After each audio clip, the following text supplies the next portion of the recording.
if this possibly works. It immediately drops, doesn't it? 18.39, 17.27. Okay, it's ranging in the, I don't know, 14.55. Okay, it's not as bad, but it's slowly getting lower. Oh, it went back up. Okay, it's doing a weird bounce now.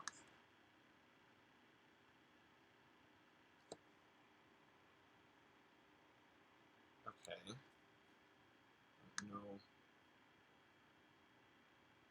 how that'll affect it.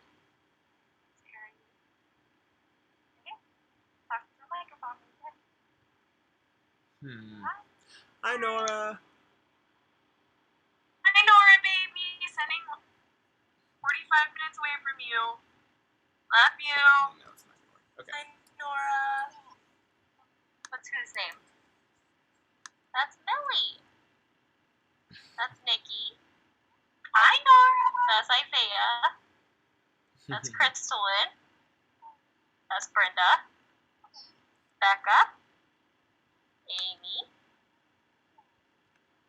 Joe. Rosie. Devonna. Mishay. Corson. That's Mishay again. Shaylin. That's Yoshi. I think that was Crystalline, but then the thing moved around. Devonna. You missed people. Look, that's Savvy and Shelby and Stephanie. You see other people? Just wanted to say hi, sorry. Okay, so yeah, it looks like that's what I'm going to have to do. So I'm going to stay on the stream real quick. I'm going to let everyone know who is here. Alright, so looks like we could not figure out a solution to our connection issues. If you don't stream, how will I send you gifts? It's okay, it's okay. If anything, if you want to send gifts, you can send them the next time when it's actually a normal stream and isn't involving all these other applications. I appreciate it so much, and you literally hold on to it if you would like to. I just want to be with everyone, so it's all right. Again, I'll just have to screen record what we're doing, and yeah, it's all right. It's all right. It happens. It happens. Technology is great until it's not.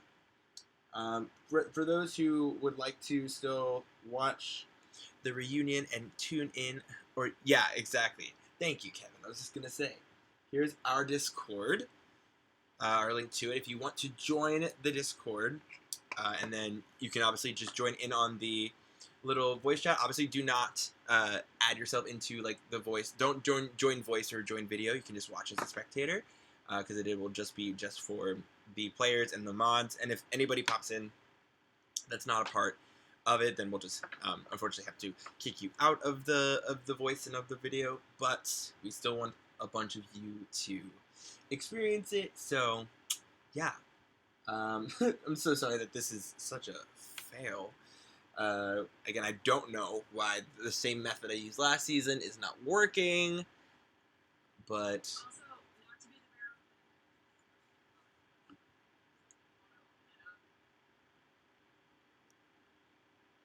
no. Say it again, Corson.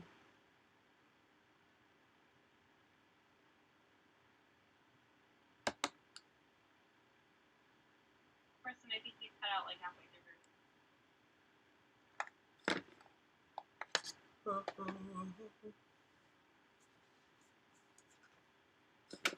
I think Corson was saying that it's a locked voice channel. I think it's only available to people who are either have the current cast role or producer role.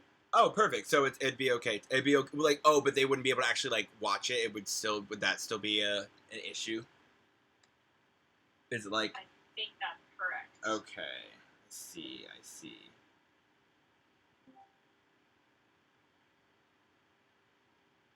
Looking at the Would setting. it be possible for us to just can they hear just our voices and they just don't? Yeah, I mean, yeah. Voices to Discord? So currently, can you hear me? Yep. So currently, it's set so that only cast and producer can access it. If we Gotcha. want to open it up, we can. I'm just driving right now, so I can't do it. Oh no, we can. Yeah. Right now, I can when I get home. Oh no, I think we should be able to open it up. Hold on, let me see. Do I just need to add permissions for the everyone role, Corson? I think that's correct. Hold on. Edit channel, and then channel. I'm gonna do that. Yeah, channel permissions. Yeah, I think we just be able to add like the everyone role, and then that'll be. Yeah, we can do that. Oh wait, and then it says limits the number of users that can connect to this voice channel. So users with the move members. So we can have like, how many of us are there now? Let's see, 1, 2, 3, 4, 5, 6, 7, 8, 9, 10, 11, 12, 13, 14, 15, 16, 17, 18, 19, 20, 21. And then obviously I'll add like, so I'll do like 25 to be safe. And again, I'm sure whoever is publicly watching, again, if I'm saying like, please don't join, I'm sure our community will abide by those rules. I'm not worried. And again, we all have, with the mods have control to like kick people out and move them. So if we have to do that, we can. Cool. All right. So it's a public channel, and then let's do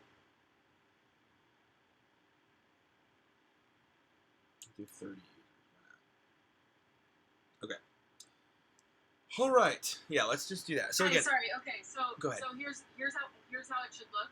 It should be everyone has the opportunity to view the channel and to connect, but not to speak or video. Got it. Everyone will have those permissions in that order. Perfect. And then I in did terms do of that. okay, great. And then in terms of it took me a minute to unmute because I was turning. And then in Okay. terms of the limit, I would just put it at 100. 100? Whatever the biggest one is. Okay. I'll just leave it big. That's fine. Okay. Cool. I did It that. doesn't really have any impact on. Okay. That's Thank fair. you.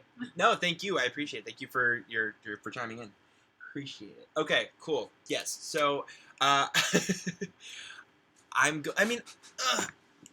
would say that I could like stay on this stream and just it would be audio only for that, but I feel like that would be boring and a waste. So, yeah, I don't know. Unless viewers care, if you want me to stay on just like here, you would still be able to hear them. They're on my TV, so you're be able to hear all the voices and everything. You just won't see them. But I can also make sure that I'm like addressing people by their name, so you know who's talking. If that is something, CJ, if that would help, or anybody else who might be watching, we can definitely do that method as well. I don't mind being right here. So, yeah, you know what? I'm gonna do it like that. Why not? Because again, my connection's perfectly fine now. So we'll just stay here. We'll do audio, but then also for us, for the cast and producers, we'll have our little video chat and do it that way. Okay. After all of that, yes, I actually do think I need a shot or two. So let's because Jesus Christmas, I can't deal with why that was so difficult. Okay. And again, I think that's just more so why I'm annoyed. It's just because, again, it's just something that we've literally done. I like set it up the same exact way we did it for season 3, and it's just like, no, I don't wanna. And I'm like, all right, cool, great, thanks, friend. All right, let's do that. So, boom. Got the stream manager up here. And okay, all right, babe, ready now. Not you. Talking to your dad. A little black loaf of fur. I'm okay with that. I can hear through Becca's audio. Just okay, cool. Sounds good. Thank you. I appreciate it. All right. All right, without further, finally a can do. Hi, Heather. Thank you for the 420. Unfortunately, the finale is gonna be a little bit different. It's gonna be audio. If you want to go on our Discord, we do have our Discord there, and you can watch the video chat there if you would like. But here it's just gonna be audio coming from the players, just because my connection's being absolute crap. So, yeah. But if you want to see us all, including the other producers and players, you can go to the Discord. And join there, and then just obviously, not actually join the video chat, but just be there as a spectator, or you can just hang out here with us. Okay. Gotta get in the frame. I hate that we never in the frame. Oh, because I always try to align myself with the desk here. No, I know, but they want to see you. Okay. All right, and then get the video here. Now it is. There it is. Haha. Cool. Grid. All right. Finally. This one.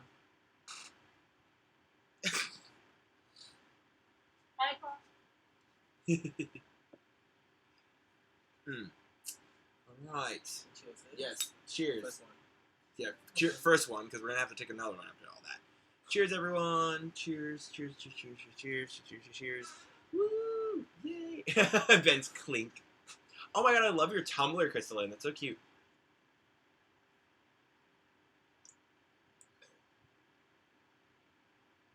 I love seeing everyone's face now. Heather. Afterwards. Cheers. And also, yeah, sounds good, Heather. Yay. Also, again, reminder, Heather is our season 3 winner. So, she is now about to be no longer the current reigning champion, because we're about to find out our next champion. Gonna So, pass on the crown. woo, woo. Okay. Let me get this. Can I zoom this out? There's so many. Look at how zoomed in these cameras are. Let me see. Oh, there's not anything in it. There's still some. I mean, it's like gone. No, we have this. Okay, sorry. You don't have to say sorry. I'm just like, we have flour. This is not really doing it. It doesn't. I tried to smoke it yesterday and it didn't really do anything to me. I don't think when I got home today. No, I got a hit as well. It didn't do I didn't feel anything. We had what, 2 420s? Oh gosh. I just love the smoke coming from. I think that's no, that's not Joe. Who's next to Joe? Who was that? Between Joe and Crystalline. Okay. Here we go. There's you. All right. We get. I'm gonna still show. I'm gonna show the votes when I read them. I'm gonna show them on stream and on the Discord. So feel free to look wherever you want. Cool. Excuse me. So this is your little urn. It's a Rivers of Light cup from Animal Kingdom, but it looks like a little Survivor urn. So that's where the votes are inside of this. Again, just want to say It looks like a beer mug. it does look like a beer mug. Well, actually, this is what it was used for. It's used for alcoholic drinks. But now we're using it as a vote urn. Okay, so just want to say before we read the votes, again, Final 3, congratulations for making it to that point. Y'all had an awesome run. I think, just from what I'd seen from the jury talking about afterwards, and also from the mods, y'all did really, really good. And owning your game and being honest and being open and not being scared to answer the jury's questions no matter how hard they were. And I'm just very proud of all y'all. And jury, thank y'all so much for sticking with it and contributing to the final tribal. And yeah, y'all are awesome. And we're gonna read the votes. We're gonna, for the final time this season, we're gonna do it. Okay. Here we go. You want to take it before the vote? Or before the vote? Okay. I was going to take it after, but sure. Carl wants to take the shot now, so we're doing another one. Okay. It'll give it more spice. Oh, God.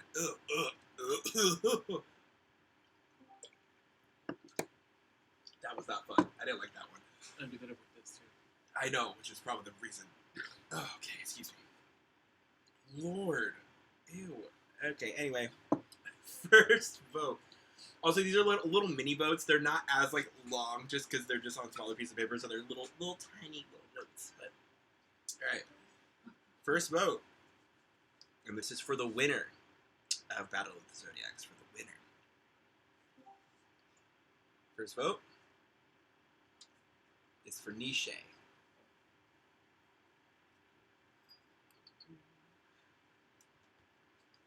Second vote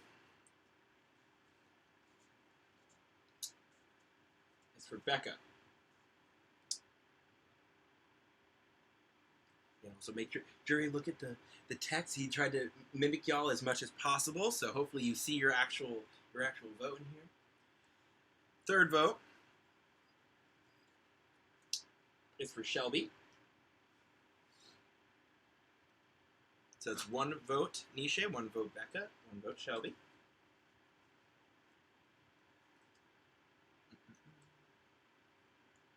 Fourth vote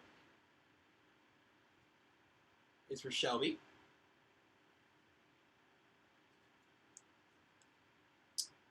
Fifth vote is for Niche.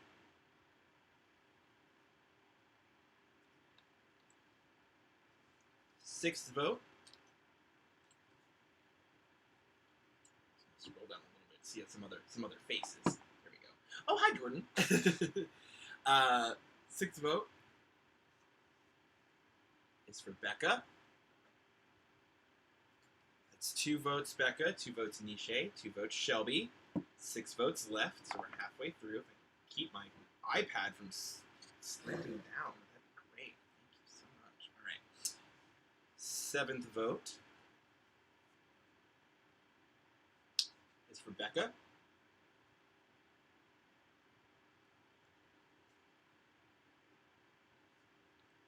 8th vote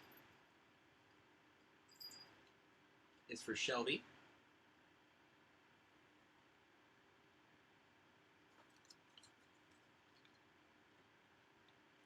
Ugh. 9th vote is for Niche. So that is a 3-3-3 tie with 9 votes red. And we have 3 votes left. What is gonna happen?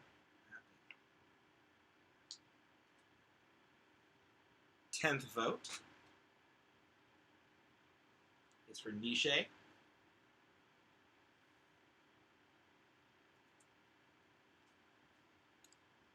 11th vote is for Shelby, aka Schlebby.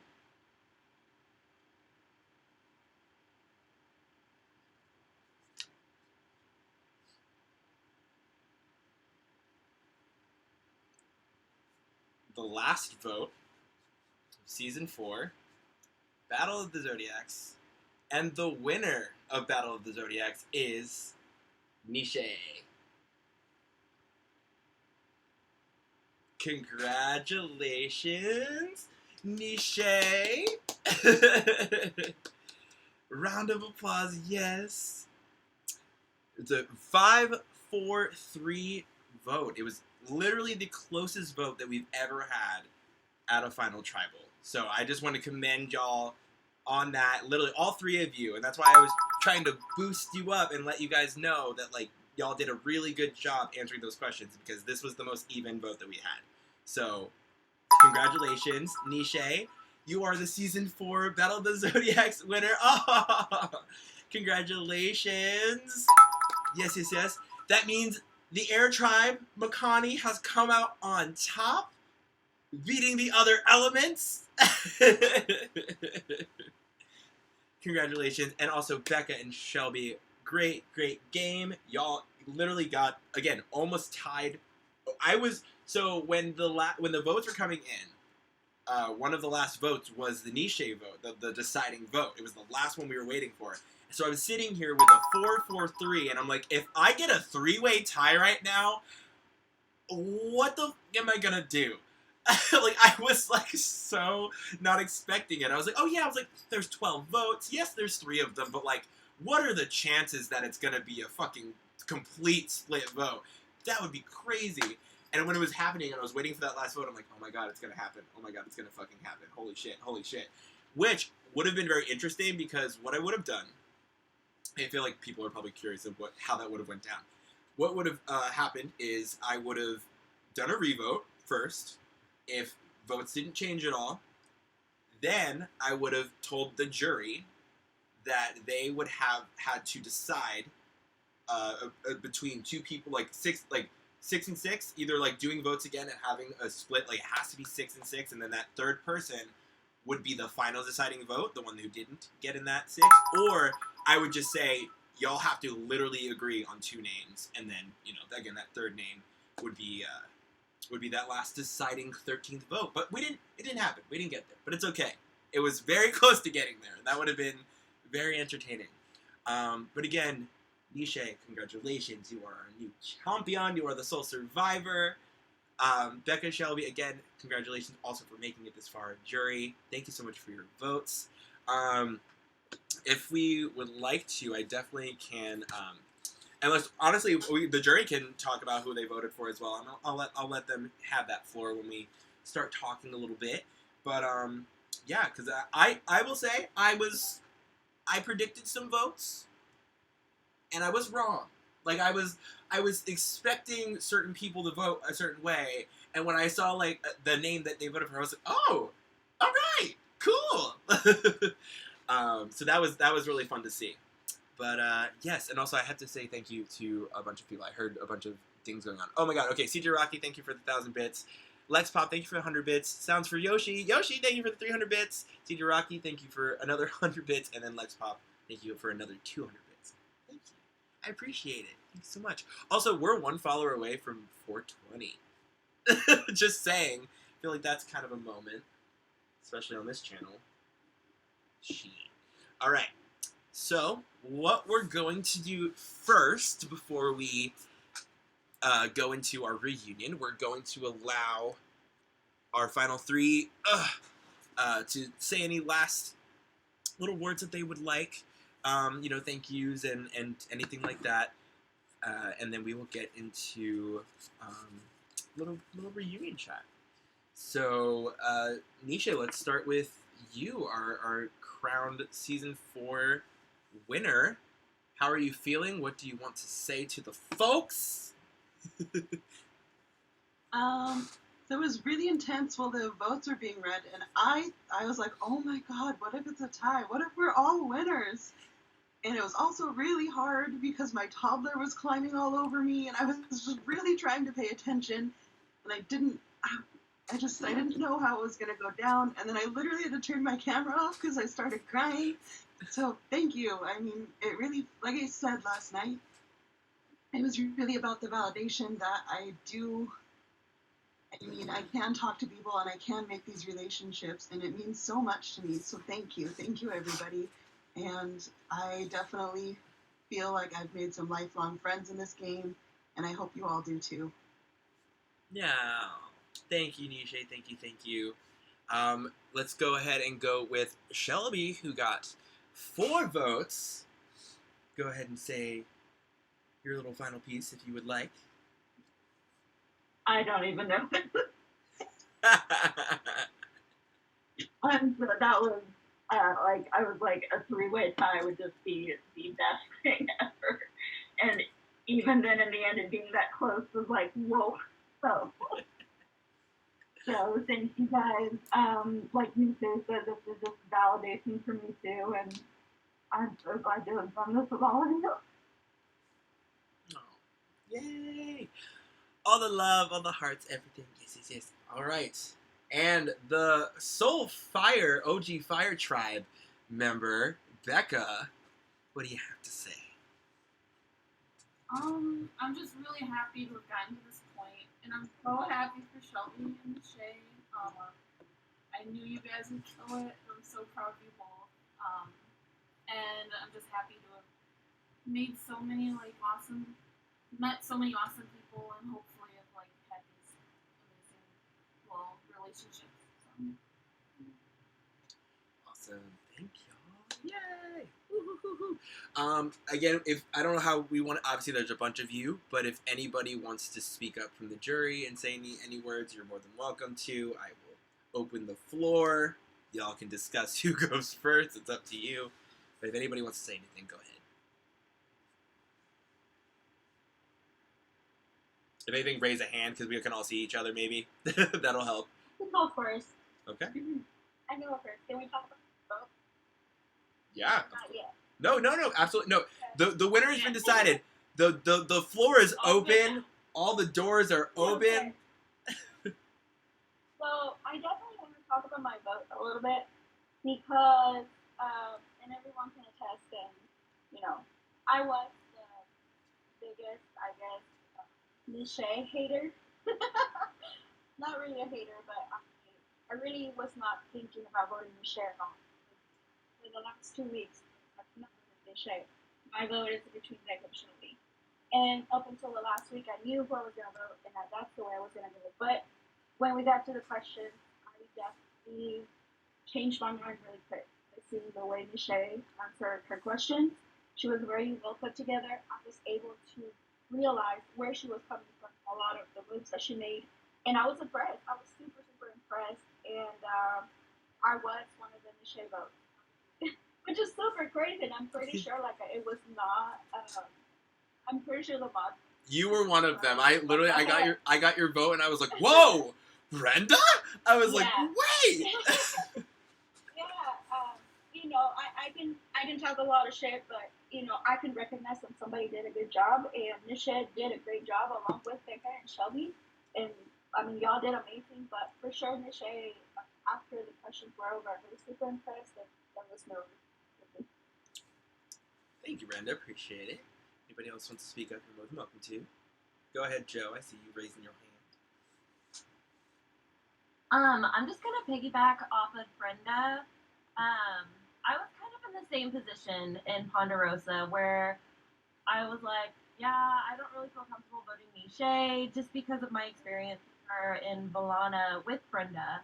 But after last night, when she answered my question and she mentioned being vulnerable with me in Valana, and I guess I just never really looked at it like that until you said that, Miche. And so I was like, you're right. You were vulnerable, and I don't think that's a weakness. I think that was a strength that you allowed yourself to feel those emotions and share them with everybody. So I was like, that girl is strong. She deserves this win. So that's why I voted for Miche. Thank you very much. Anyone else? Go ahead, Stephanie. Yeah, so I even messaged in my help chat before all of this had started. I wanted to show up in a red dress with a big old ring on it and be like, yes, Becca, our alliance, yeah. But I think, honestly, when everything came down to it, Michelle's answers were so moving and so eye-opening, and it just made me realize that everything that I had seen in her game, I had sort of maybe almost misinterpreted. And I was realizing, oh wait, actually though, Michelle really brought it.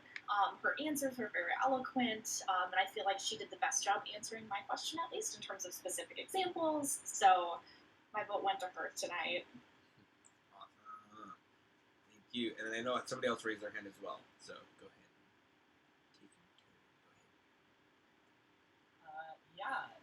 So I mean, all three of the final. I mean, there's a reason why this vote was so close, right? I thought all three of the final three were super deserving, played great games, and I was very much back and forth. When I said my vote was not decided, that was very much true. And for me, it came down to the final pitches, because for for me, like, that was the energy that I wanted to see the whole time. Like, I felt like the final three, like, final pitches, like, were so good across the board. And that was ultimately what made me decide I should go to Shelby. I was a Shelby vote. And I was super impressed with her game. Like, Nisha said that she plays a game that Becca wanted to play, but I felt like Shelby plays a game that I wanted to play. Like, everyone liked Shelby. Shelby was never a target. Like, Shelby was making moves, and no one felt burned by her. And I was like just super impressed with like her social game. I thought she like played a phenomenal game. She won comps when she needed to, and so like that was ultimately the deciding factor. But yeah, all three I thought played a super great game. Love that. Yeah, and I want to actually kind of piggyback a little bit off of Ben when he said about like again how no one was really targeting Shelby. Like, and I'm glad that Shelby brought up the I only was voted for once the whole game, because in my opinion, if that is ever your case, if you are to be in a final three, whether it's online, when I'm watching the show Survivor, I'm like, pay attention to that, because I've seen that little fact, if you have it, it can really make someone go, oh shit, you're right, and kind of alter maybe how they're thinking. So when you mentioned that you had only been voted for once, I was like, in my head I went, yes, Shelby. I was like, yes. I was like, that was very smart to say, because again, it's going to wake up at least a couple of people. I felt it might have said, oh, all right, well, there's a reason to vote Shelby, because literally it's very hard to get to the end of the game of Survivor and say something like that.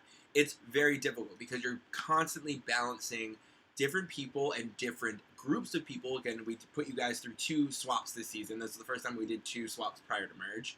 And, it allowed a lot of you to have to immediately say, okay, I just had this solid group of 3 or 4 where we had majority, but now I'm the minority and I have to figure something out. And Brenda's smiling because she's like, that was me. Brenda and Joe were literally, when that happened, and that's why, again, like Brenda, when you were going through your week, and your week of when you were like, okay, I'm pretty sure I'm going to go home, and you were kind of just like, I'm just going to give up, like, it is what it is, like, I can't do anything. That's, like, really, I wanted to send that message to you, be like, no. I'm like, yes, I understand, because from a mod perspective, it looked very much like that. It did look very like, okay, like, Brenda's probably going to go, like, but you never know. But I never want a player to just give up, because there could be that one person, that one thing you say, that one conversation where the person says, now I actually have to think about it, and you can flip it, So I never want people to forget that there is always a chance, whether it's a small percentage, a moderate percentage, a big percentage, there's always some kind of chance that a different outcome can happen, So, yeah. So I'm glad that Shelby did that. If anybody else wants to say anything, feel free to. If not, Kevin, I see Kevin. Kevin and Millie. Okay, we'll do Kevin, then Millie. And then Savvy. I also wanted to piggyback off of Ben's comment because, so, like, after my blind set, I was pissed at a lot of people. Actually, almost everybody, except Shelby, and I don't know why. And I don't know what you did prior to my vote out or like along the way to not make me mad at you. But I wasn't, and I don't know why. And all the mods, people on Redemption Island can know I was hot for weeks. But your name never came up. And that was something that I had to consider when voting. Was I don't know why. I mean, I don't know why. But there's something there that stood out to me that for some reason I was not mad at you. And so that was definitely a huge deciding factor in my vote as well. And then Millie, you were next. Go ahead. Hi. I totally lost my train of thought of what I was going to respond to about the Brenda thing, but I'll come back to that. Also, for those who don't know, Millie has a cow suit on, by the way. What'd you say? I said, just for those who don't know, because you don't have the ears anymore, Millie has a cow suit on, for those who might just be joining. I have to point out the fashion. Yes. I love it. Girl. Work. Dairy girl. I'm so crinkly. I'm so sorry. Go ahead. I wanted to talk about who I voted for and why, because, oh my gosh, I did not know who I was going to vote for. Essentially, I ended up voting for Becca because at the end of the day, she played the hardest game. She burned she burned bridges, she won immunity, she was an obvious target, and she ended up in the final 3 by brute force, by winning immunity to get there, and then chose her best ally in the game to go with her. I just felt like she played the hardest game, and a game that I feel like a lot of us almost wanted to play, but at least I can say personally, I backed off of a really hard gameplay when I started because I got scared. I got scared too, so I think that Becca was under the radar for the beginning of the game and then just climbed to the top after merge, and it was obvious, and she kept the right people around to keep it not so obvious, and then she just tore it up right at the very end. So I voted because she played the hardest game, and I thought that she had the most deserving winner's game. All right, thank you. And go ahead, Sabian.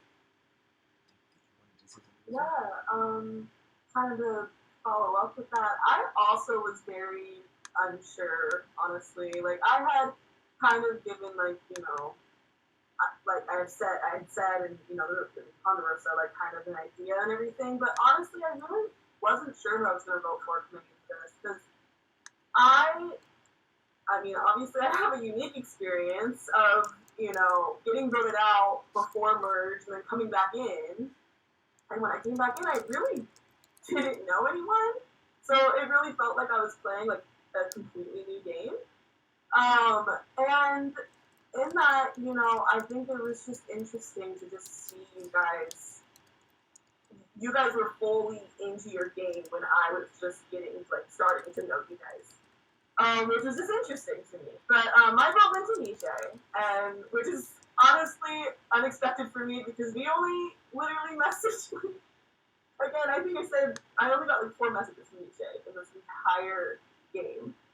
And honestly, God, all of Nisha's answers is really what convinced me to go that way. I felt like Nisha's answers were just very well said, and specifically the part where you said it even today, how this was kind of a validation for you, that, you know how to make friends, and you know how to, like, you know, speak with people, and, you know, handle people and everything, and I think this is a validation for everyone in a lot of ways, and just playing this is a really hard game socially, and mentally, and I think, you know, you saying that and just you explaining your game, it just touched me. And it was like, you know, that's really what I wanted to get out of this game.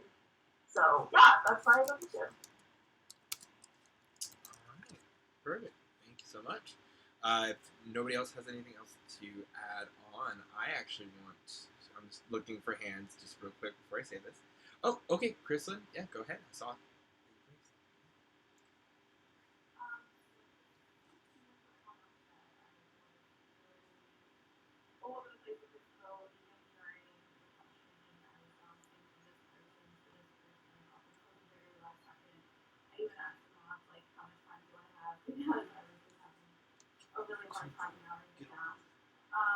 I did end up voting back up, and the music being, I just felt, I definitely was swaying towards Nisha a lot of the time, but I just felt, some of the answers gave me a hard time with me knowing exactly what Nisha did indicate, not saying that she didn't do anything, I just didn't hear what I needed to hear to kind of understand them, and I also just didn't have that kind of working relationship with her to know what she was doing talk-wise.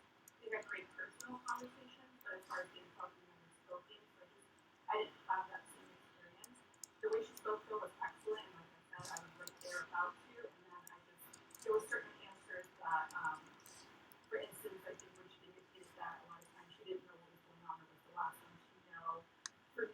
traveling. I worked closely with Becca at different times. I did know that she was involved in a lot of alliances. I knew she was making a lot of decisions. I knew she was a strong player. I knew she was playing hard. And hearing from the jury too, everyone else had experienced that as well. So that was just more of a forefront game to me of, just someone who was part of a lot of decisions, someone who was playing hard, and someone who was really controlling a lot of aspects. So that to me just really stuck out, and I couldn't not obviously award like that.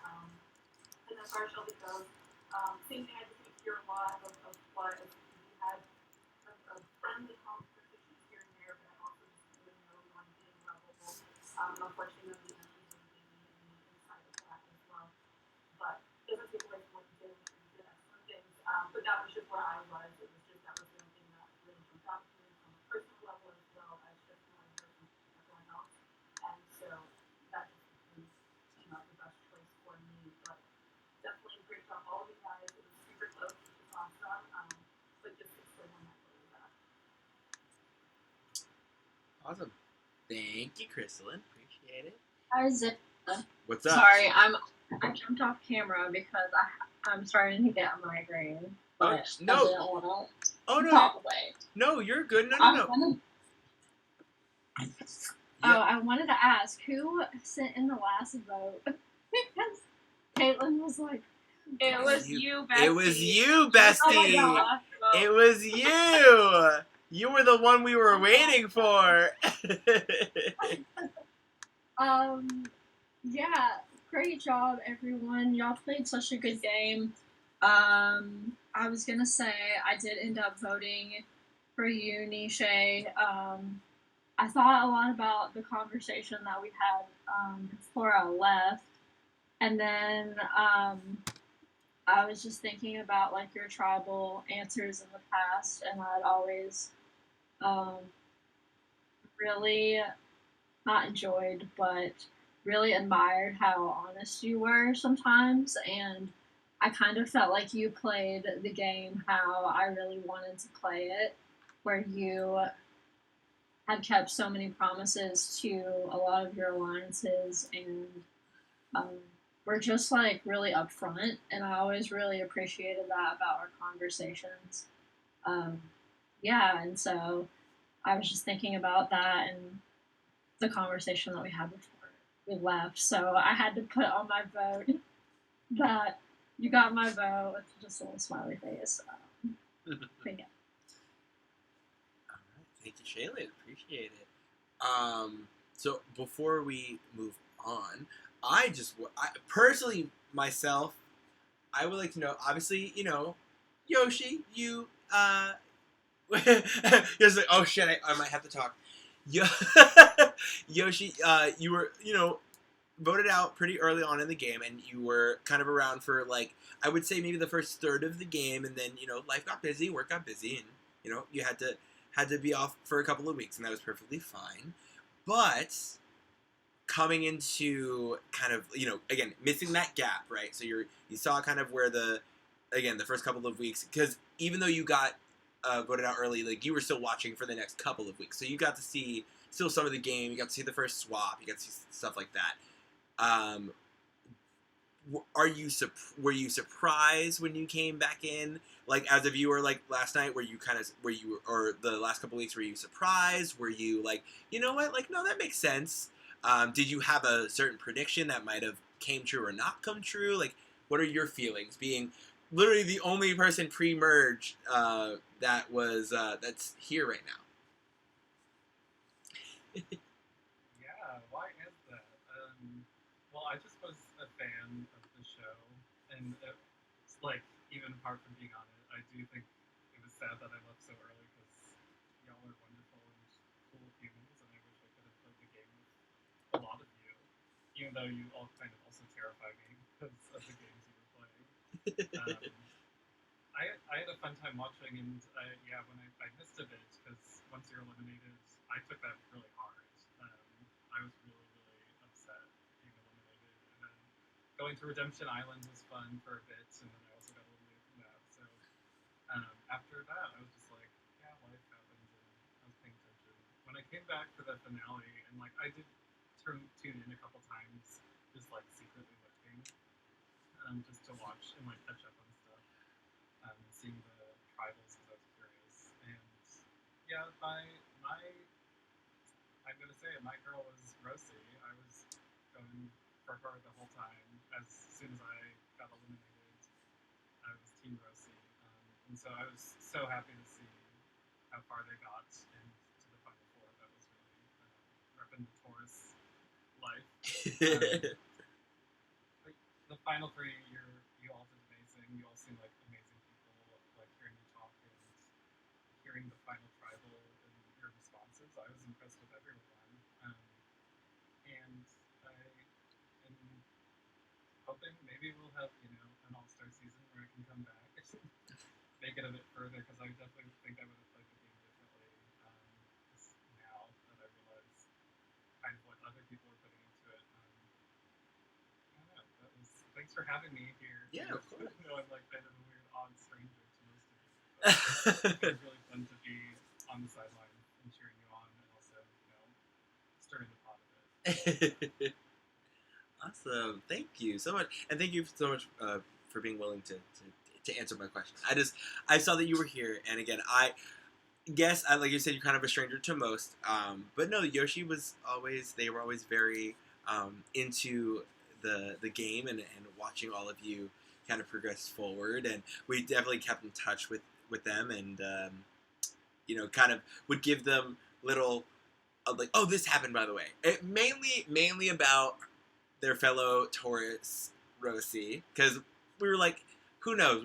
We've seen that they haven't been on the streams in a while, and we wanted them to know that, like, hey, your fellow Taurus has been doing really well, and is like, kind of rising to the top almost. So, but other than that, yeah, no, I was really excited, just because of your little your intro video was so entertaining to me and to the mods that I was like, oh, I can't wait to see what they do. I can't wait to see, like, yes, this is their personality, like, in real life, and like, I feel like I could see that in the video, but I wanted to see what would happen, again, in the game of Survivor. And yes, when we were making the tribes, I was like, we have a little bit of a Virgo advantage. Well, I don't know how that's gonna go, but also, as if you like think about it, even though there were a lot of tribes that had zodiac advantages when it came to like their signs, because that was the one thing with zodiac. So I was like, okay, signs are gonna maybe stick with each other, but it depends, because I think it was Corson and Amy, or at least Corson, because Corson is a Pisces. Corson, they were like, oh, you think Pisces are gonna stick together? Yeah, okay, they're gonna eat each other alive. And I think the Pisces on the water tribe were like the first two or first three, like, taken out of the tribe, even though they had like that kind of majority. And I was like, oh, all right. So I didn't know what was gonna happen for the Earth tribe. Clearly, and at least in the beginning, there was that definitive, like, there were the Virgos, there were the Tauruses. And it was hard for the Tauruses to kind of make ground. But that's why I was like, you know what, let's just do it. Because originally... And just so you'll know, we had, like, no Capricorn applications. None! There was, like, I don't know what happened to the Capricorns, but there were none. Because I am the Supreme. That's why. The Supreme Capricorn. The one Capricorn in all of this is Carl. But yeah, no, and I remember, I want to say, oh, what's up? Don't forget, because Stephanie has the same birthday as Carl. Stephanie, not. Oh, right, yes, oh my gosh, you're so right. Stephanie, our mod Stephanie has the same birthday as Carl. You're right, we have two Capricorns, that's correct. Thank you, Amy, thank you for correcting me. They can make two Supremes, one's just ascending and the other one's descending. But is descending a bad thing? I think not really. I was thinking it shouldn't be. But if I remember correctly, Amy and Caitlin, y'all, and Corson, if they're still here, y'all were on the casting team, obviously. Like, that was the group. It was me, Caitlin, Amy, and Corson. And if I remember correctly, I don't remember specifically who, like, got this spot, but someone in the Earth Tribe was an alternate, because we had found, again, we wanted to add, as much of a balance with the signs as possible. And I want to say that original sixth member of Hanua was a Taurus, and I think we had an even Virgo Taurus split, which was why we were like, ooh, let's do it. Like, let's make a 3-3 split, because if they go by signs, like, that's going to be pretty interesting, because someone's going to have to shift. Like, for the vote, if Hanua were to go to tribal, someone would have to flip. And that was something that we were kind of like, ooh, that'll be a little dramatic. And then we, like, sent out the invite, and they just didn't reply fast enough. So we're like, all right, we're going on to our first alternate. And again, I truly don't remember who. I would literally have to go back into the sheet to see what our notes were. But one of the Virgos was that, like, first alternate. And, like, again, I'm still, and don't take first alternate as, like, oh, we just, no, it's literally, like, backup just in case. We're like, okay, like, if we can't make this work, if we can't make the ideal cast that we were looking for when it came, again, to the zodiac balances, you know, then we have at least backups to at least still make a game. And I'm so happy that it happened, because, again, I will say, which we'll talk about in a little bit, the Virgals kind of imploded just a bit. Stephanie's just, like, choked on her shit. The Virgals exploded. They're gonna be so mad that you called them the Virgals and not the Virgo Queens. Yeah, it was not Virgo. We actually changed our name to Bear Gods, but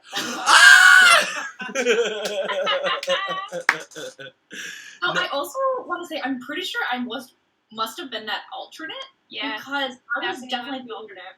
I was the last person that was contacted, and I remember y'all saying to me during my interview, you're like, yeah, so, you know, we need a 24th member. Do you want to be in it? Oh, there we go. So, See, there we go. And look at that. Okay, We started so with 23. For the record, it had nothing to do with you being, like, the weakest link or anything like that. No. It was more like every person on the Earth tribe that applied happened to have really good applications. Oh my god. Oh my god. We had It's so true. amazing Earth tribe, and we were trying to make it, like we said, even with Tauruses and Virgos. So we had all of these really, really good Virgo applications, and we were like, well, shit, we can't have all Virgos on the Earth tribe. So then we also, obviously, we had Yoshi and Rosie, and we were like, okay, those are definitely our Tauruses. They're great. Their applications are wonderful. And then we had all these Virgos, and we had to decide, like, okay, we can't cast every single Virgo that applies. This is going to be ridiculous. But anyway, we wound up with 4 Virgos because of the alternate situation. But I'm so glad that we have you, Stephanie. Yeah, seriously. Definitely, you were not, like, a last choice or anything like No. that. Trust me.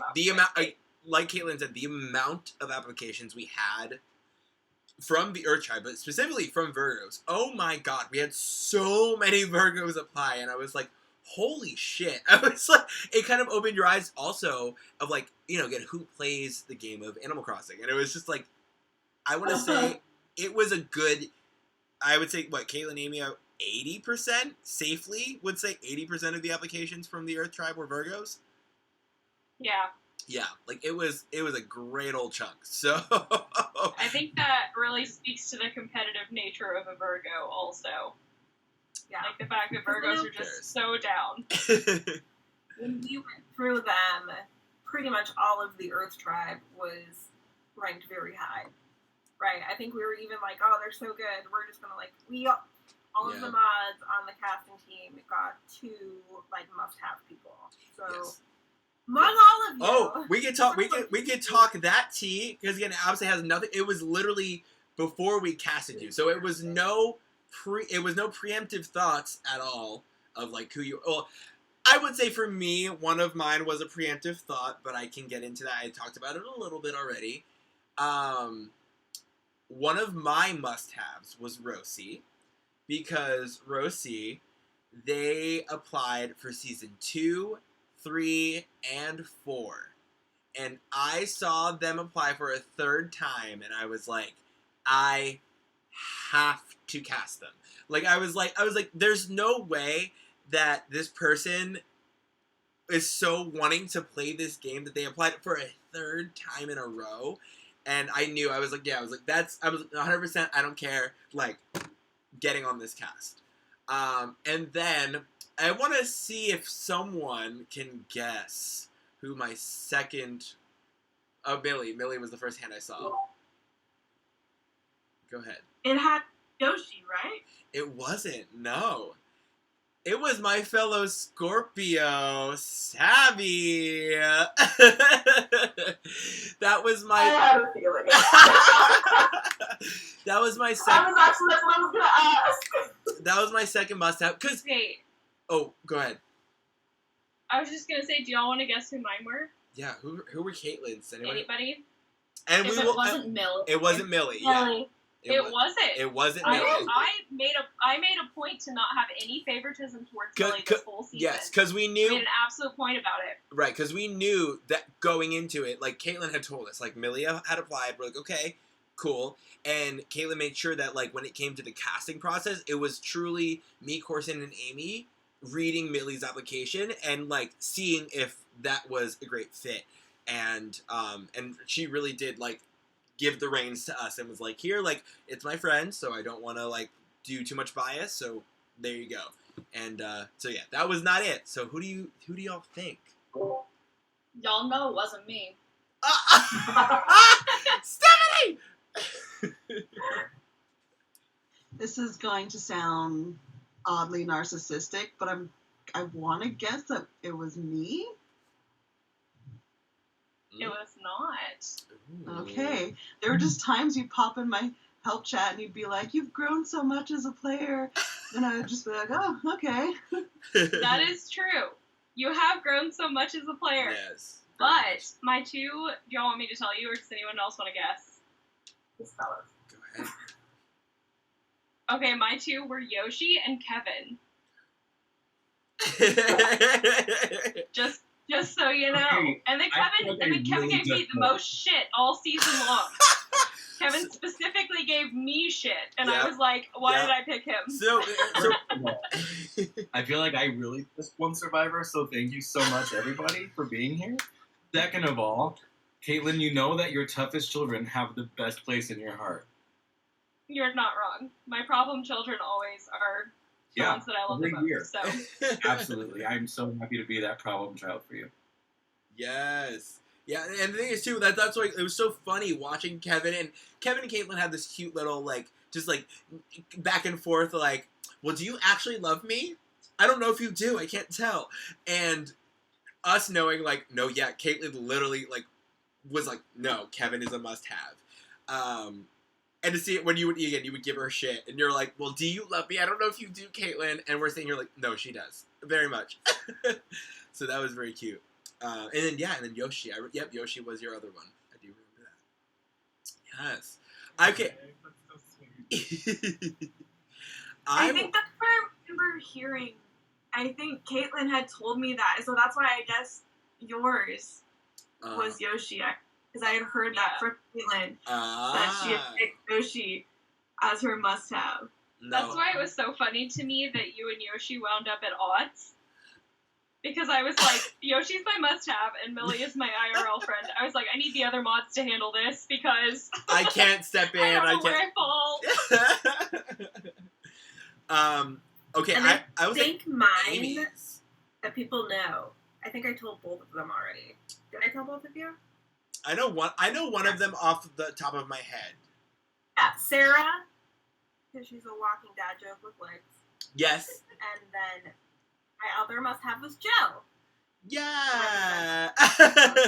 It was. No, and I will say, Joe, like Amy really did. She was like, no, this is the person, like, because we had read your application, and like personally, I was like, I can see Joe, you know, because it was like trying to figure out the water tribe. I will say, and the reason why we were like, the water tribe was the most difficult, and I feel like maybe Amy and Caitlin can agree, was the most difficult to like to make. One, because we didn't have a lot of water applications to begin with, but two, these basically how we did it was like we found all the applications that were like absolute no's, because there were some people that were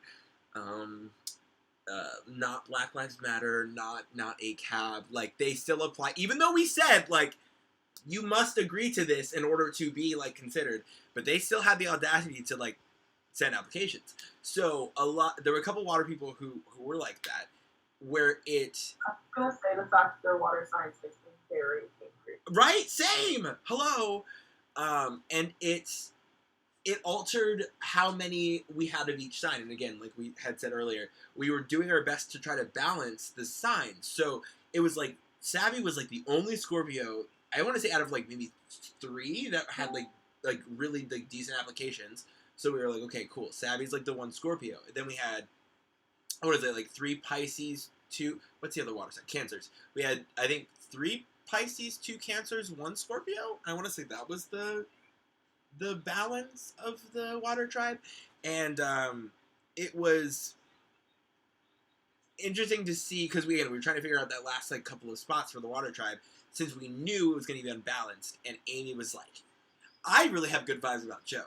And we were like, okay, let's look through her application again real quick. And we're like, okay, all right, we see the vibes. And we're like, again, because she made you a must-have, we're like, okay, well, we're gonna see what happens.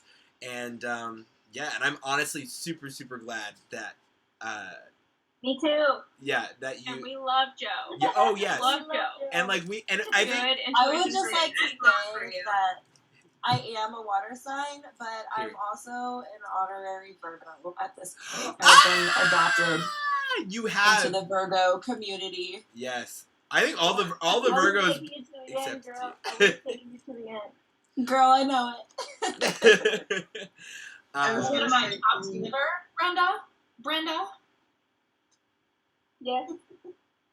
No, I mean, here's the thing. I always had this thought: if all Virgos make it, along with Joe, I think that after we were only 5, I would stop taking care of everybody that I promised I would take care of, and just worry about myself and let everybody do it. Because again, I love my Virgo girls more than anybody, and it would have been really difficult for me to okay. But honestly, a few weeks after the Ponderosa, I was actually really happy it was in Ponderosa because I can't imagine decisions where you have to somebody you love so much. yeah. So I was very lucky that I never got to go into the rules. And Joe, they're jumping. I would say, yeah, definitely that was, and again, from a mod perspective, and I want any of the other mods to pop in, again, it can be literally anyone, there were, and not even just the Brenda, Joe, Stephanie kind of friendship, because, again, throughout alliances, you start to also see those groups, or those pairs, that are making genuine friendships, and I want to say that I definitely think that, like, Brenda, Joe, and Stephanie were definitely one of those trios that we were like, okay, like, yes, they're not all earth signs, and yes, they're not all water signs, and that doesn't, it showed, again, how this was our premise of the season, but look what actually happened in reality, and seeing that, Oh, go ahead. I would throw Sarah into that mix as well. Okay, yeah, hey. I would say that Sarah was also in that There we go. little circle of True. friends. And then we had that going on, and we were like, okay, we're like, well, if, again, for example, if, what was it, Valana, right? That was the tribe that y'all were on? Yeah, okay, so if Valana had worked out in their, in the way that they wanted it to, at some point, I was worried because of there being other Earth members on the other tribe, on Quintana, that Joe might have been dropped, or that Joe might have infiltrated enough where someone from, again, at some point, again, for example, if the Virgos and Joe made the finals, right, or made it up to that point where it was literally Joe and the Virgos that were left, considering if Millie had, same path and Millie had come back, so imagine Final 5, Joe, I think 4 Virgos. That would I have think also hello everybody. Oh, hello. I think we also saw that a little bit with Becca and Makani, right? Yeah, oh, 100%.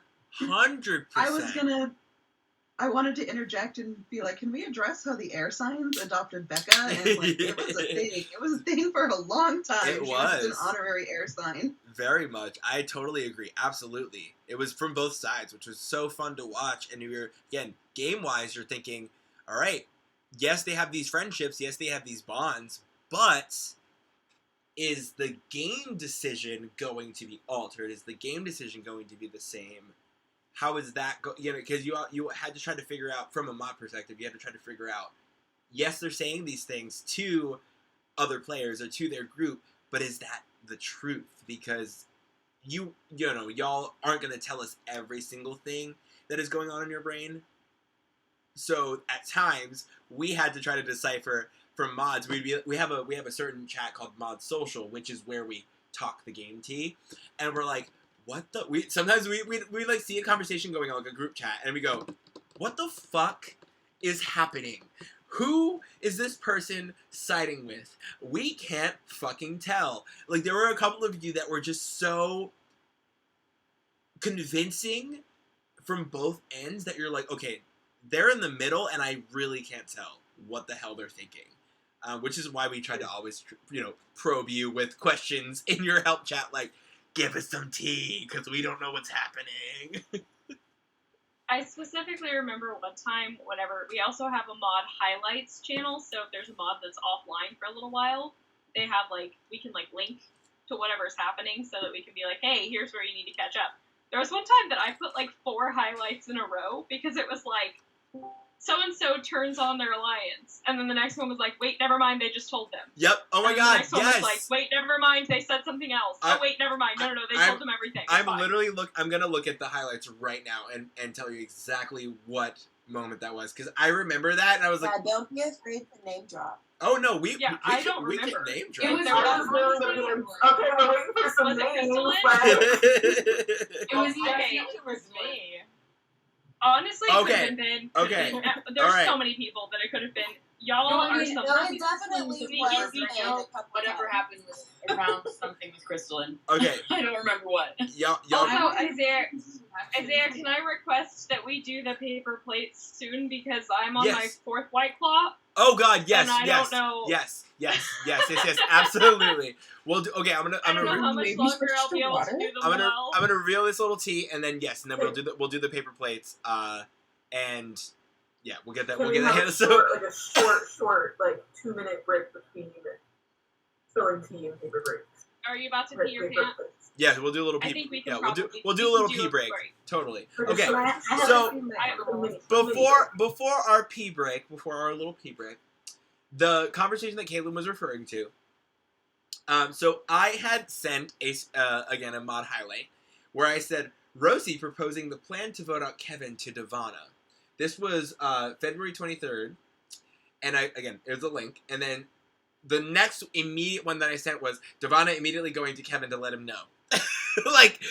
A minute later, which is what happened. And then Caitlin follows up, says, Devana following up by telling Crystalline she might be willing to flip on Kevin if the circumstances were right. So little tea. And then the next one Caitlin said right after that was, never mind. Devana telling Kevin that she was just convincing Crystalline that the, quote, the move is to take Honda down. Obviously, that's not what happened, but again, also, please take these conversations as, conversation. Was never a final move, anything like that, but that tea happened. And the mods just had to... What week was this? This was the first week of merge? This was, February. Yeah, I don't remember February what week. I'd have to go back. February 23rd. Here, actually, I have the Google... That would have been, week 7? I have the Google Doc, so hold on one second. I will give you that answer literally right now. Just curious. This is all I'm kind of. This is the 10th time I've heard "Let's take Honda down." I'm like, yo, let's live. From a mod perspective, Honda was a very big topic of conversation. It was we must destroy Honda. It was constant. Honda. Okay, so We said if we would have made it to the end, I think we would have. I think so too, honestly. Okay, so February 23rd is when that was happening. So that was after week. Okay, so that was post tribe swap, the first one, where we did the Sea Critter Knockout Challenge. It was week 6. We had 16 people left. There was a tribe swap. That was February 19th and 20th.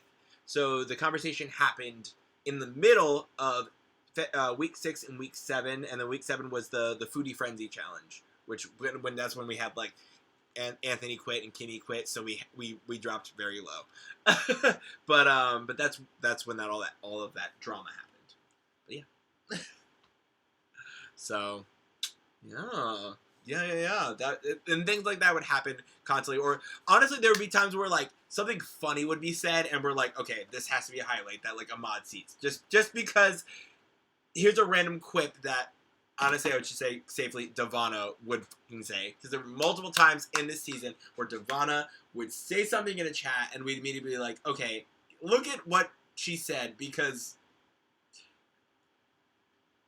like, why? Again, the conversation of Kevin and Devana, and Kevin accidentally sending her, not accidentally, I think purposely, sending her a Pornhub link, and we were like, what's going on in this chat right now? We are so confused.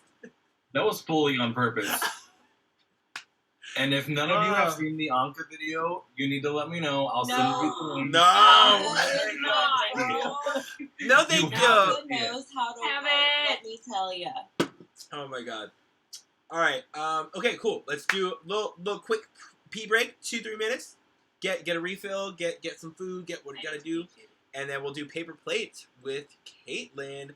And again, Caitlin's going to share her screen when she does her paper plates because it's a little slideshow. And these paper plate rewards, everyone's going to get one. And it's just paper plates that are kind of like achievements or little accolades. You know, very high school. What are they called? Not subliminal. That's completely wrong. Superlative. Thank you so much. I was like, subliminal. What the fuck? Superlatives. Yes. So basically, superlatives of the season. So yeah, we'll get into that. But everyone, take a little break. And also, because now Nikki is on my screen right now on my TV. Nikki, you look so good. Oh my gosh, so sparkly. Showing it up. And I love the makeup too. Yes. Gorgeous. Gorgeous girls only play Survivor. I legitimately was gonna put on makeup and like get all nice, and then Brenda was like, "I'm not gonna wear makeup. I might cry." And I was like, "Ooh, good point, fair point. I'm just gonna go into this no makeup, no nothing, because I am going to cry." And that you did. All right. I truthfully just look for any excuse to put on makeup, so. Yes, as you should, because you're gorgeous. All right. I literally got 40 minutes before 6, and I needed to pack. Hungry. I can't do this. You said nah. That's asking too much. and like all yesterday and today, I've been telling my husband like, I'm so sorry. Like, just because this has been my social life for the last 5-6 months. I'm like, I don't want it to be over. I'm really sad. So it's a good thing I don't have time to get ready. And I will say, like, please know, like, you're not alone in that. Not even just from this season. Like, there have been people, like, honestly, I want to say even Caitlin, who's next to me on the chat right now. Caitlin, you had said before that, like, at least, I don't know if it was season 3 or just, like, this, but, like, this community is kind of, like, your, like, group of friends, right? Like, that you don't really have a whole lot of, like a solid, huge group of friends in Texas. Yeah, I'm a loser. No, not that you're a loser. Yeah. No, not that you're a Just loser. kidding. No, I am in Texas and I am a liberal, so it's That hard part. out here, That you know. I'm in New Mexico, a little town close to Texas that believes we should have been in Texas because of the way everybody thinks here, and I'm literally the liberal here. I feel you, Bessie. Liberal. I feel you. We're trying to infiltrate the inside. It's hard. Yeah. It's not a good time. No. It's time right now. We're suffering. I mean, like Right, especially right now. Millie, Especially right sorry. now. Millie and my friend, like that friend group, that's it right there. So. Yeah. No, especially right In now. person. Y'all And then there's all are of you lovely people. y'all are struggling in Texas because your lawmakers are absolute fucking fucktards, and I can't oh my god. It honestly, and I'm speaking, and I'm living in Florida. Mine fucking suck too. Fucking DeSantis, Jesus Christ, Ron. And the thing is, you know that someone's a bad person when, like, their name is in other places. So, like, what do you have? Abbott? Is that his name? Fucking, yeah. Yes. Fuck him. Fuck Abbott. Fuck Abbott. Abbott can go That die. guy. Literally. I hate that guy. Literally fuck him. So, like, Abbott, Off DeSantis. the cliff, Right. for all I care. Literally. Mm-mm. Like, you know, I'm sure at some point most of you have heard the name Ron DeSantis. He is absolutely a devil, and I can't. Hello, I live in a state where there's a "Don't Say Gay" bill. What the fuck? In Florida, Dog shit. where Orlando Oregon. exists, where Orlando is one of the most queer-centric, gay, except like homosexual fucking places in the country of America. And we have this fucking governor that's like, oh, you can't say that in the classroom because it. Anyway, before we I get feel to, your rage. yes, Get it. no, so like, it's just I'm glad that like I feel like that's like, again another big reason as to why like this is so from like outside of a game perspective, it's so like important to me to like bring people together from all over the country and all over. Again, whether it's the world, even like I would love to have like international people eventually. That would be so fun. But like all over the place, like just being able to realize that I'm not from your region. Again, I can be from a small place in Kansas. I can be from Los Angeles, California. I can be from Massachusetts. I can be from Texas, Orlando, whatever the hell. And there's always something connecting people and a community like ours. And just, showing someone that, again, if you might be the only person, for example, if Caitlin were the only liberal in her region of Texas, and obviously you're not, but still, like, you're one of the couple, of the few. I am a minority here. Right. As far as Where political views. where it's like that minority might not feel like a minority when they come to us. Because we're all lovey. And, yeah, so I love being able to give people like us a safe space and a place where they can feel open and feel safe to talk about those things that in real life might be affecting them or might be, an issue. Whether it's real life or not. Because I know Millie, Millie, you had I'll let you speak in a second, but I know Millie, you, talked to us recently, in your help chat about how you were feeling when it came to real life shit, where you were just like, oh my fucking god, I can't fucking stand where I am right now. And again, allowing you to have that safe space to talk to people who understand, to some extent, not saying fully, because obviously we're not there, we're not in Texas, and I'm not a female, so I don't get it to the full extent that someone, would. But at least to a point where that the support is there, And go ahead and respond. Sorry. I mean, you hit the nail on the head. Just having this community while people like me, our bodies, rights are being stripped away before our eyes and in states next to us, it's really, really hard to even think about real life right now when it comes to I feel allowed any life-saving medical needs for my body that's being stripped away, and I'm having to face life or death here in this. And there's a lot of personal things, especially with Louisiana. Louisiana just passed what will be a trigger law that doesn't make exceptions for ectopic pregnancies. And my mom lived in Louisiana when she married my dad, and her first pregnancy was ectopic. It's impossible to think that with all going on that is my reality, that my mother would just not be here and I wouldn't be here. It's really strange. Definitely. And thank you for being so vulnerable. Thank you for sharing that with us. I really appreciate it. Seriously, thank you. You. And just know that you are surrounded by so much love, literally, from all of us. And again, also hi, so many mothers that we have a part of our community, a part of this. So I'm sure that they can even relate, even more when it comes to, again, that possibly being stripped away from them, and having that feeling of them not having, your power as a woman and as a human in general, but as a woman, And I don't speak for all women, obviously, but I think becoming a mother made me even more pro-choice than I was before, because I realized it is so hard. Like, it's not a process that I would wish on anyone who doesn't want to be going through it. Yeah. If that makes sense. No, totally.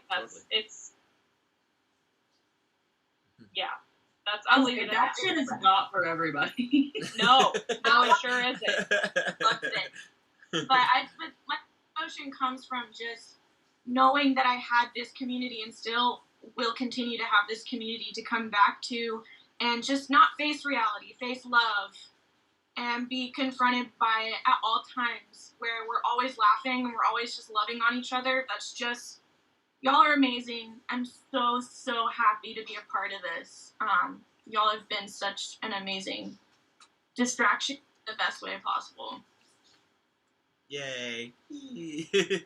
That makes me feel so good. Yes, okay. I love you guys. Yes, all right. Is everyone back from their pee break? I want to say that we're waiting for, I see Ben's not back yet. And Ben, but I don't know if maybe Shaylin, Nisha, or Ben are just kind of chilling there. I'm back. Okay, cool. Ben is here. He's just not. I'm here. All right. Okay, then, yeah, let's do it. Then let's do. Go ahead. I just want to make sure everyone's here before I did the. Yeah, go ahead. I'm excited because I didn't actually look at the paper plate document, so I'm excited to see what you came up with. It's a surprise. It's a surprise. Okay. So I am gonna try to share my screen. You guys let me know if it's not working because I don't know how to operate anything ever. I'm just making it up as I go along. Okay. Go live. Okay, there you go. And then you can Did I do it? Yep, and then you can go into your little people setting where you can kind of see the list of people, and then it'll have Caitlin where it says watch stream, and you can flip over to her. Okay.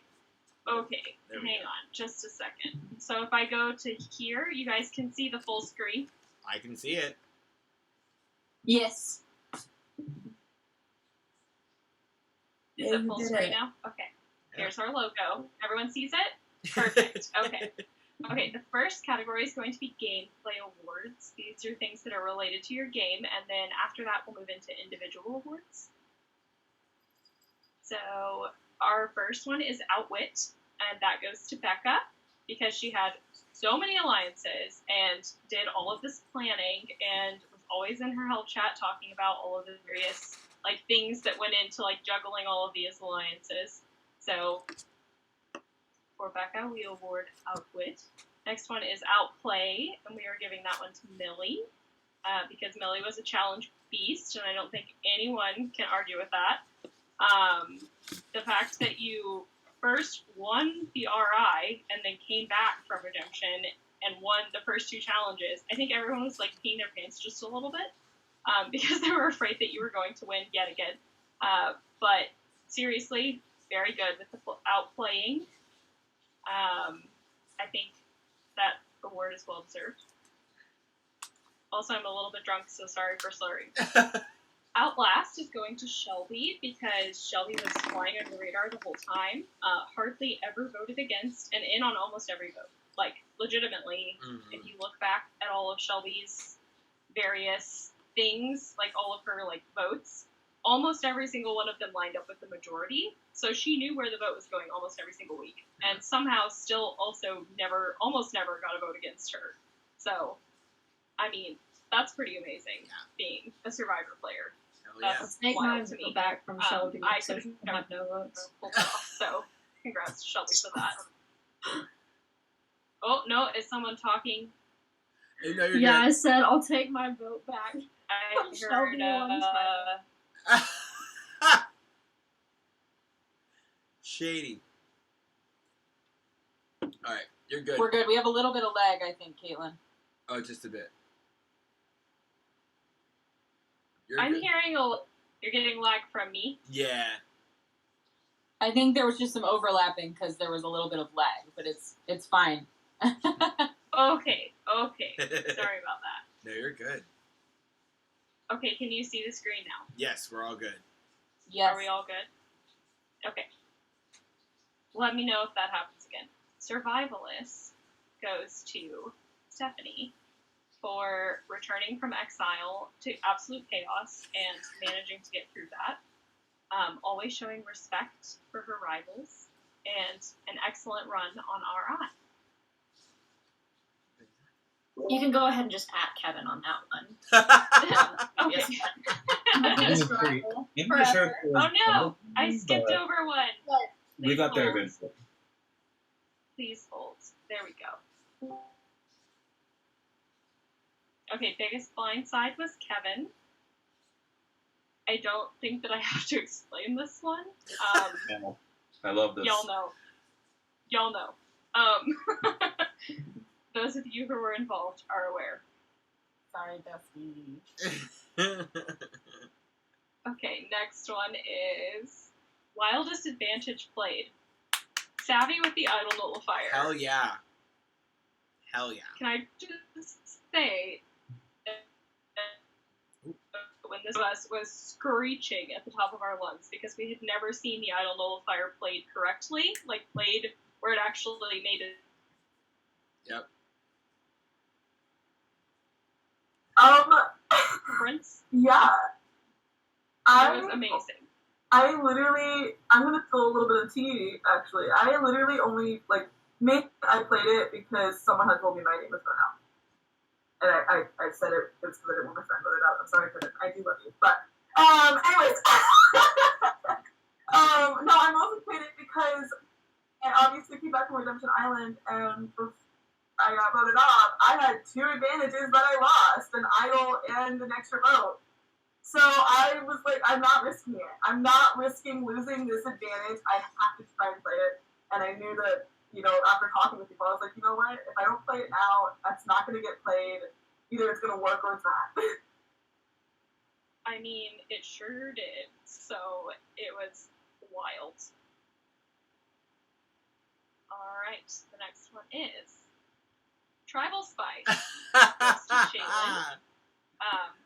I think we all remember the tribal where Shaylin just decided to make things super spicy, just came out of nowhere, knew she was getting voted out, and decided to burn it all down on the way out, and I was living for it. Same. Shaylin, I'll give you a chance to respond if you would like. It was great. It was great. No, before Like I was gonna said, say, living for it. I was gonna take my vote back from Shelby so she could have no votes for the entire season. Oh, were you the one vote for Shelby? Yeah. Yes, I was Yeah. the only vote for Shelby, and so Yeah. I was like, I'll take my vote back. No votes for Shelby. Okay, well, Shaylin. Yeah, I remember the tribal that had happened there, and I was just like, man, it That's so funny. I didn't even realize. I honestly didn't remember who it was that had voted for Shelby the one time, but that. Oh, I really remember. funny. Oh my goodness. Okay. Said, oh no, I Next know. category. Trust me. Yeah, exactly. I jotted that down. Next category is alliances. Longest standing alliance was His Fucko, which included Ben, Niche, Becca, and Shelby. Also, I just want to applaud so His including Fucko. me in I that. want to applaud His Fucko.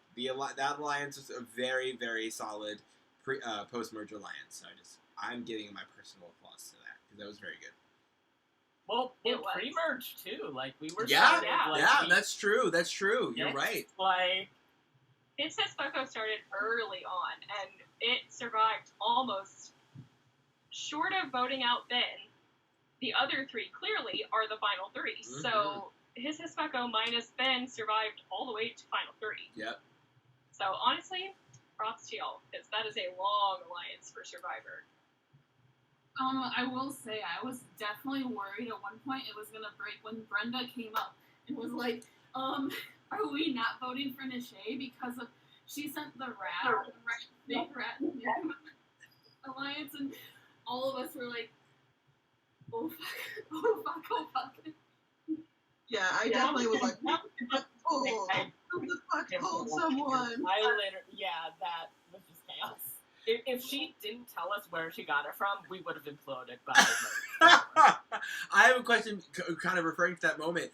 Ben, when you realized that you had done that, what was your feeling? Like, what were you thinking? What was going on in your head when you're like, oh crap, I could have just possibly screwed up everything from like that one picture?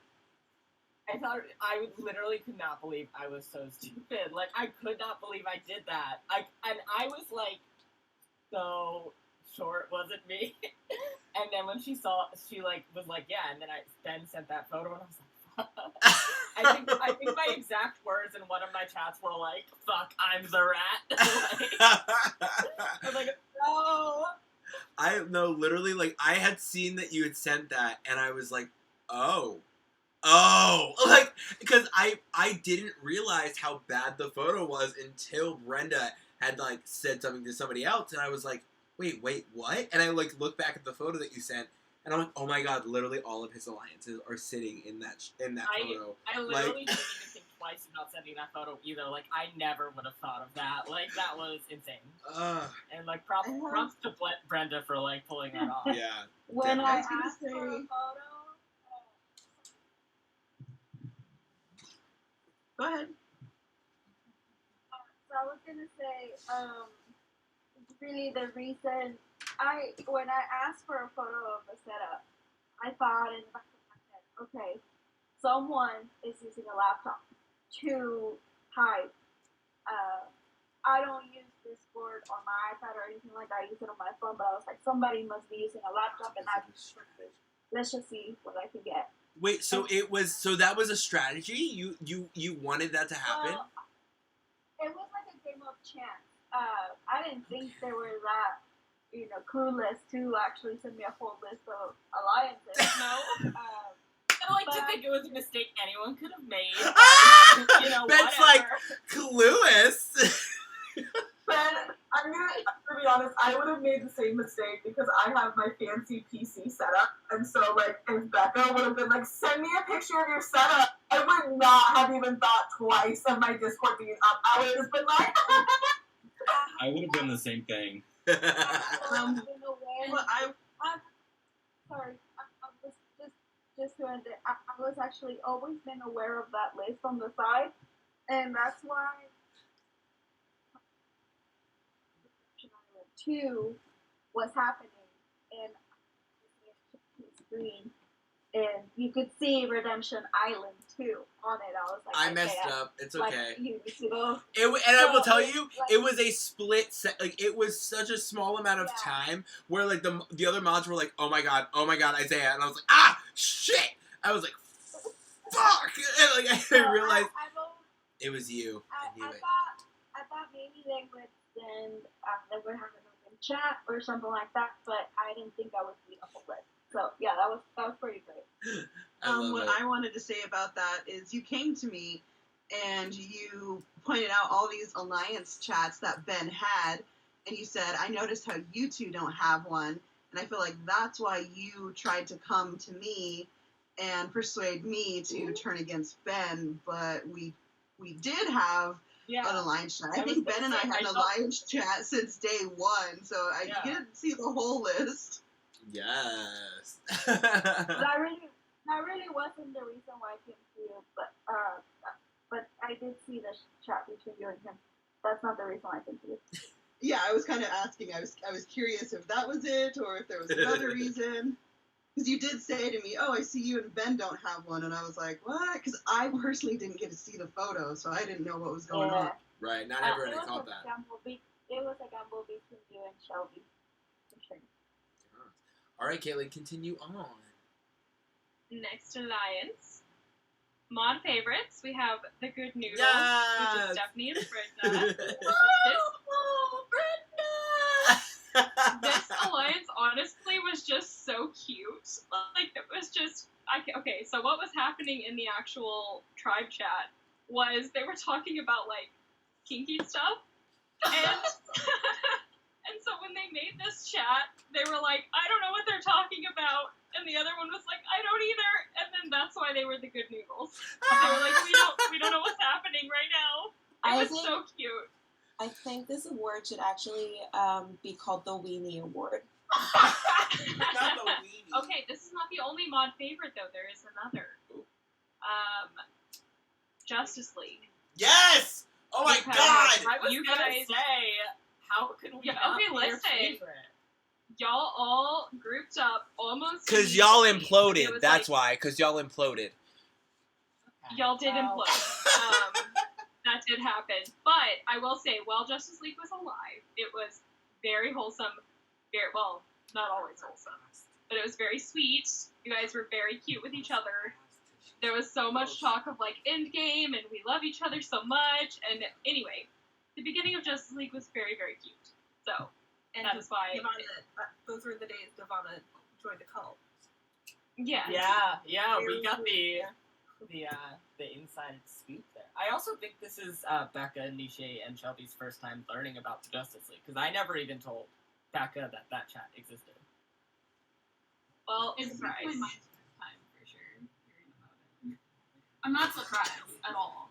Yeah, I mean, like, Becca knew that I was working closely with Devon and Kevin. She just didn't know that we had, like, a formal group or anything. Formal, a fancy school name, like Yeah. Yeah, I feel like I feel like the Justice League did a really good job at convincing the other air signs, or at least even not just the air signs, just other players, that they were not aligned. Even though because there were a couple people that knew that there were the three Had Libras. suspicions. Yeah, and had their suspicions. Like, okay, there might be a Libra alliance, but y'all did a really good job at convincing that that was not an actual thing. Oh my god, that reminds me of the like very early on.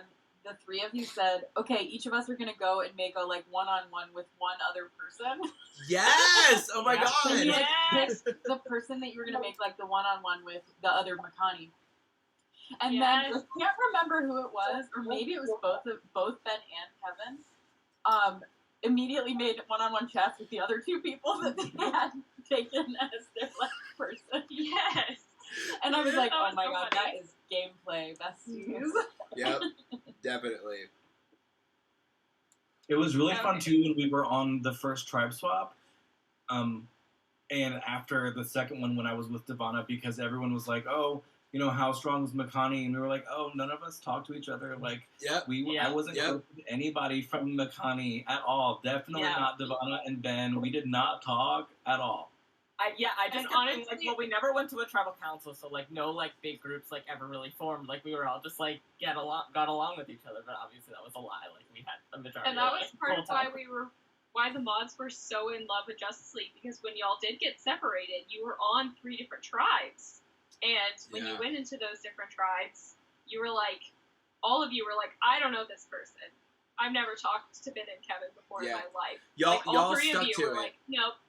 Yeah, no, y'all, again, without communicating that, y'all really did stick to that initial plan of, like, we are going to pretend, because I want to say it was, again, this is probably just a random call, but I think it was Ben who might have said it initially, where you were like, and eventually a swap's going to happen. When that happens, we have to pretend like we do not get along or we do not know each other, and just, I'm glad that the other two, and again, I could be wrong, that might not have been Ben, it could have been either Devana or Kevin, but all 3 of you at the end of the day stuck to that plan of pretending to be separated with the idea of eventually coming back together and trying to make it work. But it was also fun at the same time to see that because of the separation, the separate growth got to happen. So when we did get to merge, it wasn't necessarily... Like, I would say, like, I want to say the mods probably, like, we saw Justice League, okay, cool, Justice League is back together, like,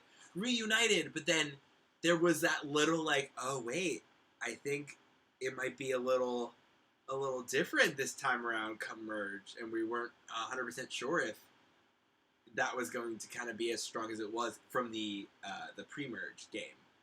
So, Well, it's so hard, too, because, like, I often forget, like, we were only in our original tribes for 2 weeks. So, like, Justice League Yeah. had, like, a really strong initial connection for 2 weeks, but then we were, like, on other tribes, and, like, I then formed my connection with Becca, and Becca and I were on tribe for, like, 4 or 5 weeks before Merge. So, like, when I got to Merge, like, my connection with Becca was just so much stronger than it was with Devon or Kevin, just because we had been on a tribe for longer.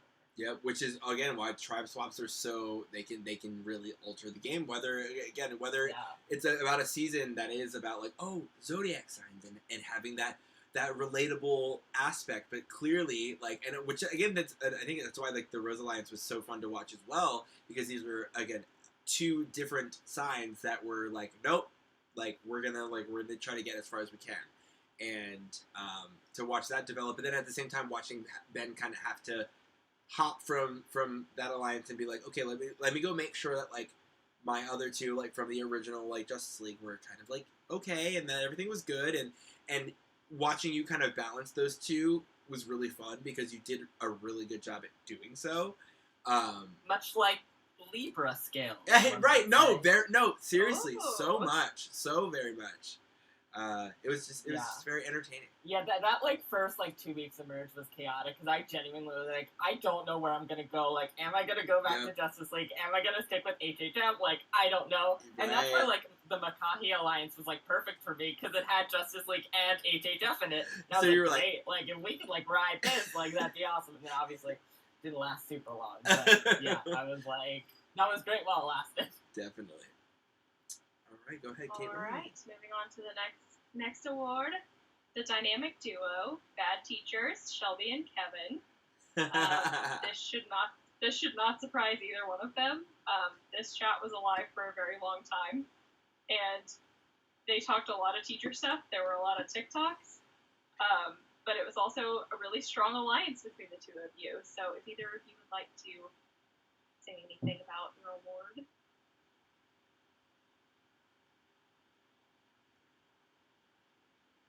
Not surprised that we were up there. I was just waiting, like, when is somebody gonna bring up how awesome we were, because we were.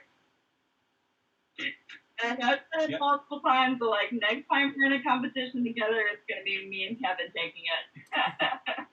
Do an amazing race Oh my god, Shelby and Kevin on the Amazing Race would be so fun to watch.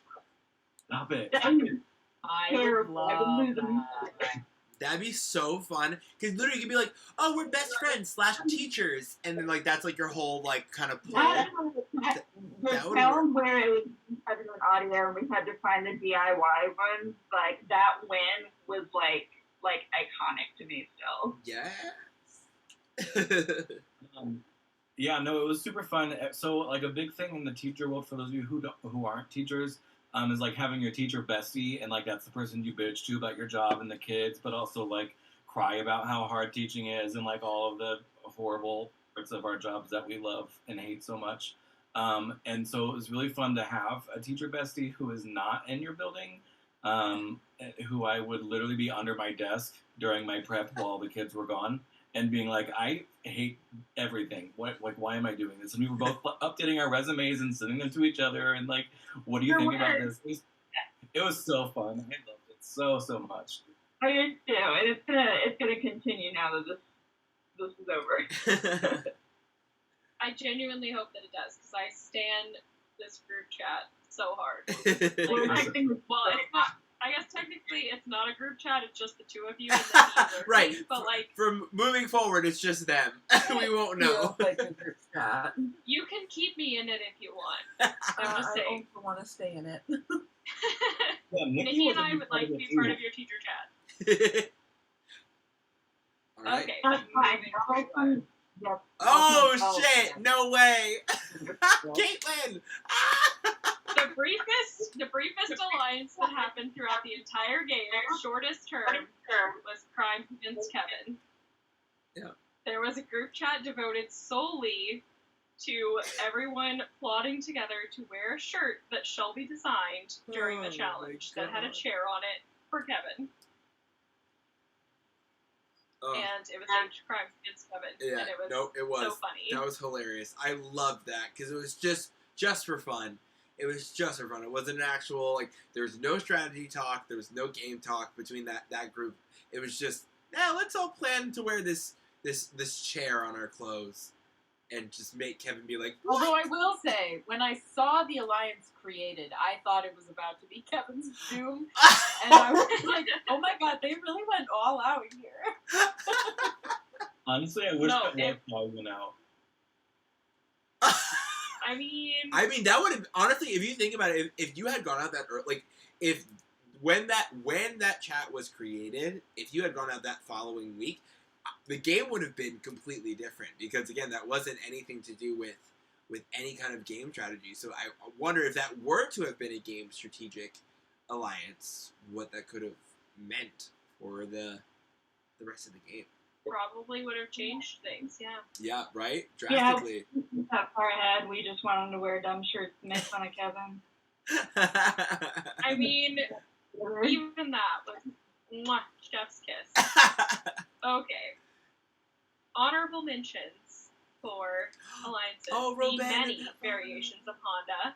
There was Honda, and then there was Da Honda, Yep. and then there was Small Honda Civic. Yo, oh my god, small Honda Civic! There were so many variations of Honda. Every time a Honda member got voted out, they changed the name. So true. And then there was Virgo Queens, which Yep. obviously was on Honda. Yep. Which is not called Virgals, by the way. Sorry. They're very That's touchy just the about one that that. I've seen for the past couple Um, weeks.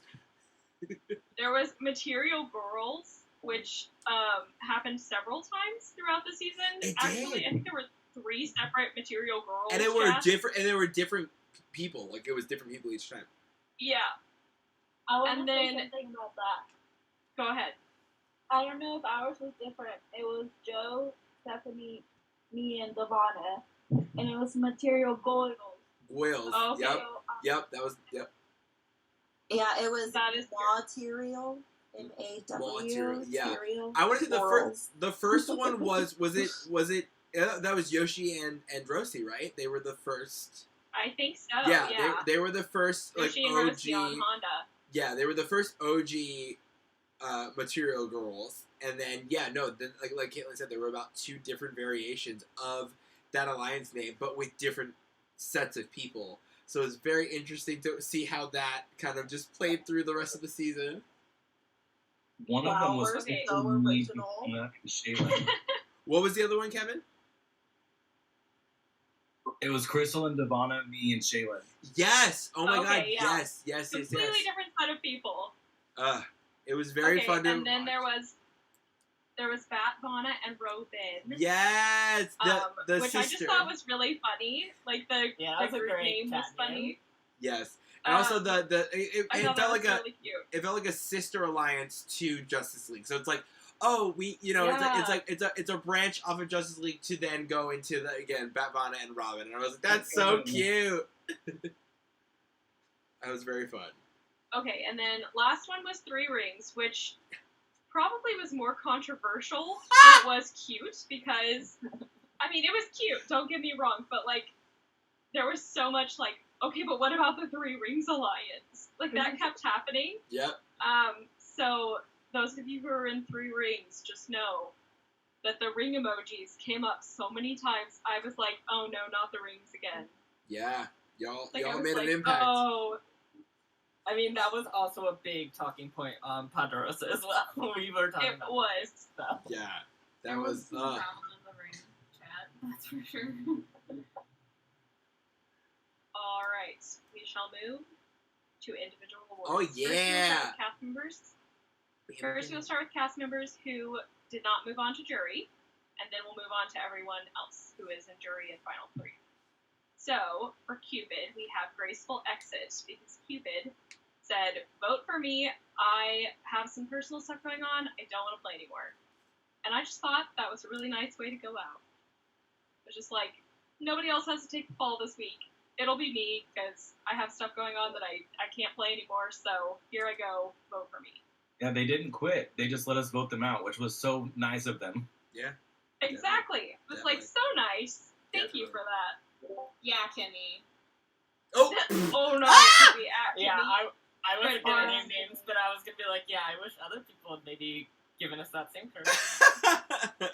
I mean, Or maybe I don't know. Maybe have not one, maybe not have one individual immunity before doing so. To be fair, with Kimmy, I feel like I kind of like pushed that to happen. No, you keep saying that. No. He needs to be held accountable for that. Wait, hold on. I need if Corson's still here, I need to hear from Corson because I know Corson's. We had a lot of thoughts on that Amy blame. I'm still mad about that. Oh, wait, about what? No, remember when about Kimmy did. leaving and sorry, go ahead. No, you're good. Remember when Kimmy had left and Amy was just full on blaming herself like for that push as if like she had, convinced Kimmy. Because I said the words, and then she was like, "I'm done."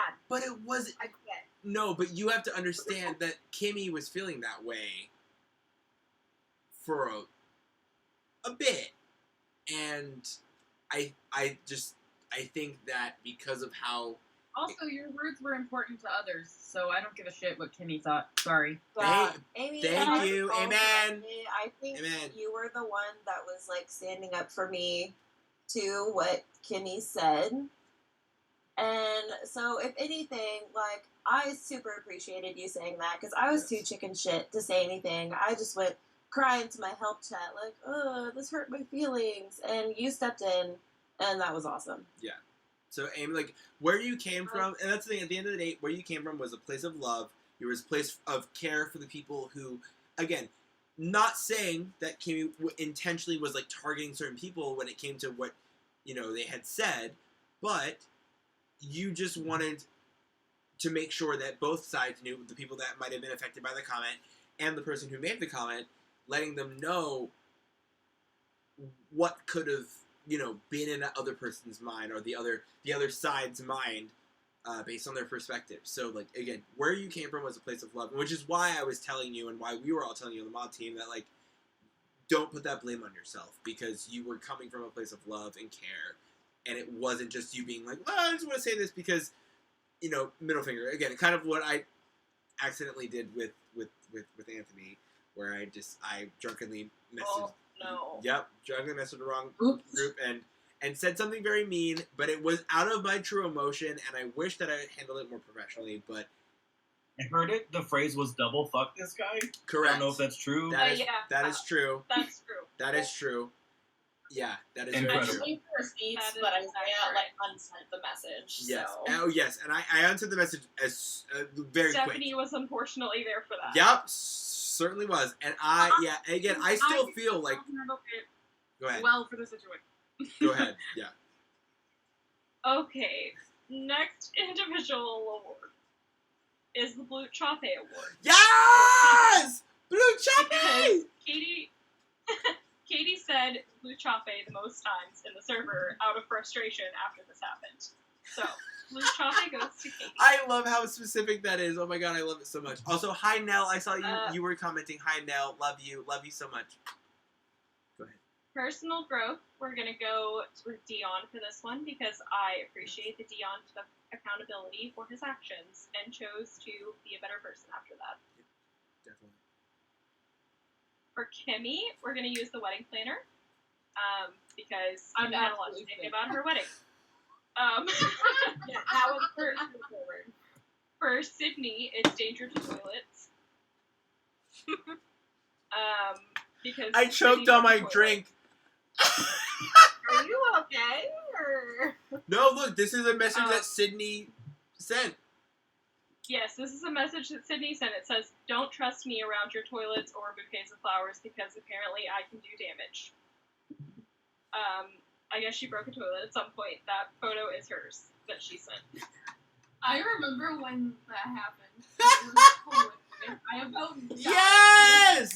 That was in the original, like, a high, like, chat. Okay. That was in the original Ahi chat.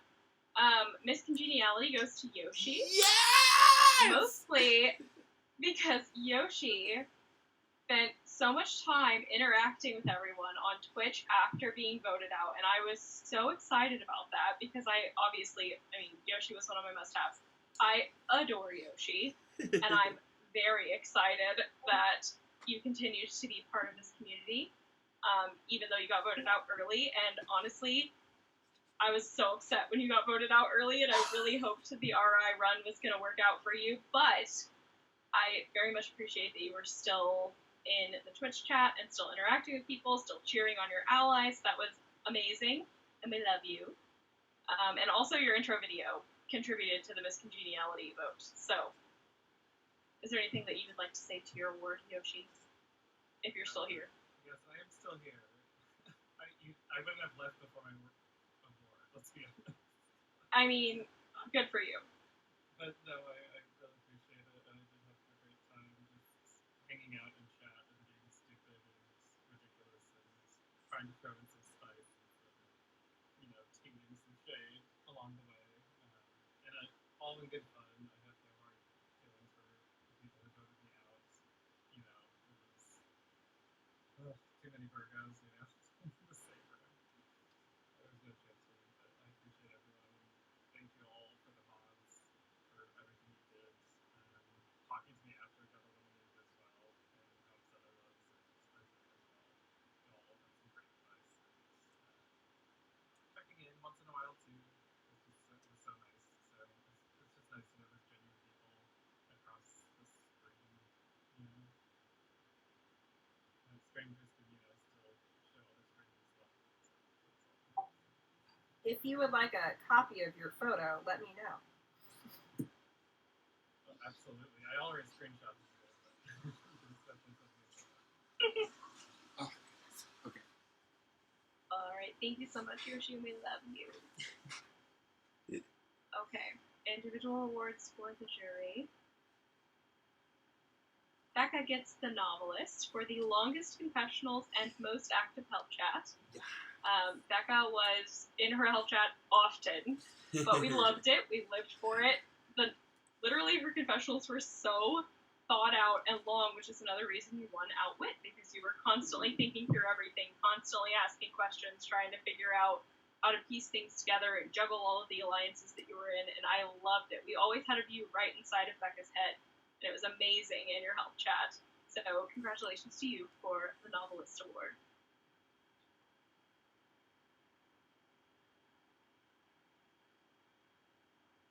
Becca, would you like to say anything? You don't have to. Thank you. I did name all of them at one point because they were getting to be so long. I liked kind of like keeping all of my thoughts together and trying to keep my gameplay all together, and it really, I think it came in handy when I needed to review things. 100%. Thank you. Again, it was really cool to be able to see like exactly what you were thinking and know kind of what direction you were moving in and what you were debating about. That was pretty neat to be able to, because not everybody used their help chat that often, we're there for help, but we also super love to see like what you're thinking and what your thought process is. So I loved that you used it that way as well. Okay, next one. Ben is the detective. Yeah. I added 100%. screenshots. I added screenshots from our mod chat, and I would just like to read them to you. Hopefully, Detective Ben is off the case. Not Ben figuring out the Virgo alliance from afar. Detective Ben cannot be stopped. Also, when we split up RI, I think we should make them either all black or keep them the same until we're ready to merge everyone, just so Detective Ben doesn't get sucked. LOL. We finally will surprise Detective Ben with something, LMAO. Literally, half of our prod chat, whenever we were doing all of the merges and tribe swaps and RI, was trying to figure out how to keep it away from Ben. Accurate. I have a question in relation to that. I was so proud of myself for making a second jury Say roll. it. Preach. Literally Preach. the second RI roll, and it was fake. It was fake jury, but it just looked exactly the same, except there was one extra space. Yep. And it was in front of your face, Ben, and you didn't get And it was literally because Ben pushed me to be better. So thank you. Yeah. I have a Ben question in pushed you relation to grow. to this.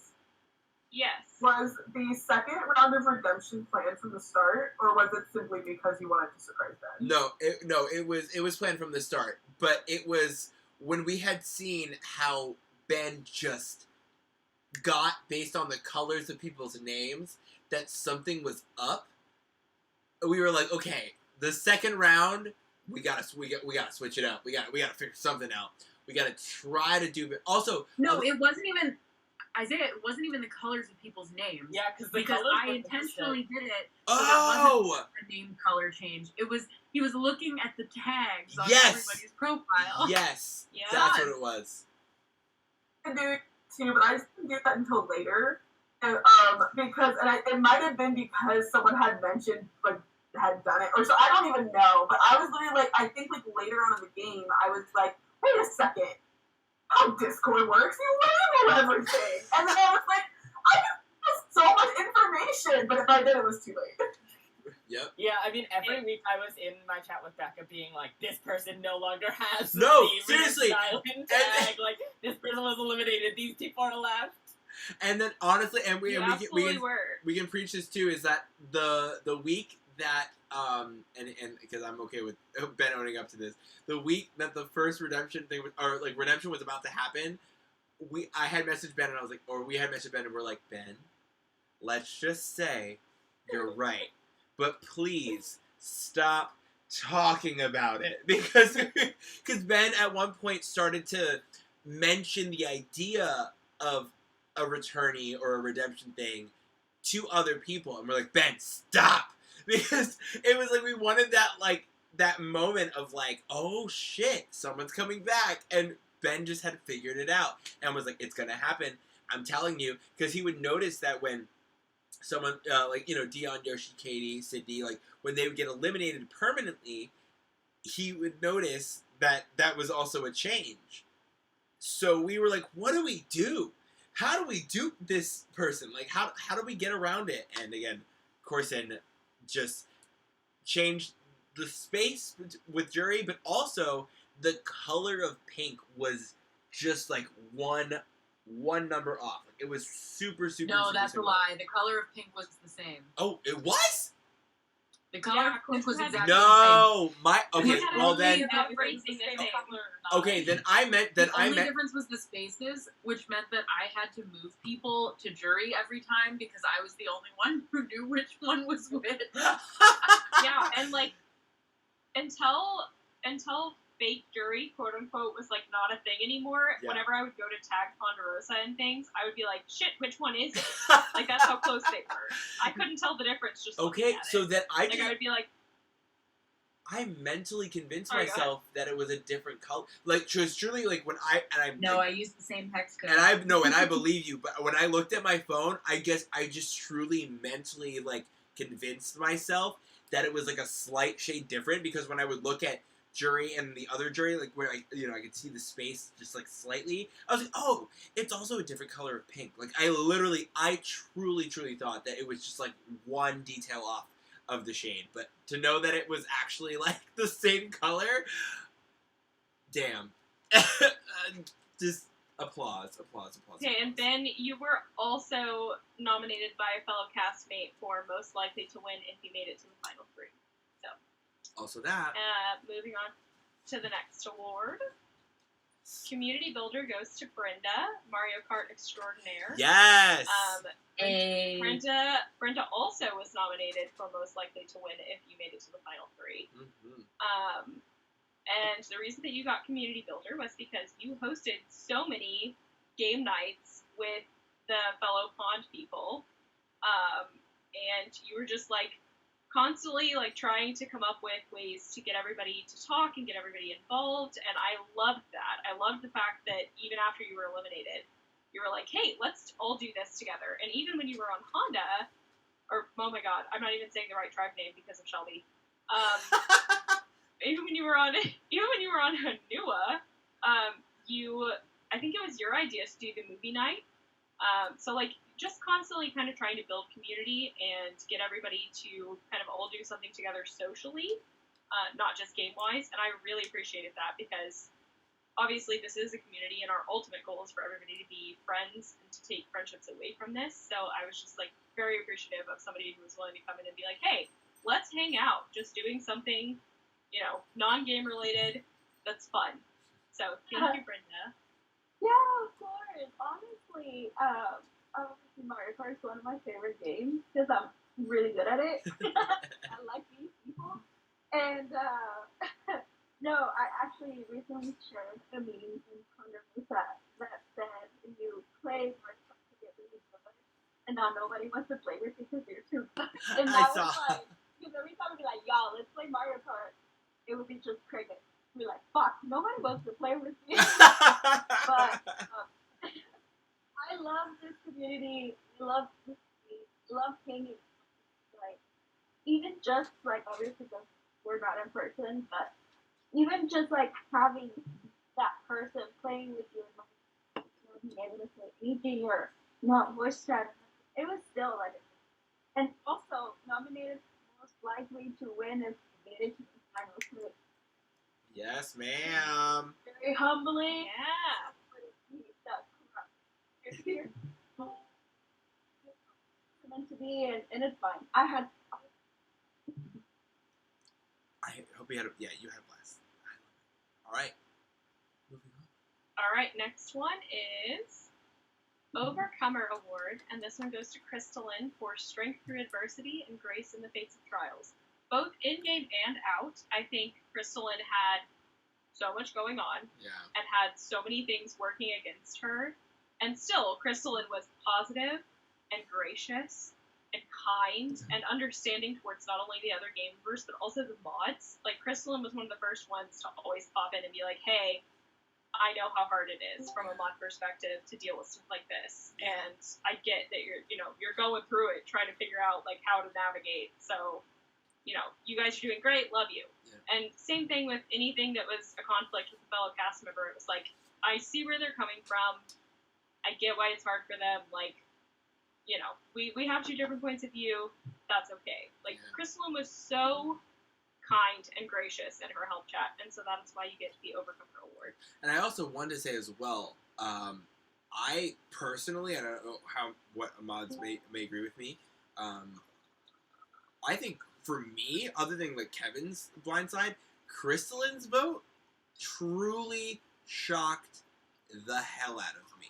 Just for sure, yeah. Like just from that viewer perspective, again, like I told you, like around like the time of Merge, like I was trying to not really listen in on the tribal nights like during the day. Like I would try not to like read a lot of conversations because I wanted to kind of have that shock of like Jeff, where Jeff is like not knowing. Like, yeah, he has all this footage, he has all the production telling him, oh, this conversation happened, but at the end of the day, you never know where actually someone's going to, kind of land. And I was at Crystalline's vote. I was super, super shocked. I did not think that you were going to go out when you went out. And it was just, it provided me like it kind of reset me in my head. I was like, okay, well, I thought I knew where this game was going, and I now don't know. So, but yeah, I totally agree with this, 100%. And if you want to say anything, you can go ahead.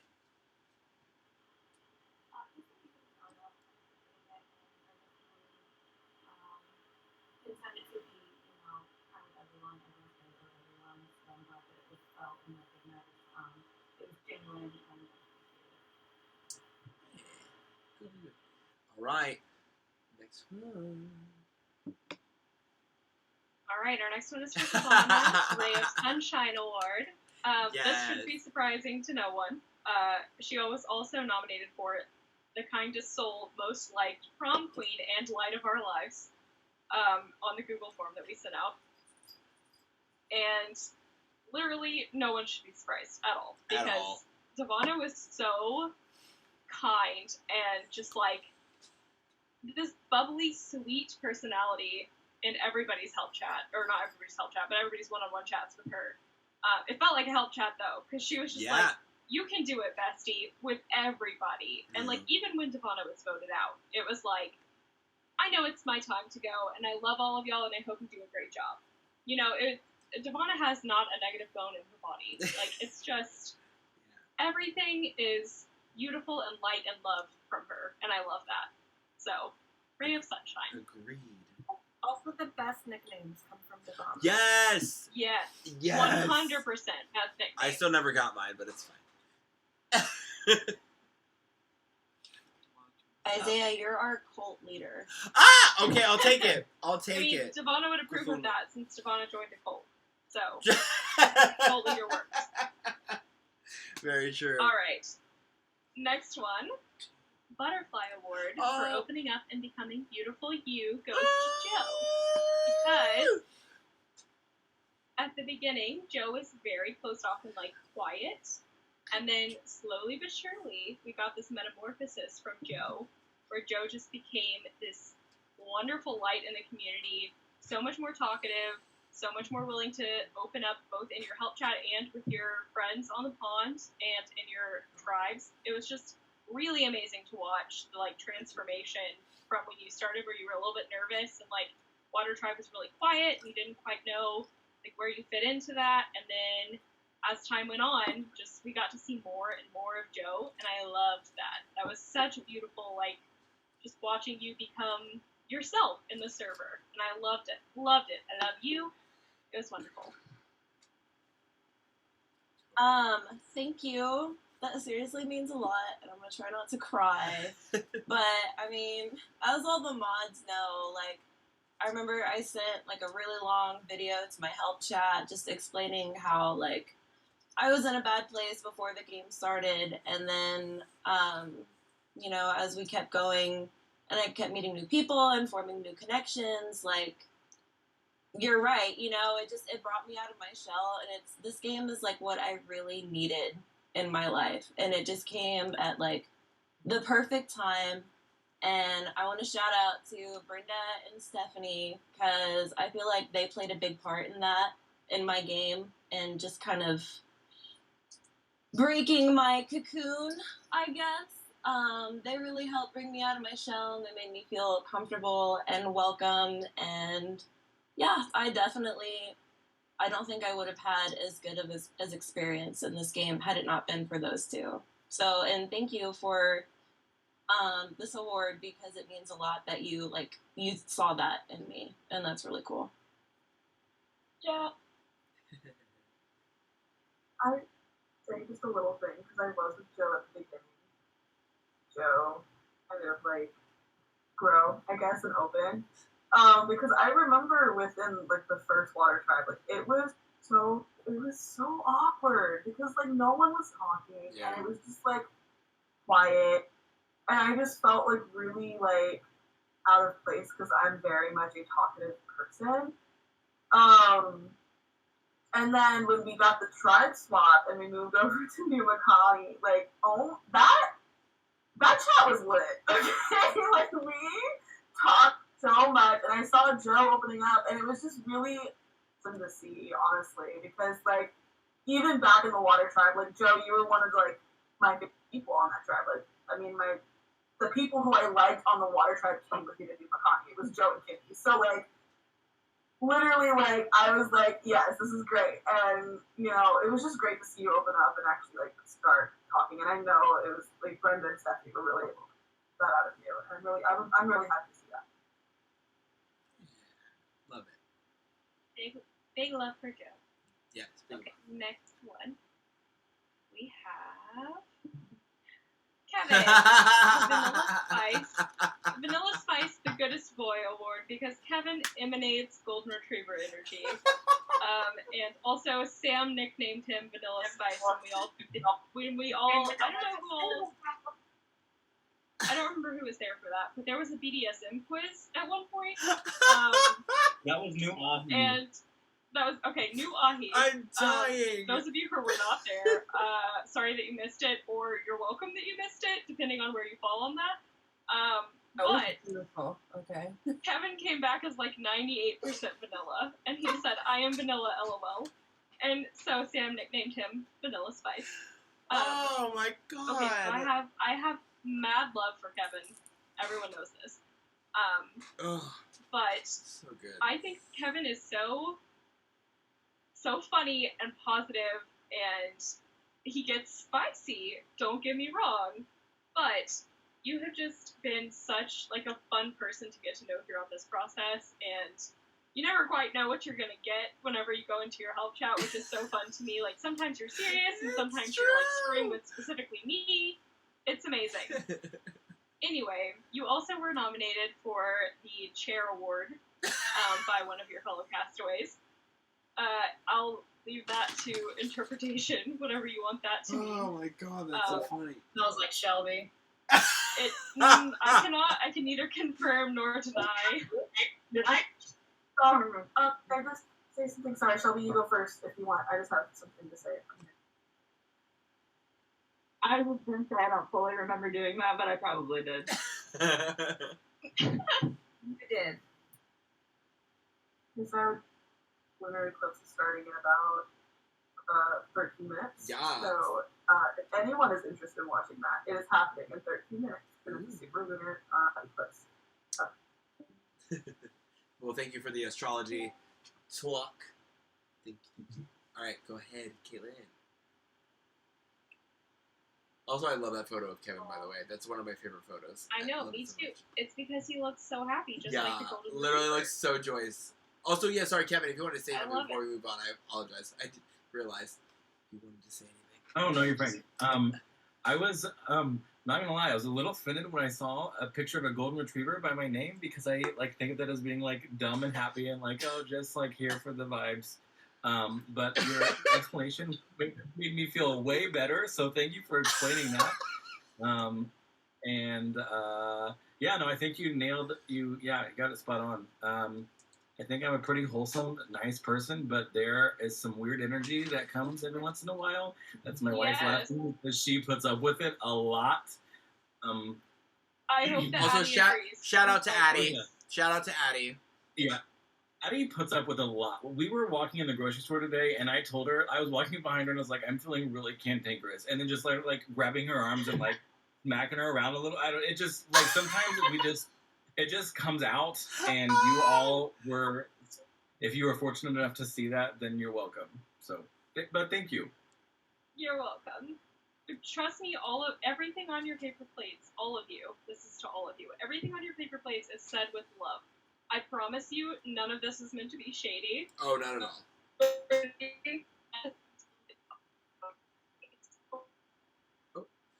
We had a little connection issue. Hold on. Kaylee, your mic. As soon as you started talking about all the different awards and how none of them were they're all like nice and meant to be compliments. You started getting like weird with the audio and your video as well. Kind of froze. So there might have been just a moment. Robot Caitlin. Right, immediately turned into Robot Caitlin. No, the connection is weird. It's off. Definitely off. Oh. Get it together. Can we take a shot? I took one with Carl just now, so if y'all want to take one, go ahead. Caitlin, if you need me to share it, I can. Oh yeah, true. Amy is a backup if we want to share it to Amy's. Sorry, I'm like literally so focused on my poof. I'm like, does it look right?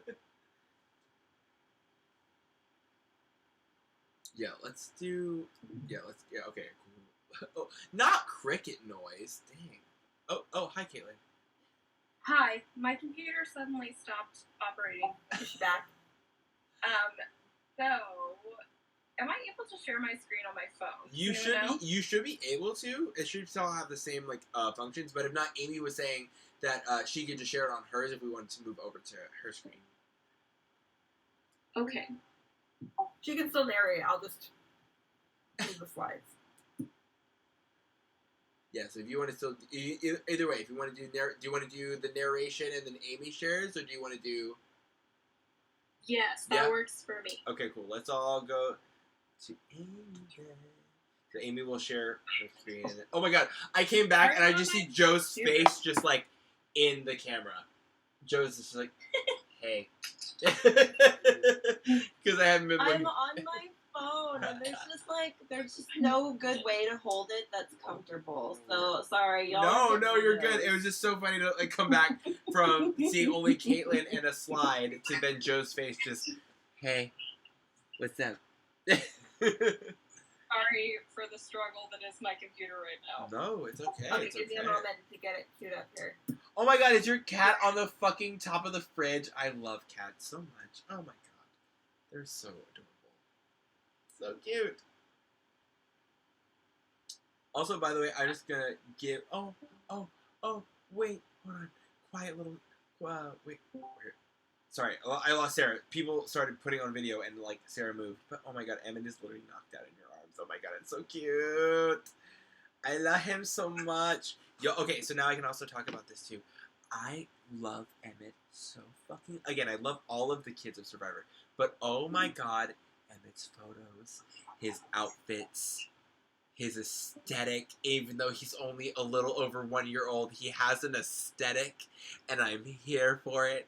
He's one of those babies that, like, doesn't even know what a camera is yet, but knows that when it's in front of him, he's like, wait. Gotta get the hair right. Gotta get the pose right. Gotta show off the out. I don't know. Emmett just knows how to naturally pose without knowing that he is posing. It's so good. I love him so much. And also, just even Sleepy Emmett is so cute. Just gone. Just out like a light. I love him so much. Sorry, I had to brag because I saw his face. Absolutely, Yoshi. Go ahead. Okay, this has just been weighing on my mind recently. I just wanted to take a bit of time to. I think I owe some people apologies. Specifically, my Hindua tribe, Brenda, Stephanie, Sarah, and Millie. I think I was really, really upset when I was eliminated, and I kind of put that anger into some things I said on Redemption Island, and I think they were unfair because mostly I let my emotions kind of get in the way of, you know, thinking rationally, and I get wrapped up in kind of like a fiery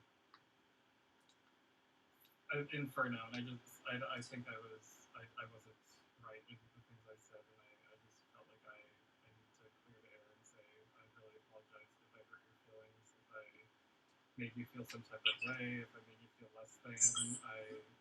That was all on me. That was all just my internal battle of feeling not good enough and feeling like I wasn't doing a good game or I could have done something better.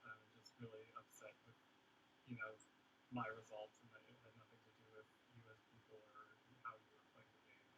And I just really sincerely feel bad about those things. So just wanted to say that. Thank you, Yoshi. I appreciate that. Thank you for that ownership, and thank you for being vulnerable.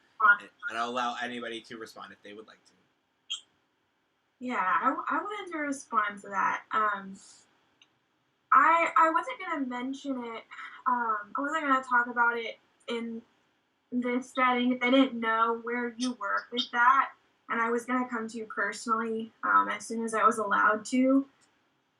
I wanted to apologize the part that I personally played in voting you out. I had known that you had mentioned my name, and I was on the chopping block that week. And there was a lot of personal stuff going on with me at the time, which I talked to you about, and I just really thought we had connected. And this game has been a huge part of me finding myself and my identity as, you know, she, they pronouns, and kind of opening up about my personal journey with who I am. And you were a big part of the reason why I decided to open up about it, Yoshi. And so whenever I heard that had got involved, and it was really, I was hurt by that, and I definitely, out of my own frustration with myself and my own self-doubt, I pushed you as the vote because I didn't really want to confront. I didn't want to deal with it. I didn't want to confront anything about it. And so I'm really sorry for not confronting it and not talking to you and being honest with you and how I felt, whether just outside of the game, because I, like, genuinely, you were a joy to be around, and you gave me the confidence that I needed to be myself. And so thank you for that, and I'm sorry that I wasn't able to communicate that to you, and I pushed you away because of that, so I'm really sorry. I love you. All love. I'm really what that conversation like it did have like it was hard to separate gameplay from your emotions, and what I was doing with that vote was strictly gameplay. It was nothing like against you, Millie, because I think you're like a sweet heart and you're funny and you're brave. And so I really hope. I'm sorry that it did turn out that way, and I said things that I wish I didn't. And again, it was out of emotions, and I just have respect for you. And hey, you're doing amazing. Oh, yay! I just wanted to say real quick that thanks for apologizing. We definitely did, not gonna lie, we did have a really sour taste in our mouths about some things that were said. And appreciate the apology. And again, if I ever did say or whatever hurt you, apologize as well. But I think from now on, I feel like this is a good step. We can just move on. And yeah. Yay! I love this. Sorry, I'm popping a moment. I'm just saying, I love that this is happening. So thank you, Yoshi, for bringing out that platform and giving that space to talk, because I think this is definitely especially early on in the game, point that was kind of very emotional from the jump, and I'm glad that y'all are able to voice that and be vulnerable and be honest. And like Brenda just said, I really hope that I hope it's a stepping stone in the direction of maybe having a friendship outside of the game. And I'm just thank you all for being so honest and mature about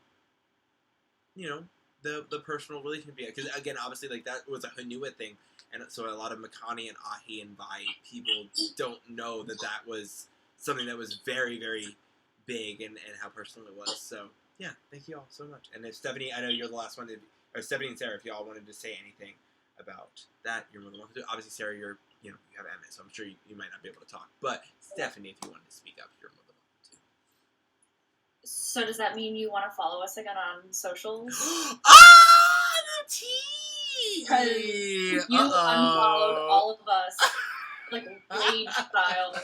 You unfriended us on Twitch, and it actually broke my heart. Because my vote that night went to Rosie because I was not going to put my vote towards you. I felt like we really had a good connection, and it was genuine from me, and I was not going to vote you out that night. And then when I saw you just erase yourself from my life, I knew that it was more personal, and I felt very sad. So I hope that this, again, I guess what Brenda said, but I hope this means that we can, be friends again. Of course, I will follow all of you back and add you back on. It was, again, I think my Leo, Moon, and Rising comes out a lot, where I just I do things like. Wait, Yoshi, so you're a Taurus Sun, Leo Moon, Leo Rising? Okay, well that makes a lot of fucking sense because I'm a Scorpio Sun, Leo Moon, Leo Rising. So I get your energy. Okay, that makes so much sense. Oh my god. I get it. Yeah, that definitely explains the main character energy. Are you calling me a main character? How dare? Maybe. How very dare?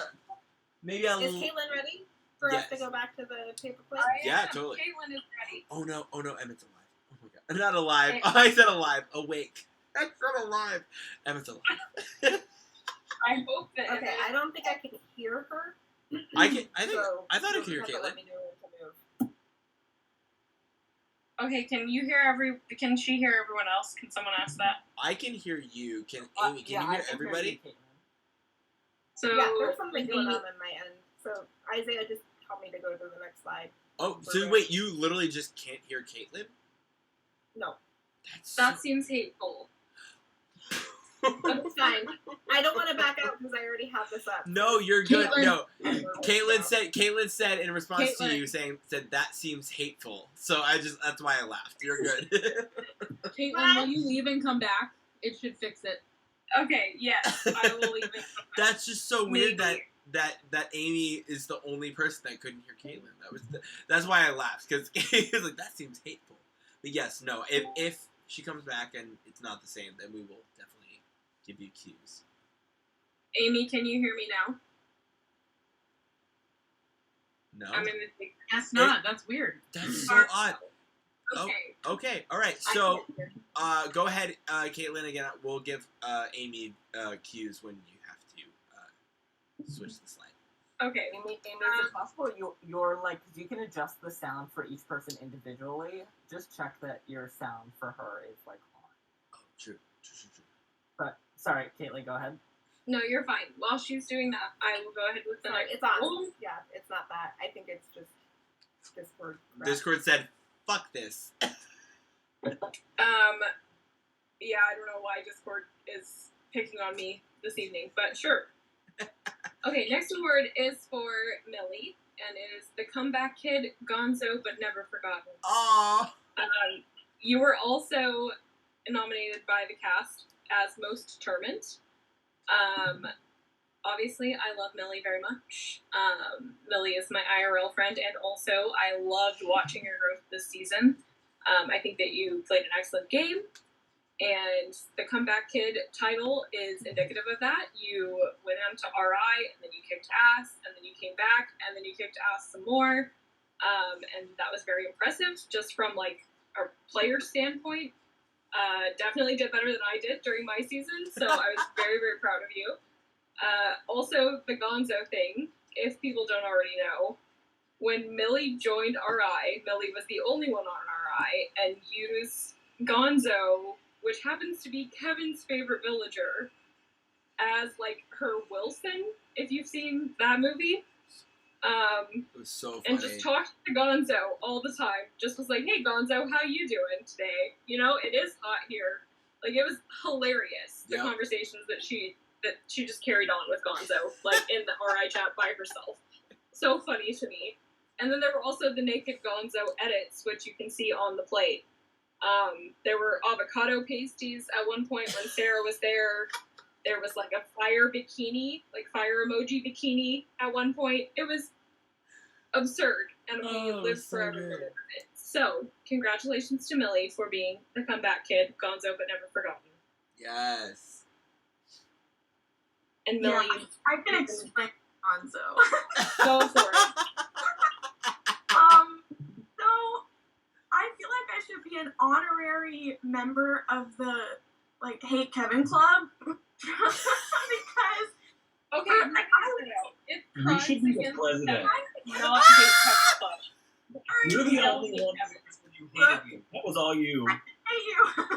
So, the Crimes Against Kevin Club, because that truly was a crime against Kevin. I don't know why I specifically decided to pick on Kevin for this, because I think it was because Kevin and I had a really weird relationship in the game where we got really close to the point where we knew we were on opposite sides of the game, so we just messing around. We just had lots of jokes. We had fun in our chat on our one-on-one, and we just became really good friends during, right after the merge, and during our time in a tribe. So I just decided to pick on Kevin for this, and what happened was I brought Gonzo, which was Kevin's favorite villager, with me to Redemption Island, and then the mods dropped me some firewood and some matches, and I burnt my clothes, I burned my shirt off, and I stole Gonzo's shirt. Yep. So that's why he's naked. I forced Gonzo to give me his shirt, and that's what I lived in on Redemption Island. So yeah, that's the story. One of the first questions that Millie had asked was, "Can I be naked?" And we're like, "Well, you're the only one here on Redemption Island, so yes." We're like, you can be, like, that's fine. We don't care. Do what you want to do. And then Gonzo came into the equation. And we were like, sure, Gonzo and you both can be naked. Like, have fun with it. And it developed into this thing that lasted basically through the whole entirety of Redemption 2.0. Yeah. So last season, when we had Edge of Extinction, we had a mascot in Edge of Beardo! So since Millie was the first merge founding member, she got to pick a mascot for RI, and Gonzo, Nakey Gonzo with the avocado pasties won. Yep. So, Ben, I don't know if you remember, but I sent a message to the Justice League chat being like, hey, did the mods send you, like, a picture of your favorite villager? Yes, wait, I do remember this. Okay, I got this fucking picture in my help chat from Caitlin, and she was like, oh, no reason, can't tell you why. And I was like, okay. That's that. Because Millie's never like, can we send this to Kevin? It's because Millie said, can we send this to Kevin without Honestly, us that knowing? was my idea. I was just being chaotic. Like, I was like, hey, Millie, do you want me to send this directly to Kevin? As if I was gonna say, I had to say. I was like, I'll send it to Kevin with no context. Is that what you want? And Millie was like, yes. And she did. She was like, Kevin, I have a picture for you. And that. And then I couldn't ask any questions. It was I had no clue. so good. It was so funny. Oh my You're god. welcome. Such a good time. I loved it. Yeah, Okay, so does someone want to tell Amy that you can move yes, to the next yes, one? Amy, you can Since move I to the can't, next apparently. plate. Perfect. Go right ahead. You're ready.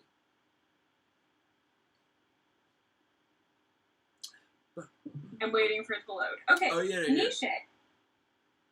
Integrity Award. You stayed true to your values throughout the whole game.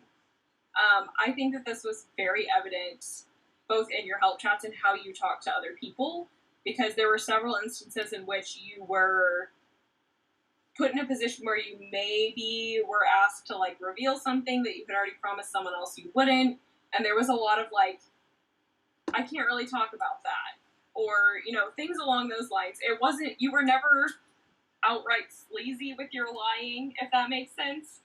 Like it was very like, okay, sorry, that's not something that I could talk about. Or whenever you were telling somebody something, you were like, hey, I'm going to be completely honest with you. And you did. And honestly, that's a very impressive game to play, because so much of Survivor is trying to kind of convince people of one thing or another. And a lot of times that means bending the truth or revealing something that was supposed to be a secret, or, things along those lines. So honestly, just the fact that you played such a straightforward game for the most part was very impressive to me. So that is why you got the Integrity Award. I will give you a chance to respond if you would like.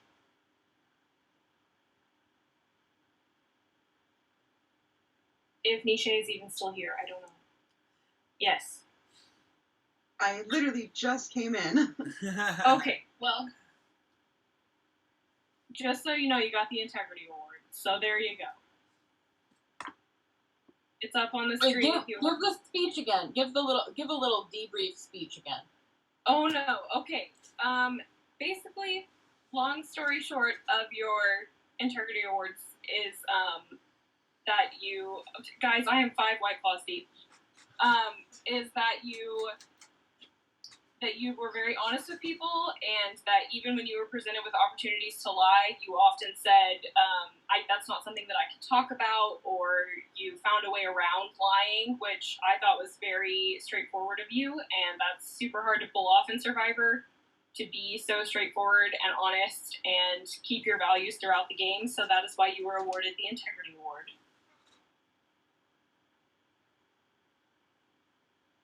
That's my summary. So if you would like to respond to that, you may.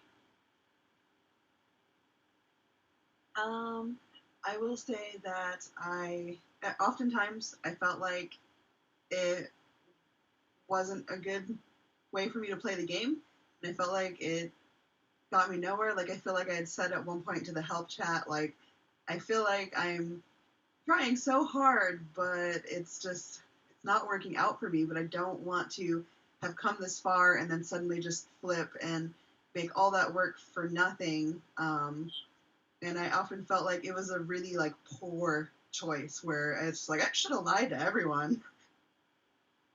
Well, I mean, clearly it worked out for you, bestie. Because you So- fucking won! Yes. Okay. I am ready to move to the next slide as long as no one else has Amy, anything go, to say about go it. ahead and move to the next slide. Caitlin is ready. Okay, my next award is for Rosie, and it is Taurus Tenacity. You were also nominated for Most Material Whirl. I have to say that correctly, apparently. The spelling is important. And then I have added several screenshots from your help chat that say, I'm the last and newest standing, let's fucking go.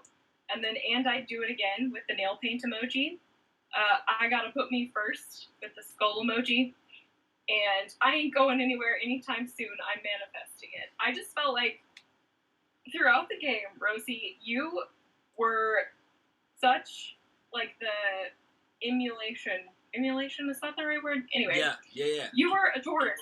Like true to form Taurus. Like just stubborn, bullheaded, absolutely determined to do what you were gonna do in this game. And I was so appreciative of that energy because also Taurus. So that is why you got the Taurus Tenacity. And I felt like every time you got knocked down, you stood up and said, I ain't fucking with that shit. And then you just kept going. Like, it was like, I was so shocked every time you came back into your help chat because we had all this, like, anxious energy and then the bad thing would happen and then it was all of a sudden it was like, nope, we're gonna change plans and we're gonna do it and we're gonna keep going.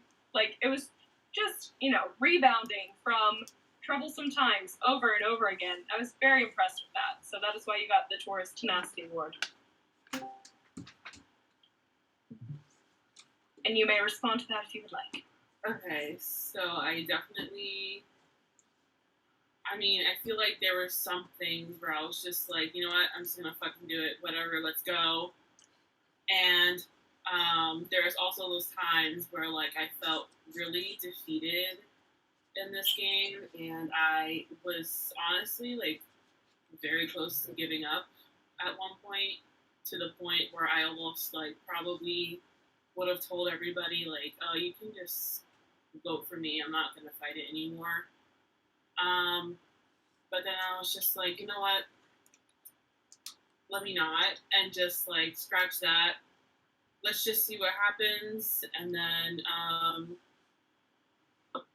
I just kind of went from there, and also, I think the fact that, like, I was a vote on several occasions, and I was just like, you're not going to get rid of me, like, that easily. I was just like, let me just keep going, see what happens, and I didn't think I'd end up where I ended up because of that, and also, like, an advantage I had, and I'm honestly still shocked about it, so, yeah, I'm glad that tenacity got me to where I am, and I am proud of myself for that.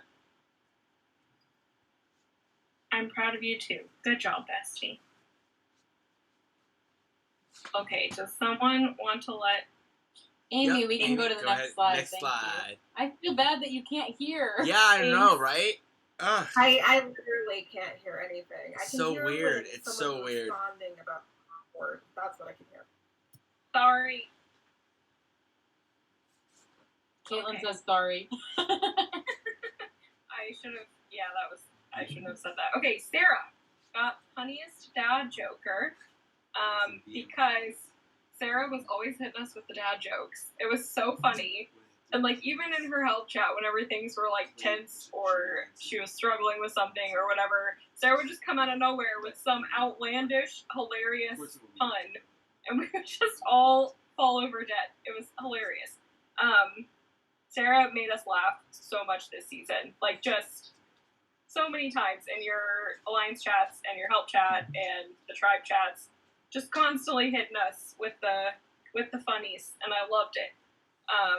And the example that I put as your little screenshot says, I spend my days tanning on the beach with Brenda and drinking 4 Locos out of a coconut. And this was obviously on the pond. And Amy said, 4 Loco and a coconut sounds like a very laborious process. And Sarah said, "It's pretty loco." So just like ultimate dad jokes. So good. Every time. So for that, we award Sarah funniest dad joker. And Sarah, you may respond. So I'm always the person that masks like my pain or like really bad situations with humor. It's a blessing and a curse. But I also just love a really good pun, so thank you. Yeah. So I was gonna say I do have to go though. I have to get Emmett home. We're not currently home right now. Go ahead. But yeah, thank you so much. You're welcome, and we love you, and we good love night, you, Emma. we love I you. love you. Say good night. Bye. Bye-bye. Have a good night. Love you, Emmett. Can you say something? Say hello. No. Goodbye. Nothing. He's like, I'm so tired, Mom. No. Good job. Bye. Thank you so much. Bye. Mwah. All right. Okay, you can call me. Okay, so for Savvy, we have 420 Ambassador. You were also nominated for Most Likely to Sleep with All of Us and Turn Us into a Communal. I don't think I have to explain either one of these. But Savvy, you can go ahead and respond. Because, Scorpio energy. Scorpio all the way.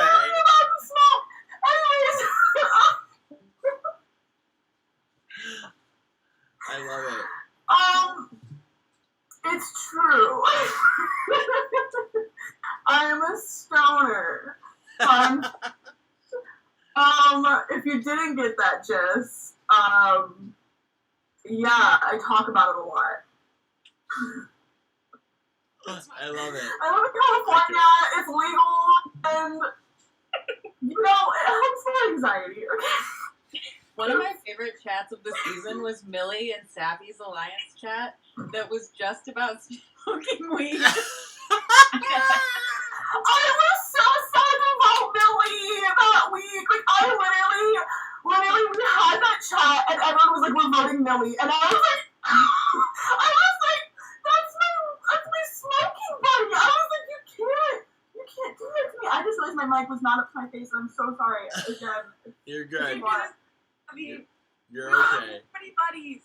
We were the 420 babies. The I know, and I literally, I did not want to vote you, but I was scared that if I didn't vote you, the vote would go in a completely different direction, and I was like, I can't risk it. I can't.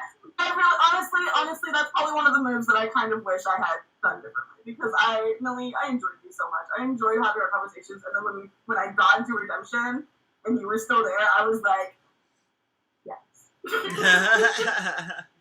Wait, I'm just so sorry that you were up against 3 Virgos at that point. Okay, I have a story regarding that. I don't know if now is the time for that story. It's a story regarding Stephanie. Stephanie knows exactly what I'm talking about. Our chat, Stephanie, before I was voted out. That is the story, and Stephanie obviously doesn't remember, but it's fine. Y'all know literally, y'all can have that. We were voted the same week, and we were in the process of making a Scorpio Virgo Power Alliance before we got voted out. Right, yeah, I remember that. Yeah, y'all were trying to make an alliance where it's like, okay, we can both work together, but then the double happened, and yeah, y'all had both gotten voted out. So, yeah, it was a very short-lived, but I feel like if that were not to have been the case, it could have been a little bit different. But it is what it is. So, all right. Okay, so just a really quick comment on that, which was on one hand, yes, like I was actually quite willing to work with you. I felt like you all of a sudden wanted to make moves, and I was down, out here for it. But your message to me was like, we should make a Scorpio Virgo alliance. And to me, it was like so out of left field. And I'm like, why do I want to work with a Scorpio? Why do the Virgos care? Like, what else are you bringing to the table? Who are the other Scorpios? And I like kind of roasted you in my help chat. I was like, what is this? Where is this coming from? And then Isaiah's like, excuse me, miss. I'm also a Scorpio. But anyways, a lot of love for you. No, it was out of left field. I will give you that because obviously, if anyone knows mine and Stephanie's history, which I'm sure a lot of people do, Stephanie voted me out. I was either me or Stephanie the week I was voted out the first time, and it was just like, I wasn't mad about it. I was literally just like I was, but like I wasn't. I was at first, and then I was like, you know what, it's fine. But no, like literally, even coming back from RI, I kept my distance with Stephanie. So it was, it took me a minute to be like, wait a second, and then I was like, in competitiveness and like wanting an urge to win, and like I'm not saying not everyone has an urge to win. Obviously, we all do. Obviously, the final three do. But I felt like a connection with Stephanie in the sense of like how we were approaching the game in a sense, and I was like, you know what, it might be a very out of left field like move, but I was like, but I feel like it's a strong move, and that's why that's why I tried. Yeah, love it. All right, we're ready to move on to the next slide. Yeah, my Alright. computer died, or my phone, I can't talk. My phone died, so now I'm back on my computer, and I'm hoping that the Wi-Fi stays. Okay, you're good. What is our, okay, Amy, if you'll, can Yeah, you no, we switch to the next one. You're all good. what is the next one? Anyone Asher let me Queen, Shaylin. know? Okay, yes. This one's fairly obvious. I think Honestly, yes. Shaylin clearly was the most knowledgeable, I think, about Astro in general. Along Joe also had a lot of Astro knowledge, but Shaylin was like And giving Rosie. us and Rosie, but Shaylin was giving us like overviews of all of our like house alignments and like stuff that I don't understand. If we're being completely honest, so I was very impressed by Shaylin's like overall Astro knowledge and just like coming out of left field with like, oh, that's because you have Saturn in Scorpio or whatever. Like, just what does that mean? I was so fascinated with all of the like amazing knowledge that Shaylin constantly was like putting upon us. Also, Shaylin, I strongly debated giving you like most soothing voice because I like to hear you talk, if we're being completely honest. And everyone's nodding. I see a lot of nodding happening. You have a very soothing voice. So I will allow you to respond now. Sorry. That's really funny. Thank you. What's really funny was, so all of my like astrology talks, that's like the thing that I talk about when I don't know people because I don't know what to say and I get really anxious. And so I was like, well, everybody has to like astrology here. So then I was like diving in way too deep at the very beginning and asking people like all their like sun, moon, and rising and Mercury signs, and people are like, what the fuck are you talking about? And it's like, maybe I'll just tell you about yourself. But then I think a few people were weirded out, and then I was like, I'm gonna give up. But then I got to read everybody's chart in Pondy, so if anybody else wants some chart insights, let me know. Yeah, I still never got mine read, so you have to do that. I'm still waiting for mine too. Okay, y'all just send me your name. You're right. That's all you gotta do. Put you on y'all list. I know, I'm like, in line. Make a business out of it. Not saying that you should charge people in here, but if you continue to do readings on people, you should really consider, making them pay for it, because that kind of stuff makes money. Hell yeah. I was about to say that too. I was like, you should charge. Yes, hustle, but not with me, because I'm broke. Okay. Y'all get a free one. Thank you. We love you, Shayla. All right, next, Okay, Amy, do go it. ahead and move to the next. Yeah, perfect. Thank you. You're all good, Caitlin, when you're ready. Okay, what's the next slide? Well, it says Matzer, but I mean, I think it meant master. Oh, okay. Of No, wait, I oh wow, need to this is so on purpose. Okay, Matzer of Hilarious Tipios. Yes, I see what's This happening. is Slutty. I see what's you happening. were also nominated for Most Under the Radar. And the typo that I included was the Honda situation. really just constantly cracking us up with just the ridiculous typos. It was so funny every time. And it was We lived for it. throughout the season. It was literally throughout the season. It was just a random word where Shelby would just be like, "Oh, it's this," and "Oh, no, fuck, I meant this," and it just it Yes. dragged on. It was great. I really like that Kevin's inclusion in that screenshot because he definitely reiterated my typos the most. So when he was gone, I was kind of glad that stopped because they kept coming. I mean, legitimately, from like day one all the way to the end, there was just typos galore, and they were always so funny unintentionally. I lived for it. Literally, they were just these random words. For some reason, when you read it, it just made you cackle because it was so. It was not intentional. Like most of the time, it was not intentional, and just reading it, whether it was out loud in your head to where you had a voice in your head, and that's like the tone that you said it as. It was so funny. From my perspective, from obviously clearly other mods' perspectives, your little tiny typos because they were small, but they made an impact, definitely. I like Kevin, to did say you want to say something? that I'm small, but made an impact. 100%. All right. Next one, yes. Kevin, did you want to say something Go first? ahead, Kevin. Well, I was just gonna say really quick. I'm sorry, but I'm not sorry because it really got the ball rolling. Also, that's kind of my toxic trait is to kick people while they're down. So like, if you mess up, I'm gonna point it out and laugh at you. But luckily, Libra energy ended up right working out there. really well for us. So. I mean, I will say Kevin kicked me several times while I was down in his help chat. That You was. also kicked me. This was not one-sided. I gave you a taste of your own medicine. That's my toxic trait, is mirroring other people's toxic traits. We'll talk about this later. Okay.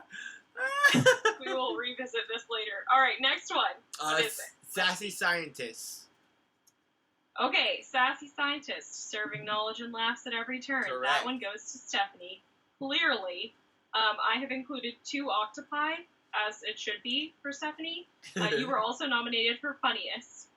So, Stephanie just cracked me up, and constantly, I was learning stuff.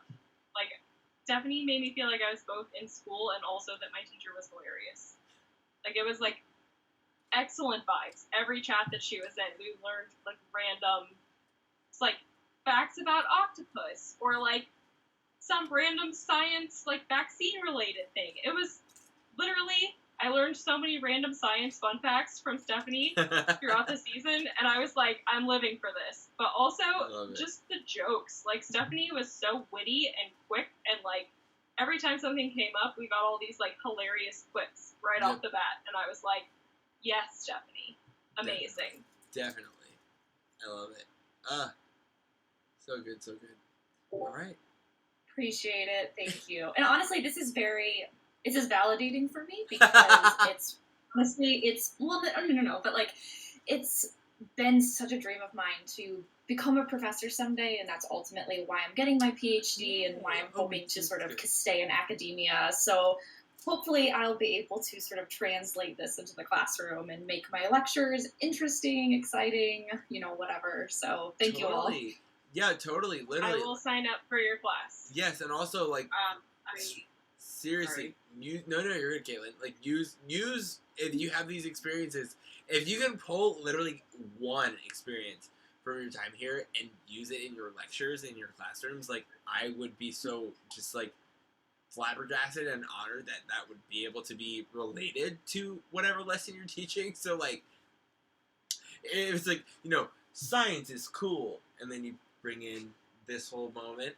Do it, fucking do it. You have my full permission. I don't care. I really don't.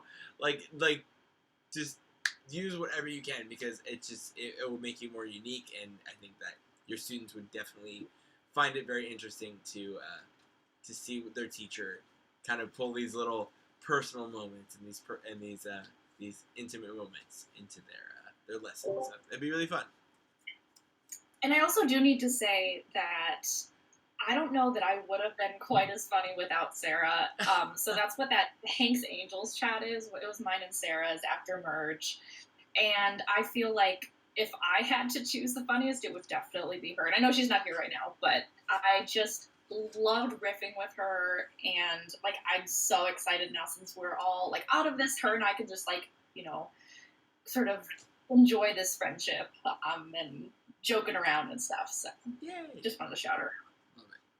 I just wanted to say, like, I've never seen someone, like, pull statistics from, like, the Animal Crossing game more than Steph did, and I just wanted to give major props for her to do that because I'm like, I don't remember a thing from taking a course on statistics in college, and she just wowed me with all, like, the graphs she made and, like, just everything, statistics that came from her just for, like, this animal game.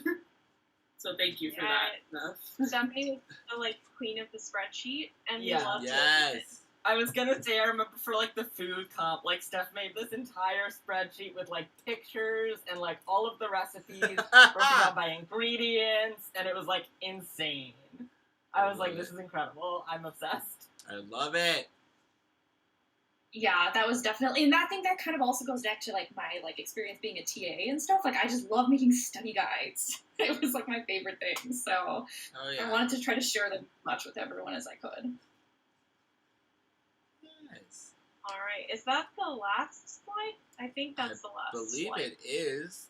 I think so. We can ask Amy. Is that the last slide, Amy? Yeah. Yes. All right. Alright. Oh, wait, one more. We have one more. I saw the one. Is there one No, more? sorry, I was. Oh, okay. You're saying I got- one moment. You're saying one moment. Look around. Gotcha. Handicap. All right. Perfect. And I will send everybody a copy of their paper plates, just so you know. Well, thank you, Amy, and thank you, Caitlin. We appreciate it. Thank you. Okay, so I'm going to really quick before we end the stream and end the night. I'm gonna ask like 2 or 3 questions that were given from the players themselves. I'm whipping out my phone here. From the little questionnaire that y'all were given. And obviously, any other question that was asked that might have not been revealed here, we can either... I'm so down to do, like, again, like Survivor game nights, and we can talk about it then if we want to. Or just, if you have these questions that you have for a specific player, you know, again, outside of this, now that the game is over, feel free to, you know, ask that and talk about it. But before we end the stream, I'm going to just ask a couple of... just a couple that I was a little interested in. So, all right, let's see. Okay, this question is for Becca. Becca, did you really, in all caps, not choose Stephanie when you were team captain because you thought Kevin wouldn't, or did you want nothing to do with her? And this is from Stephanie. So, did you really not want to, when it came to that decision with team captain? Was it purposely because you saw something in Stephanie that might have been a threat, or were you just choosing Kevin because it was Kevin? Well, because I didn't. Are you talking about when we were picking teams? It was the team captain. Yeah. So yeah. So you chose you chose Savvy last, and then Kevin chose me last, and so I had asked you, like, okay. Yeah. So I thought the 3 rings was like legit. So I honestly was like, Kevin is picking first, and there's no way Kevin's gonna pick Stephanie, so I'll just pick everyone else who I want, and then Stephanie will be on my team. And then it came to the last 2 people, and it was you and Savvy, and Kevin picked you, and I was like, what the fuck, Kevin? Why did you pick Stephanie? She's supposed to automatically be on my team because you don't want her on your team. okay, I guess that makes me feel a little bit better because I think it was like obviously, and I was never able to like re-talk to you because I was voted off that week. And so I was like, oh no, like maybe this was her whole plan. And then once Ben got into Ponderosa sending me screenshots of like, just like manipulation out the ass. And like, so I was like, wow, I thought Becca and I were like tight and we weren't. So then it had me second guessing like everything about our relationship. No, I understand like why you would second guess in that situation, but I did not think Kevin was gonna pick you for that, and I was like, she'll for sure be on my team, so I'll just pick other people just in case. So, yeah. All right. I will also say, like, if it was not a split tribal, like, we would not have made that move against you. Like, we wanted to work with you longer. It just felt like it was kind of the only move with the way that the tribes, like, split out and with the way immunity had gone that week. So it was very unfortunate because, like, I definitely wanted to continue working with you a little bit longer. It just kind of felt like the only option that would work. Yeah, no, I mean, honestly, in hindsight, like, we're all good and no big deal, but it stung. All right. Thank you for that. Next question I will ask is a little fun one.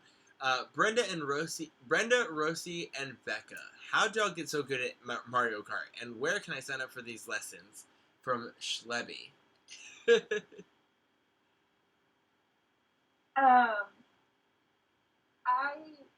Me and Ben shared, well, you're not on Ponderosa, but me and Ben shared Ponderosa, where it says when I get to play online, to play with you, I play people online with freaking savages. And you kind of have to be good to be able to play, otherwise, like, everybody's going to beat your ass, and I hate losing. So, I kind of like December 2020. So, my question is, how many points do you have on? If you don't know, online gives you points. You start with 1,000, and I mostly played numbers. And he was like, "How many points do you have?" No, 22,000. 22,000. Yeah. And he was like, "What the heck? You freaking crackhead!" Like, ugh. If you play a lot, like, getting gotten good. It's just like one of those things that I was able to pick up really easily. But if you ever put me to play Fortnite, I probably suck at it. You can, if you're good at that, you can beat me at that. You wanna play? Anything from Rosie and Becca? If not, it's okay. You don't have to answer. It's all right. I'm sorry. Can you repeat the question? Yeah, of course. It was just about Mario Kart, and it was Brenda and Rosie and Becca. How'd y'all get so good at Mario Kart? And where can I sign up for these lessons? And it was from Shelby. I think I don't know, like, because I remember playing, like, a few rounds against, like, Brenda, and I was just like, oh, damn, she's just so good. I'm just like, well, shit, like, I guess it just kind of, like, fueled, like, my determination to, like, just to be on level with that game, and I was just like, I'm just gonna try to hard it, and, like, I didn't really think that I would be that much, like, improved since, like, the last time I played, but I'm glad you think so. I think, like, all, like, the matches I play are kind of, like, a little bit of skill and a little bit of luck because, like, sometimes those shells really get you, so... Oh, 100%. Green or red, or even blue. Shit will just rock your world real quick. I just remember one night playing with Becca, Brenda, and Rosie, and I was doing so terrible at it that I just gave my whole Switch to my son, was like, have at it, because I'm not doing it anymore. So for I don't know an hour, you guys were just playing with him, and I was just like, I can't do it. I want to give a really, like, short honor mention. Savvy and Joe can beat me. Like, they can beat me. Joe actually beats me a lot. She can beat me. And she started playing Mario Kart online playing with me because I didn't hear her all the time. You know, that was my favorite. And Joe started playing with me, and she actually has more points on my racing than me now. So she's actually really, really good too. I love Thank it. you for mentioning that, Brenda, because I was literally about to be like, I would like to be included in this. I love it. Brenda, I definitely got good because of you. Like, I think I had played Mario Kart maybe for like a total of 2 hours before you said something in New Makani, like, who plays Mario Kart? And I was like, oh, I have played it, and then it just became this fucking thing, and I was like, I looked forward to it coming home from work. I was like, oh, I can't hang out tonight. I gotta go home and play fucking Mario Kart. Joe, I gotta be honest, when I came back to Redemption Island and we played Mario Kart and you were suddenly beating me, I was in shock. I was literally like the last time I played against Joe, I was in the dust, and now all of a sudden I'm losing, and I'm like, wow, okay, yeah, great, great job, honestly, awesome. But I was like, okay, we got a challenge here now, okay. I'm a natural. What can I say? Yes. I love it. All right, awesome. And lastly, before we go, I'm going to read from the Am I the Drama section of our little Google Doc here. It was, and again, this isn't based on who had answered it. It's just different answers from multiple people. What was the most dramatic moment of the season? So I'm going to read this list, and then we'll say our, oh god, look at me looking like a damn troll from the movie. We're going to do a little answers here, and then we're going to go into the ending of our stream. And again, anything that wasn't answered, that wasn't talked about, obviously we have the document. If we wanted, when we do a Survivor Alumni only game night, something like that, we can totally, I'm down to do a little part 2 over the reunion. If not, questions that were not talked about, feel free to talk to each other outside of the game, hash that out. That is all up to y'all. But I do want to really read the most dramatic moment of the season compared to each person's individual response. So, someone had said, Millie coming back, giving her immunity to Shelby, and then Ben begging Millie for the Vi Idol, only to have him annihilated in the votes. Which we can now officially say, and I can officially say this, Millie, because I know you were like, please help. Millie did not. The Vi Idol was not a thing. That was not something. And again, you might have talked about it in Ponderosa, but the Vi Idol was not alive. It was not well. It was down in the dirt. And I will say, watching that moment happen, where it was Ben was like, "Give me the fucking in a different way. Give me the fucking idol." And Millie was like, "I don't have it." And Millie was like, "But you do. So give me the fucking idol. Thank you." And I literally and I was watching it but no, Ben, she doesn't have the idol. No. Just to be clear, I knew at that point I was going home, and I just wanted to cause some chaos on my way out. I knew she didn't have an idol. Okay, that was I just literally that was lie happening, of and I chaos. was and I literally was like, oh my god, Ben, no, truly, Millie does not have it, and I really was thinking that you were no, Millie's lying. God damn it, but no, that's good. I'm glad that was cleared up, because it was very. I was like, I don't know what to do. I want things to be peaceful, but they're not peaceful. Ah! I begged you, please help me. You took it from me by force. I was about to yell, you Millie was literally like, can y'all please step in? And we're like, nope. We can't. Sorry, love you. We can't. I heard it did cause some drama though, so I was glad it worked. It did. Just a little bit. Okay. Then another dramatic moment submitted by someone. Savvy nullifying the idol played on Sarah. We had talked about that earlier. That was very, very good. Very good game move.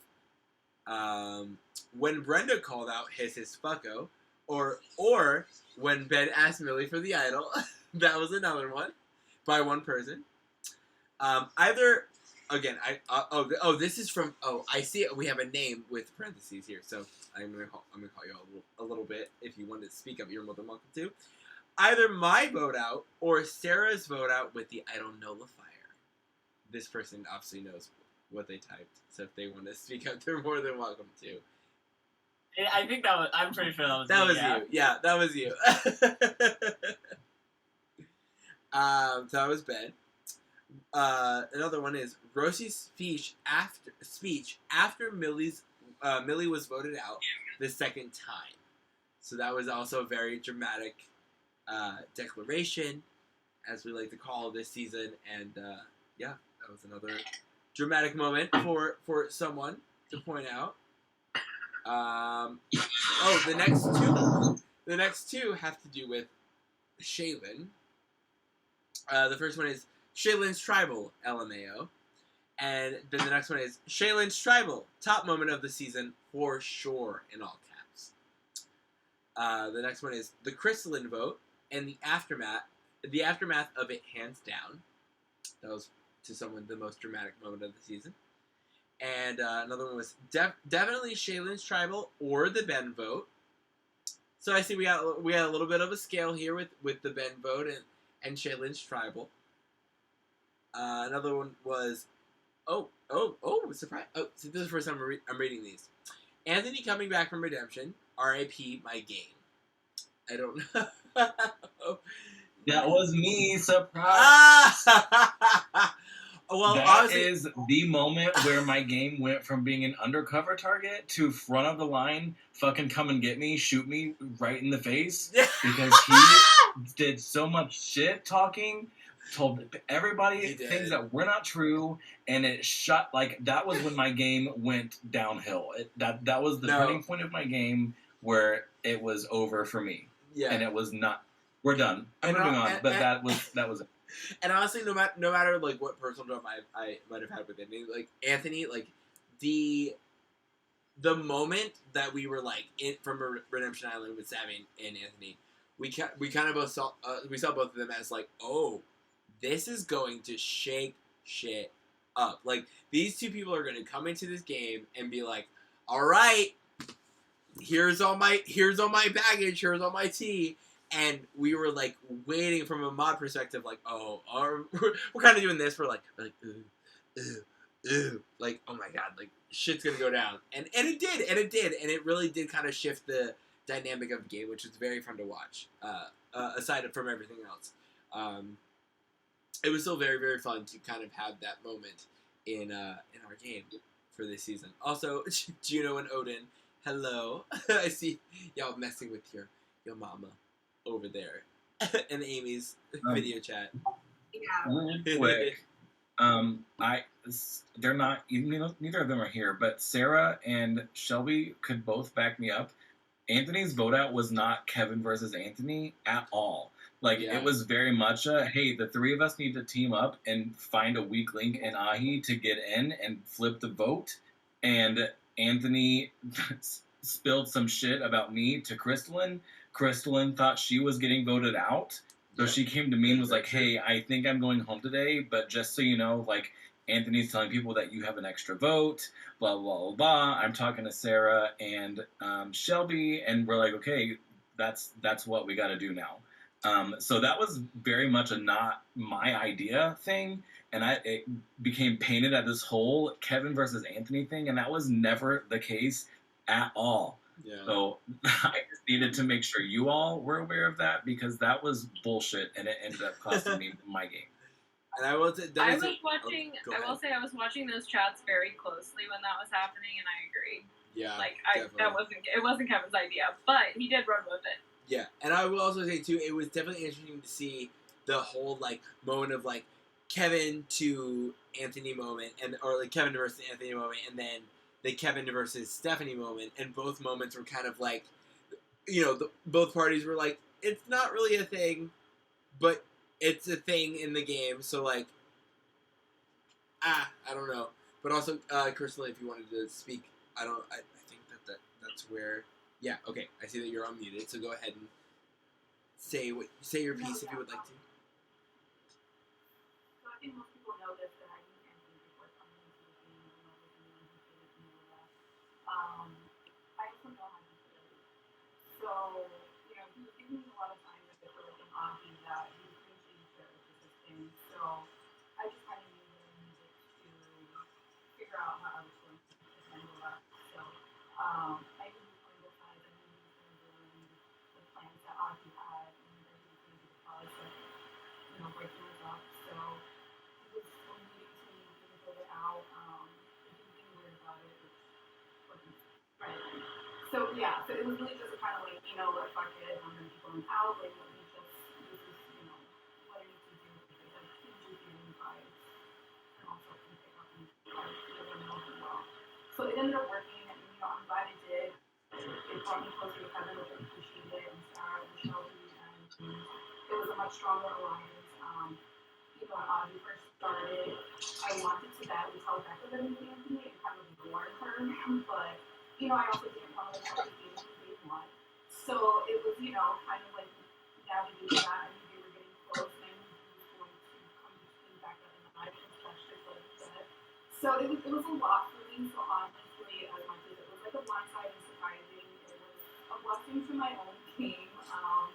And it actually worked out well. And so, you know, when he came back, I did not switch sides or anything. I was very adamant to him, you know, this is my life. This is what we like to do. Like, you're saying all this and that about everyone, and you want me to do X, Y, and Z, but I'm not doing it.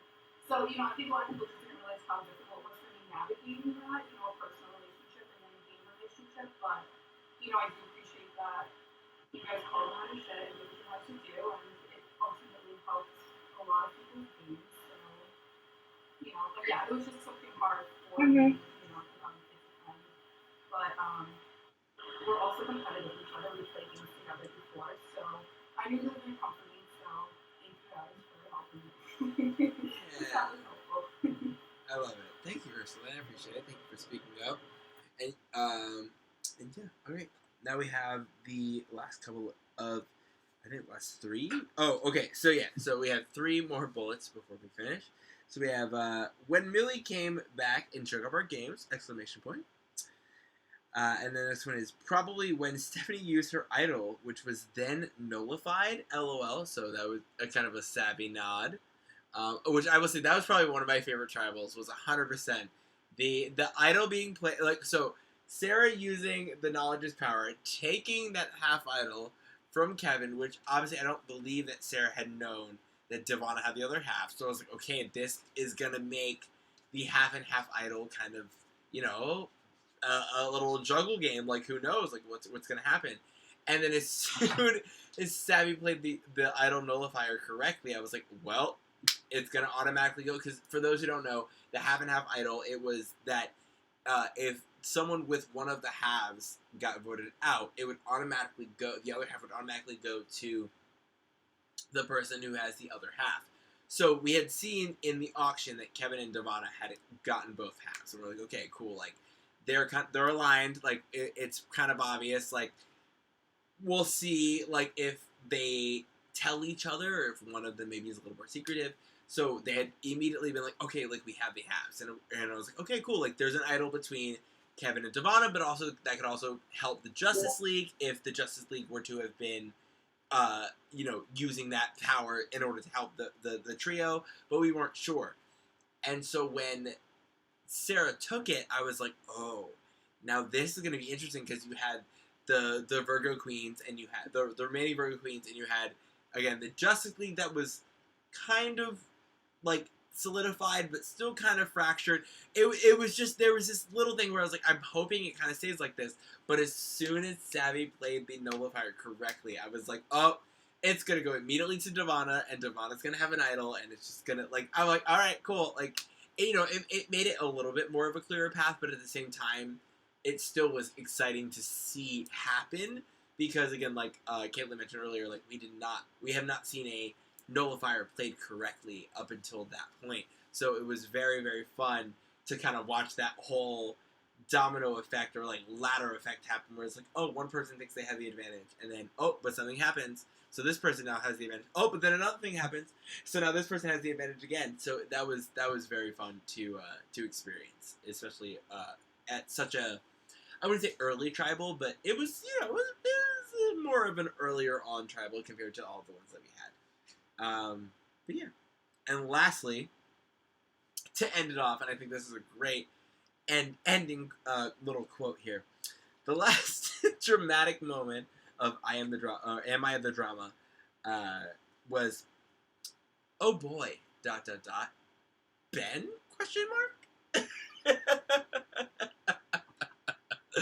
So that was all the dramatic moments that were listed.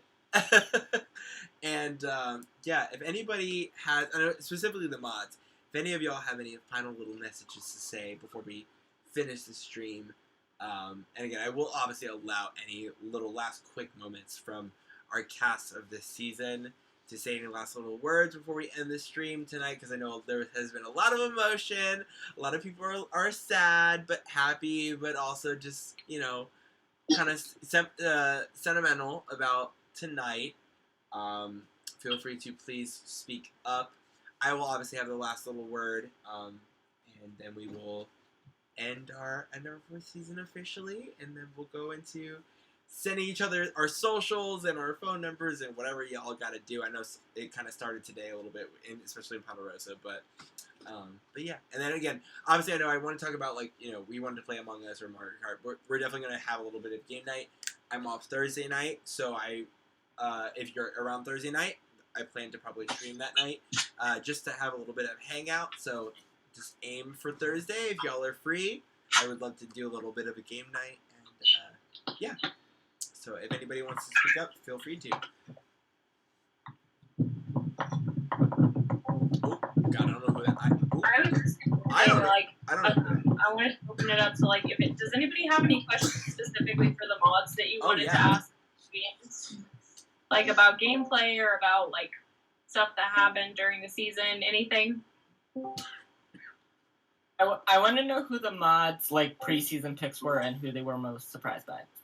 Ooh, okay. Caitlin, you can go ahead and start. Oh, okay. Call me out. Preseason, I don't know if I had a preseason pick, if we're being honest. I had a lot of confidence in Justice League, and I was really disappointed when it fell apart after Merge. Like, that really broke me. Like, it was like, oh no. Like, I was like, oh no, I could see the cracks start to form. And I was like, no. If y'all really just put us on the same tribe for the tribe swap, it was random. I was so upset when I realized y'all were all on 3 different tribes. I was like, no, my babies are separated. And then I also obviously had a lot of love for Hanua in general because Earth.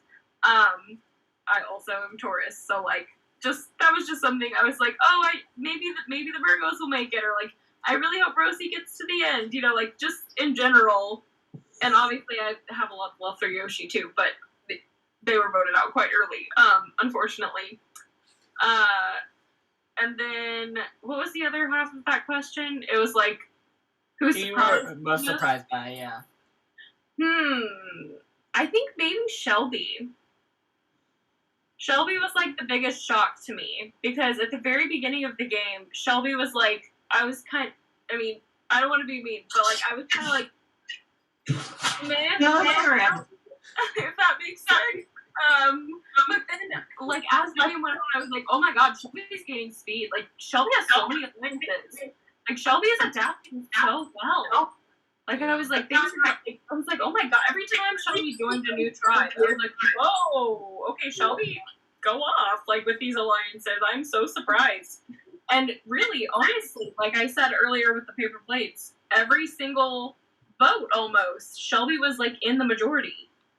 Like, Shelby was very rarely at odds with the majority with votes, and I was like, okay, so she knows what's going to happen every single vote, which was wild.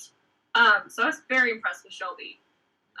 and just the growth over the course of the game. Because I was like, oh, okay, I see you. But those are my answers. All right, Amy, go ahead. What are your answers?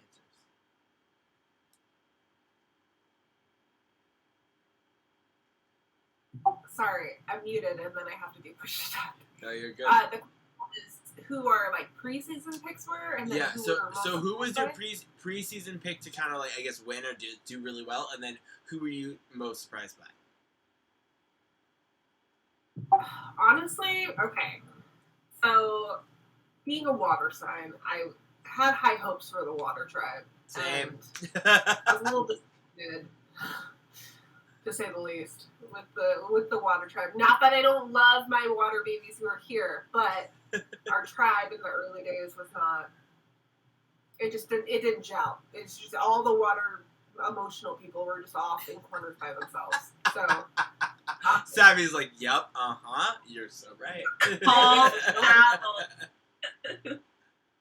Literally, none of us knew how to approach each other. We were like, how do we? Truly, How do we start? What do we say? I was in there trying to do icebreakers. Yep. It just fell. I remember, like, Amy was so. Amy, the other times and hang out. Amy would be in our production chat being like, do I ask them a weird question? What do I do to like get them to talk more? Because again, like Amy, myself, and Corson are all water signs, so we're sitting here like, well, come on, water, like, because we from a mod perspective, you're like, you want to like encourage, especially from a zodiac perspective. I'm like, I want my water babies to like talk and like do it, do the thing, but most of them were kind of like from the jump being like, I don't know how to speak, and I'm like, I will talk. Sorry. You're good. Jordan, do you want to speak? You can go ahead.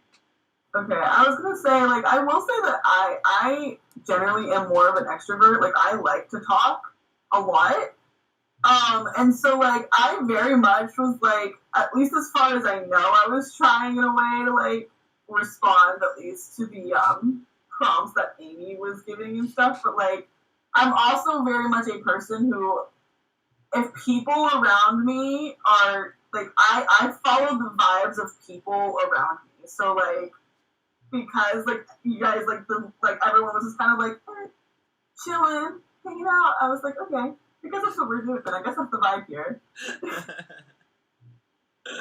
Like, I think it's funny to me now that everyone just kind of was like unanimously like, yeah, OG Vi was pretty lame. Like, I don't know, we didn't hate each other, but we were just like, those connections weren't formed, and I was just over here like, oh, this is fine, this is great, here's some people, I'm in a tribe with them, and we're just all doing our own thing, and then it was normal to me, and I didn't realize that, I just thought that's what all the other tribes were doing. Yeah.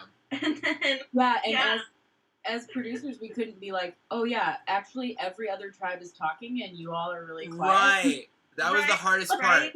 Yeah, I was just like, and I didn't know that, so I'm like, okay, this is cool. And then here comes the first tribe swap, and then like, goddamn, New Makani, just non-stop. And I was just like, oh, okay, this is how it's supposed to be. You're right. I think that was definitely the culture shock for those who were left, which I believe at that time it was I think first tribe swap. So Marie, you, Savvy, and Kimmy were the 4 like water tribe like left, and I definitely think that the first tribe swap was a culture shock to the water tribe, because y'all had not been in that kind of environment where, again, Earth tribe was really bonding and chatting, Air tribe was really bonding and chatting, Fire tribe was even bonding and chatting, and so when y'all got thrown in from being this chill tribe, which we saw from a mob perspective being like, oh yeah, like they're just kind of chill, they're kind of assessing each other, they're a lot more slow paced,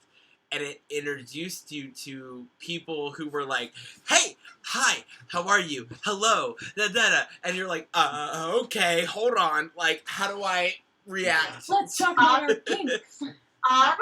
so happy though, honestly. Yes, I like literally that's like what I like to talk, and I encompass, because I know it's a Scorpio thing, Isaiah. I'm sure you relate, where we like to delve deep. Oh yeah. Right away, like we. Oh yeah.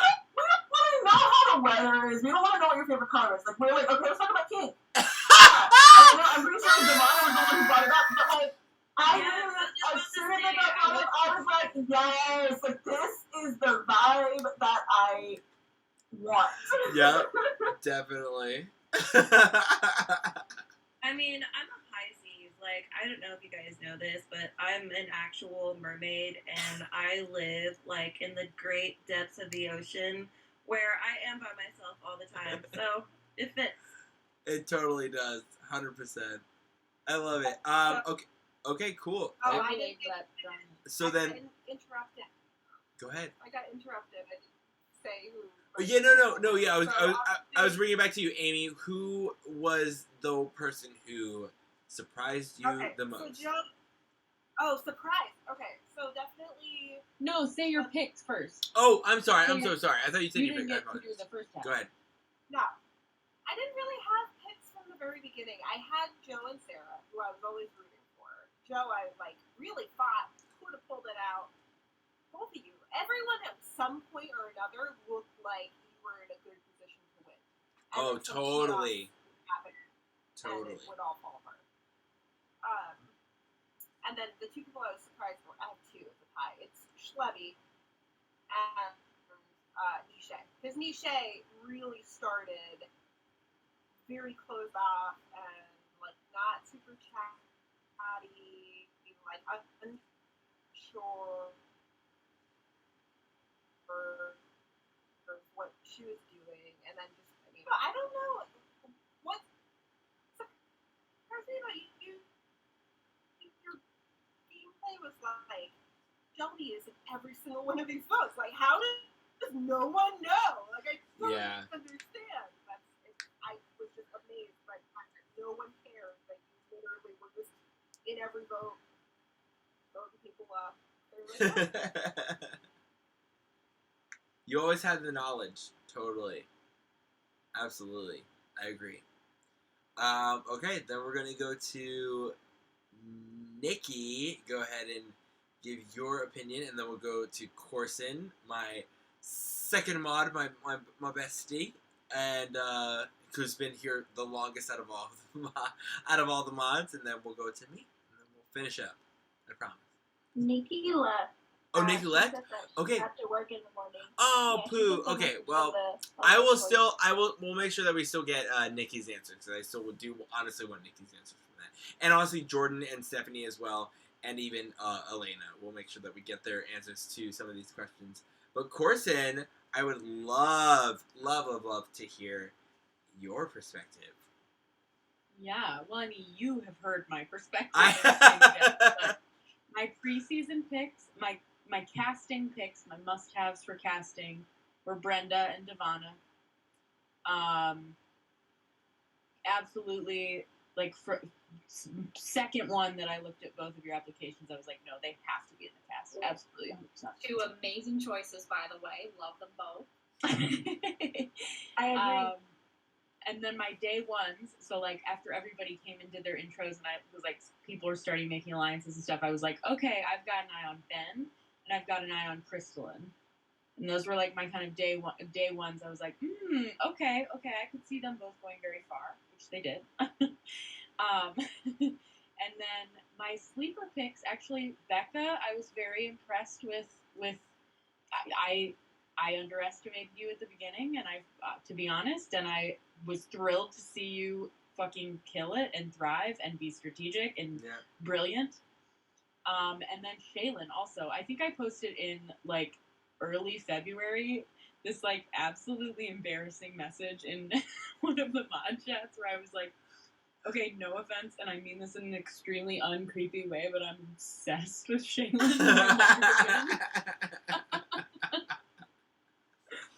And that was just I don't even remember what it was prompted by, but I was just like, oh my god, I didn't even see this coming, but I'm just obsessed with her.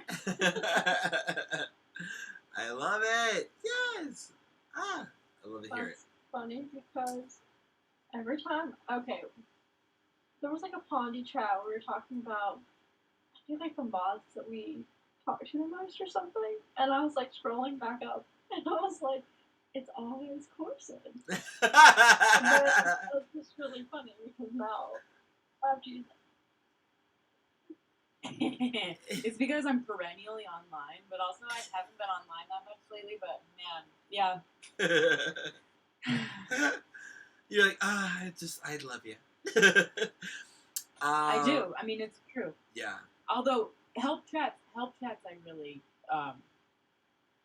that's like one of my favorite parts of the way that we set up the game, and I'm very thankful for them, and I try and be really active in them all the time. 100%, definitely. Okay, so for myself, and again, I will definitely honestly, because we're gonna keep the Fernanda chat. We're gonna keep that for y'all to we'll do permissions and we'll move it around, so y'all still have the Fernanda chat to kind of have on Discord. Again, obviously, feel free to do personally. I'm sure, I probably will mute the chat a little bit, just outside of the game and everything like that. But depending on each person individually, if you want to do that, it's more than welcome. But that will stay open for y'all to chat with each other. But can we change the name back to Cast Chat? Yeah, no, yeah. We can do it's Fernanda forever. Fernanda. Fernanda forever. Listen, whoever wants to, whatever the name wants to be, I don't mind. I so do not mind at all. Whatever y'all want to agree on the name. but y'all will have that access to each other, because just like we do have for our previous seasons, we do have a group chat for those who had stayed in it on Facebook, for everyone to kind of, if randomly they had a reason to kind of pop back into that chat, it is there. So we'll make sure that we do that for your Discord chat, since we didn't obviously play off of Facebook Messenger. Anyway, before we end, I would say that my preseason, besides Rosie and Savvy, besides my pre-casting picks, I would say that once we saw introductions, we saw kind of the first week of play and talk, my preseason picks were Devana. I felt like Devana was going to have a really, and she clearly showed it, really, really good social game, to the point where, I felt like she might have performed really well in some challenges, but then at the same time, even if she didn't perform well in challenges, she would have been everyone loves me, and that's kind of what happened. So I was glad to see that kind of play out. And then if I were to choose one other person, also, yes, Shaylin, I see you downing that that trick. He said, yeah. I would say, oh gosh, there's so many of you. Y'all played just really, really great games. For preseason,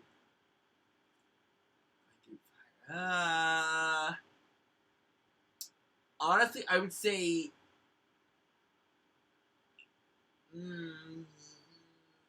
Millie. I would say Millie had kind of a good balance. Again, other than obviously when the Millie and Yoshi kind of alliance kind of imploded, I was hoping that maybe Millie and Yoshi had that connection.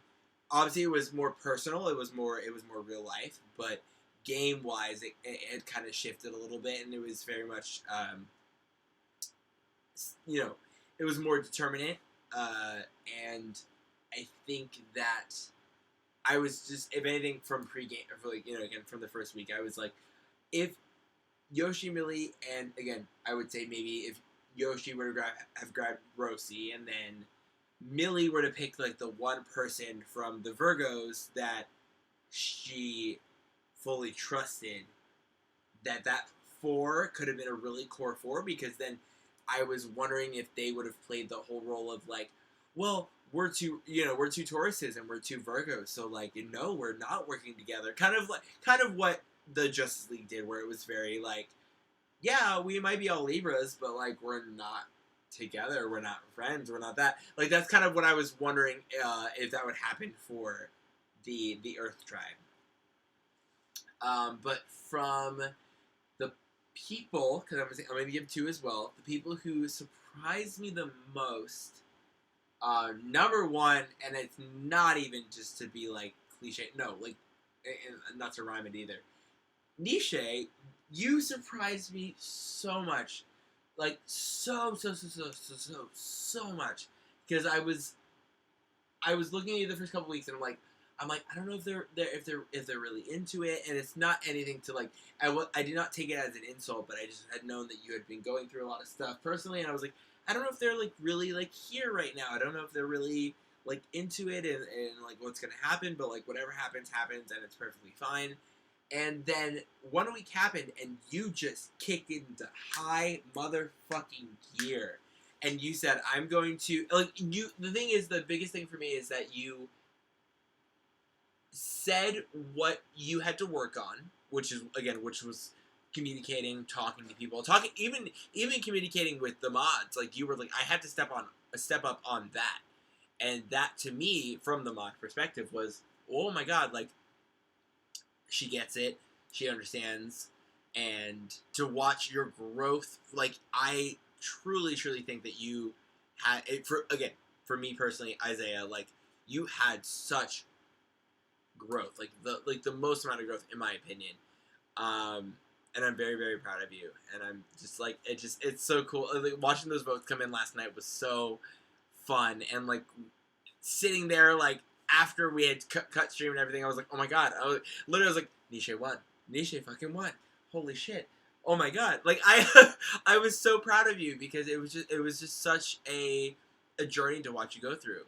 And then I would go off of what Corson said about Shaylin. Shaylin was another one that I early on was like, I don't know if Shaylin enjoys it, because part of me truthfully was like, I'm not sure if Shaylin is enjoying herself, and I like was worried that you were gonna kind of be a person that was like, I'm okay, like whatever, bye. And I was so happy to see you get into the game, and I specifically mean like the game. Like, there were moments in, especially I want to say maybe like after merge happened, where you said, okay, I made it this fucking far, time to fucking play. And you really did fucking play, and to watch how you went out in that tribal, and even the week prior, you just really delivered these moments that were so memorable and so fun and dramatic to watch. And you held your ground. You really stuck true to who you were as a person, but also as a player. And I was so proud to see you kind of, again, also flourish, just like I said with Nisha. You just kind of flourished and showed a different side of your game side that I was not expecting, especially come merge. So yeah, I would say that was probably my picks. But again, everyone did absolutely amazing. Everyone really truly made the mods go through a journey, and this journey has been absolutely like so rewarding, so positive. Whether it was ups, downs, middles, lefts, rights, diagonals, I don't give a fuck. Y'all truly, whether it was game wise, person wise, y'all really have opened up and shown us, kind of your inner workings and who y'all are as people, as players.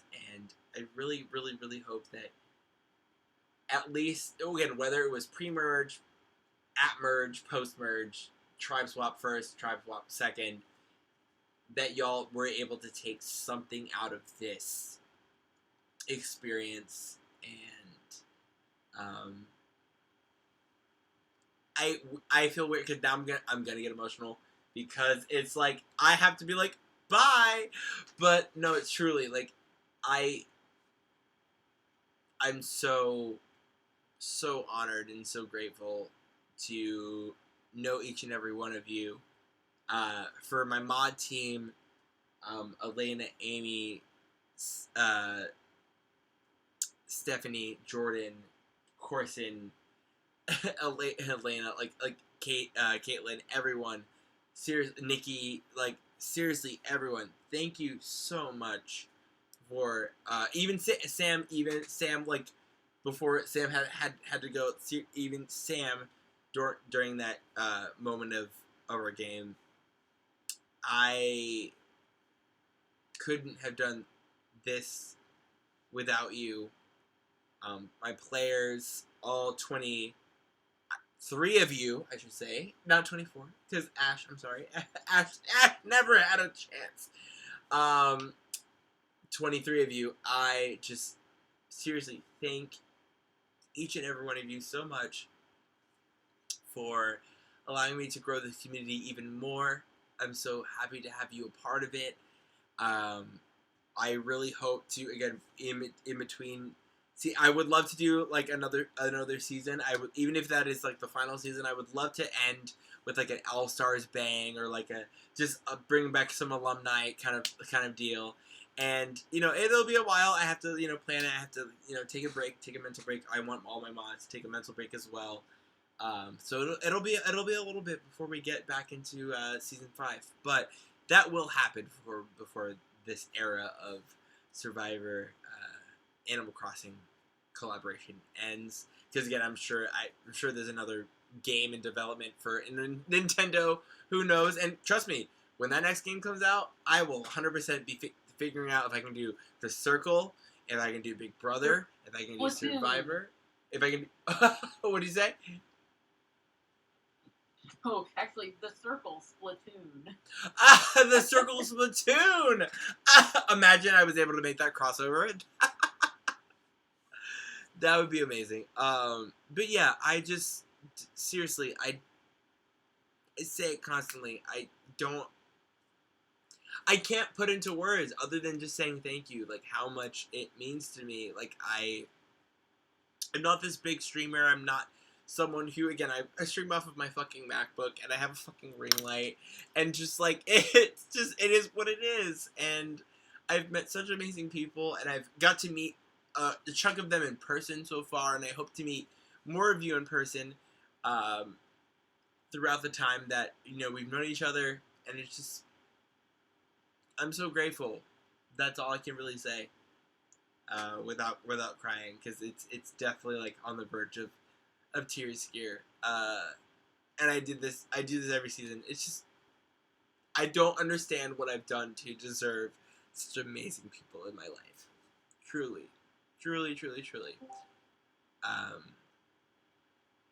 Yeah.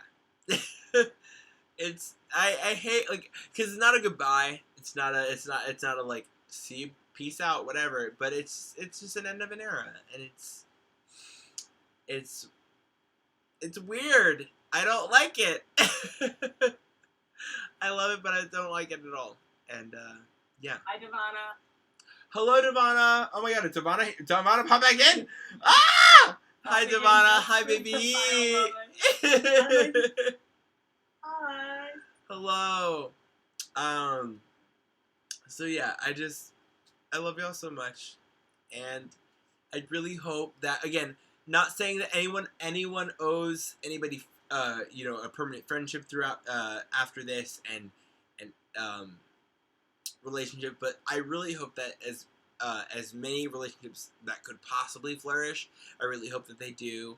I hope that group chats happen. I hope that y'all visit each other. I hope that, whether it's intentional or not, even if it's just like, oh, I'm here for a work trip, and Elena visits one of you in a random ass place, I don't care. It just, or if any of y'all visit Orlando and I get to see you, like, just how, again, Kevin never got to meet me, but Kevin got to meet Carl. So, like, even if that happens, and even if I just get a picture of knowing that, like, y'all met him, it fills some part of my heart. So just, yeah. Also, for those who are in New York, I know Ben and Yoshi, y'all are in New York. Please know I will be taking this man to New York City because he's never been. I will be taking him to multiple shows on Broadway. So if y'all want to join, if anybody wants to join, even if you don't live in New York, if y'all want to join, probably next. I want to say next year. I want to say 2023. I'm gonna try to do at least one trip before the year ends, but I want him to see the North. I want him because again, he's only ever been to like Puerto Rico and obviously where he's from, and Florida and Texas. So he's never, and the furthest north he's been is Chicago, but it was during the summer. So he's never got to see like cold and like winter and fall. So that's definitely a goal of mine. And yeah, we'll see what happens. But I love y'all If so much. any of y'all are brave enough to come to Texas, I would like to see all of you in person. Yes. Again. If anyone wants to venture I'm gonna be there next October. Who? I Who think said I'm that? going in July. Corson is coming in October. Really? Both of you. So Both of you, any of I'll you. sleep on your couch, okay? Yes. and Millie can join us too. Yes. You can come to Washington. Come see me in Washington. I love it. I actually will. I'll be in Washington in mid-September. I can't wait for these photos. Oh my god. Also, again, I will definitely 100% be, especially at least in the season 4 chat, just because it's something that happened during the season 4.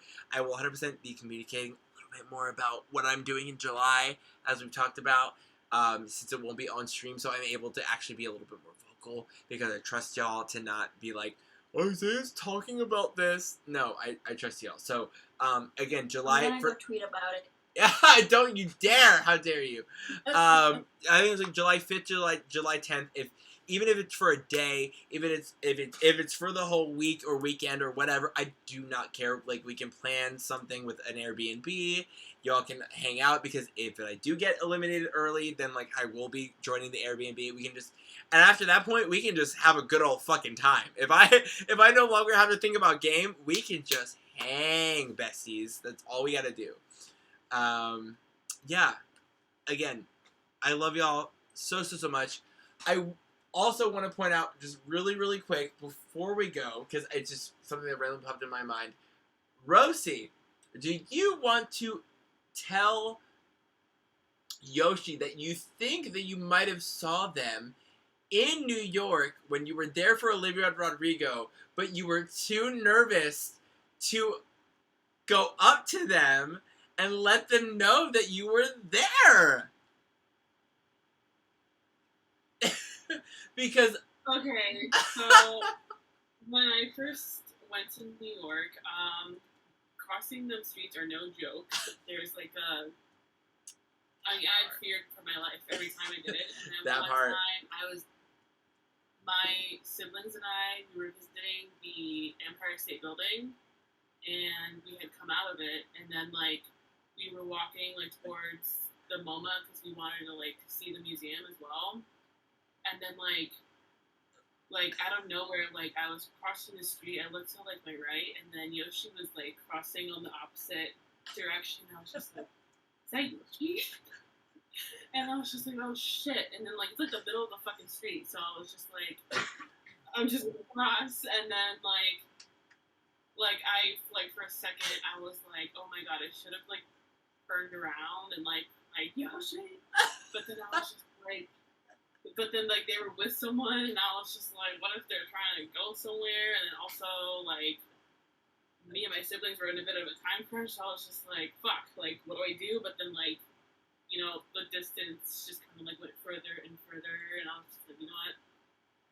Whatever, it's whatever. Maybe there's a next time, because it's definitely not There will the only be. time I visit New York. So I don't know. I kind of do regret like not being like, yo, Sherry, you know, like yell for them, and like I kind of kicked myself that night when I saw them. You know, like, if you would have yelled at me and at the street, I would have panicked because, like, someone's trying to kill me right now. So, it was probably good you didn't just, like, sound the alarm, but definitely come back. Anyone who's in New York, just let me know. Message me on Instagram or Facebook or Discord, and I have a couch for you. Yes, I love it. Alright, y'all. Well, besides that, I think that is the end of our season 4 stream and of our season, and I'm gonna be emotional post this. Once I press stop streaming, I'm gonna be very not okay. I love y'all so much, and just cheers. Cheers without something, if anything. Cheers to some water. Cheers to. Declaration. Oh yeah. We have a dramatic declaration before we leave. Hold on. Go ahead. Okay, well, I just want to say this before we hop off of here, but Caitlin and Amy, I've been staring at your faces all night, and y'all's makeup looks fucking fire. Yeah. That's it. I also want to say, Stephanie, you look bomb as hell right now. And I only saw like you through like your pictures, and I didn't think like this was a whole look for you as well. I was taken aback. So If my sister walked in the room looking like Stephanie, I think I would faint. Okay, so this has been like the first time since COVID hit where I've like had a reason to look good. So I pulled out all the stops. I curled my hair. Like, Yes. everything for y'all. I love y'all. Gosh. Y'all are just a great addition to the family. And no matter what happens, and no matter what happens, game wise, I plan to invite some of y'all to a future season. Again, mostly next season, in a couple of months. But I'm just so happy to have y'all a part of my family, and even just outside of this, just a part of my life in general and Carl's life. And again, whenever you're in Orlando, please let us know. Let Carl know. Get your star fragment tattooed on your fucking body like Kevin. Do it, because I will 100% be doing that as well. And just, yeah. I'm gonna start crying now because I'm just like, I don't want to press stop streaming on my little thing, and I'm just like, I love y'all. Seriously, it's been such a fucking fun season. It's been our biggest season, the most people, the most, interactions we've had with everyone, and and also one of the best results of a season overall. Like, almost having a fucking 3-way tie is so cool. Like, it just shows, how awesome whether people and players that y'all have been. It's been so fun. So also the fact that I can't give the excuse to my job that I need the evenings off on Saturdays and Sundays. Now I have to work until closing until like 1 a.m. on Saturdays because I have to end this, and they know it because I had to be honest. So I'm sure next Saturday I'm going to be working until 1:30 in the morning. But yeah, just I love y'all, and again, my mods, thank y'all so much. You have carried me through this to just you've allowed me to do this, and you've really helped me get through it, because I've been through fucking like 3 jobs for this season, and a lot of really personal shit, and we've gone through our personal shit as a group of mods. So it just thank you for just. Everyone this season, it's like the most chaotic season for everyone having like, personal shit going on. Yes, so truly. Everyone deserves a pat on the back. Truly, please pat yourself on the back. Please give yourself a hug. And also, oh god, I know Nisha may not be here anymore, but like, and I'll tell her this after this, but Nisha, you get 5 million bells if you want them on the game. I will be sending you a little bit of a little cash tip, a little cash prize like RuPaul, into a Venmo or Cash App for you winning. And then also Carl will be designing a sketch of you, of your Animal Crossing character and your favorite villager or 2 villagers, and he will get working on that and send that to you eventually. But other than that, like I said, I hope that we have a future in this. Again, Thursday night, I'm off, and I would love love to do some Among Us or some Mario Kart or some Mario Party. Maybe not on a stream, that's perfectly fine. I just would rather just want to hang out with y'all on Discord. So if Thursday night, if you're around, I would love as many of us to play some games and hang out with each other and make this as much of a weekly thing as possible. Even if I'm not around again, I have a bunch of mods on Discord, so even if Amy hosted or Nikki hosted or Corson hosted, whatever, I don't care. I would love for people to stay connected. And, yeah. So, that's it. I have a dramatic declaration. Oh! Go ahead, Devana. Go ahead. Before we First leave. of all, I know, you're probably like, girl, you was not even here. Sorry. Sorry that I missed the toddlers. You're good. You're good. Sorry that I missed the tears, and the tiaras. There we go. I lost my train of thought. Hold on. Yeah, run it back to toddlers again, you said? Temporary reset. Thank you very much.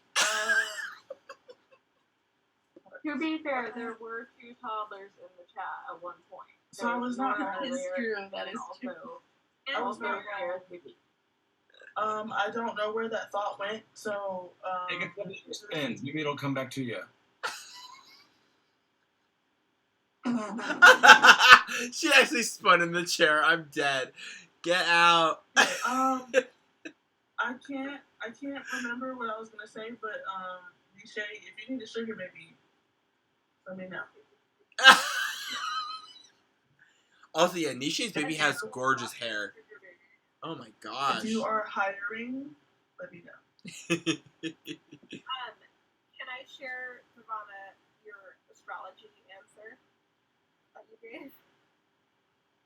I don't know what I gave, so yes. Let me get it pulled up. You're a lot. Now you got me scared because I don't know what I said. I love y'all so much. Oh my god. Such a good family. So great. Asha? Oh. Devana! So, we sent out the questionnaires, right? Hopefully at some point we can try to answer all the questions. And, yes. You guys can ask each other the questions if you want. But Devana's answer for, like, do you feel like astrology played out at all in this game? Was, Bestie, I just found out I have a shit ton of moons in Scorpio like yesterday. Everything I thought I knew was a lie, so I have no fucking clue. And also, she gave me and Sappy an apology. She gave me and Sappy an apology for talking shit about the Scorpios. Just fucking saying. Okay, We found out. We were going through and sharing all of that information in the jury, and Devon shares her chart, and it's just like 4 or 5 different houses, all in Scorpio, and I was like, I'm a Scorpio, and you have more Scorpios than me. Loud and wrong. Just loud. You were so loud with your hatred. This was also after I shared my chart, and she gave me shit for having like three things in Scorpio. Again, loud and wrong. Heard. Okay. We are now in healing. We are working through it. Oh my god, it's so good. I love it. I love it. I love it. I love it. All right. Art Zaddy over here in the corner. Do you want to say any final things at all to anybody through all of them? Thank you, everyone. One of the best seasons that we've had so far. Obviously, one of the biggest ones. And all of you were honestly, at some point, shook all of us. So. True. Very true. Very true. And again, like I said, y'all, when y'all are here, like for example, season 3, Taylor from season 3, she will be here tomorrow in Orlando. So again, like, please let us know if y'all are here. Please, like, let us know if we whether it's you can meet Carl, meet myself, meet both of us, just go for it, whatever. We don't care what it is. Just to be able to experience your wonderful energies and persons in front of us would just be absolutely rewarding, like 10 times. So, yeah, I love each and every one of you so much. Please, please, please, please, if you ever want to play a game that's not ours, reach out to Crystalline, who also hosts her own with her partner, hosts her own games as well with Animal Crossing. So please reach out to Crystalline because I know they run a few seasons of a couple of different games.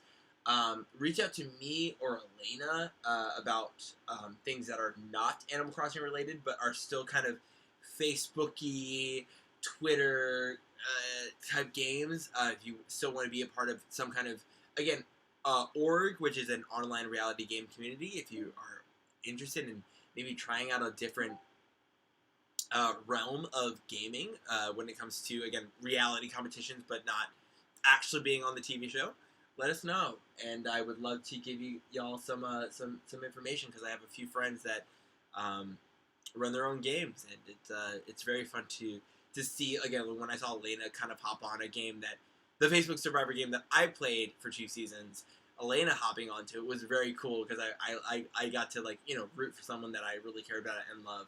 So if y'all are interested in that, let us know. Please share for again the Fernanda chat.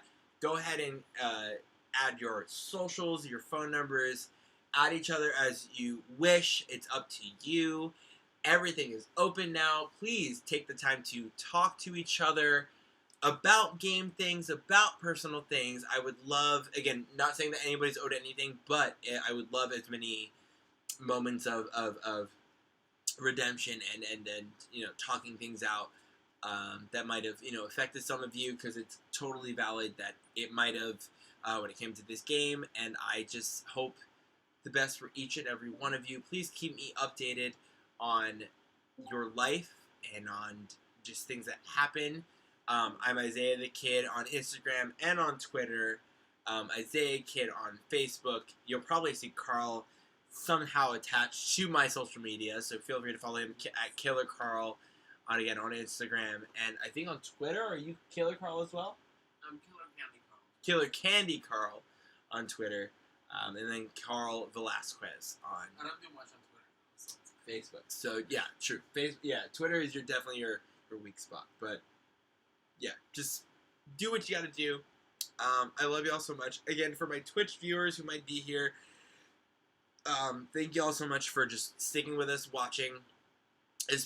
Specifically a shout out to CJ motherfucking Rocky. Thank you so much for all of the support that you have put in specifically. Again, not diminishing anyone else's support, seriously.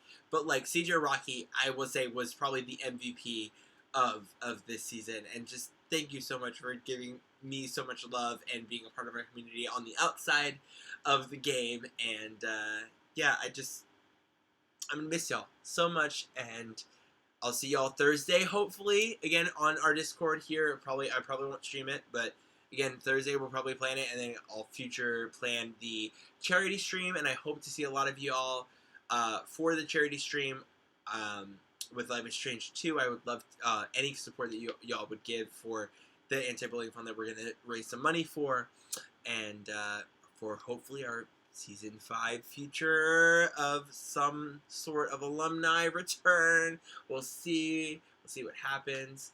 And yeah, I think that's about it. I love y'all so much. Carl loves y'all so much. Shuri is smothered by him, but she also loves y'all. And yeah, I can't believe I'm about to sign off of this thing right now. So everyone have a great night. Please reach out to me whenever you want, any of us, and big ol' hearts to each and every single one of you, viewer and player alike. I could not have done this without you. Again, we got to almost 420 followers from this. It's slowly growing, and I can't wait to grow our community even more next season and in the future. And just, yeah, I love y'all. So, with my crazy Frankenstein hair, I bid y'all a good night, and bittersweet end to season 4. I love you. so much. And I'm gonna give just a little bit more to my Discord chat once I sign off of the stream. So I'll give you a few more moments. But I love y'all and have a great night. Big old hearts and kisses.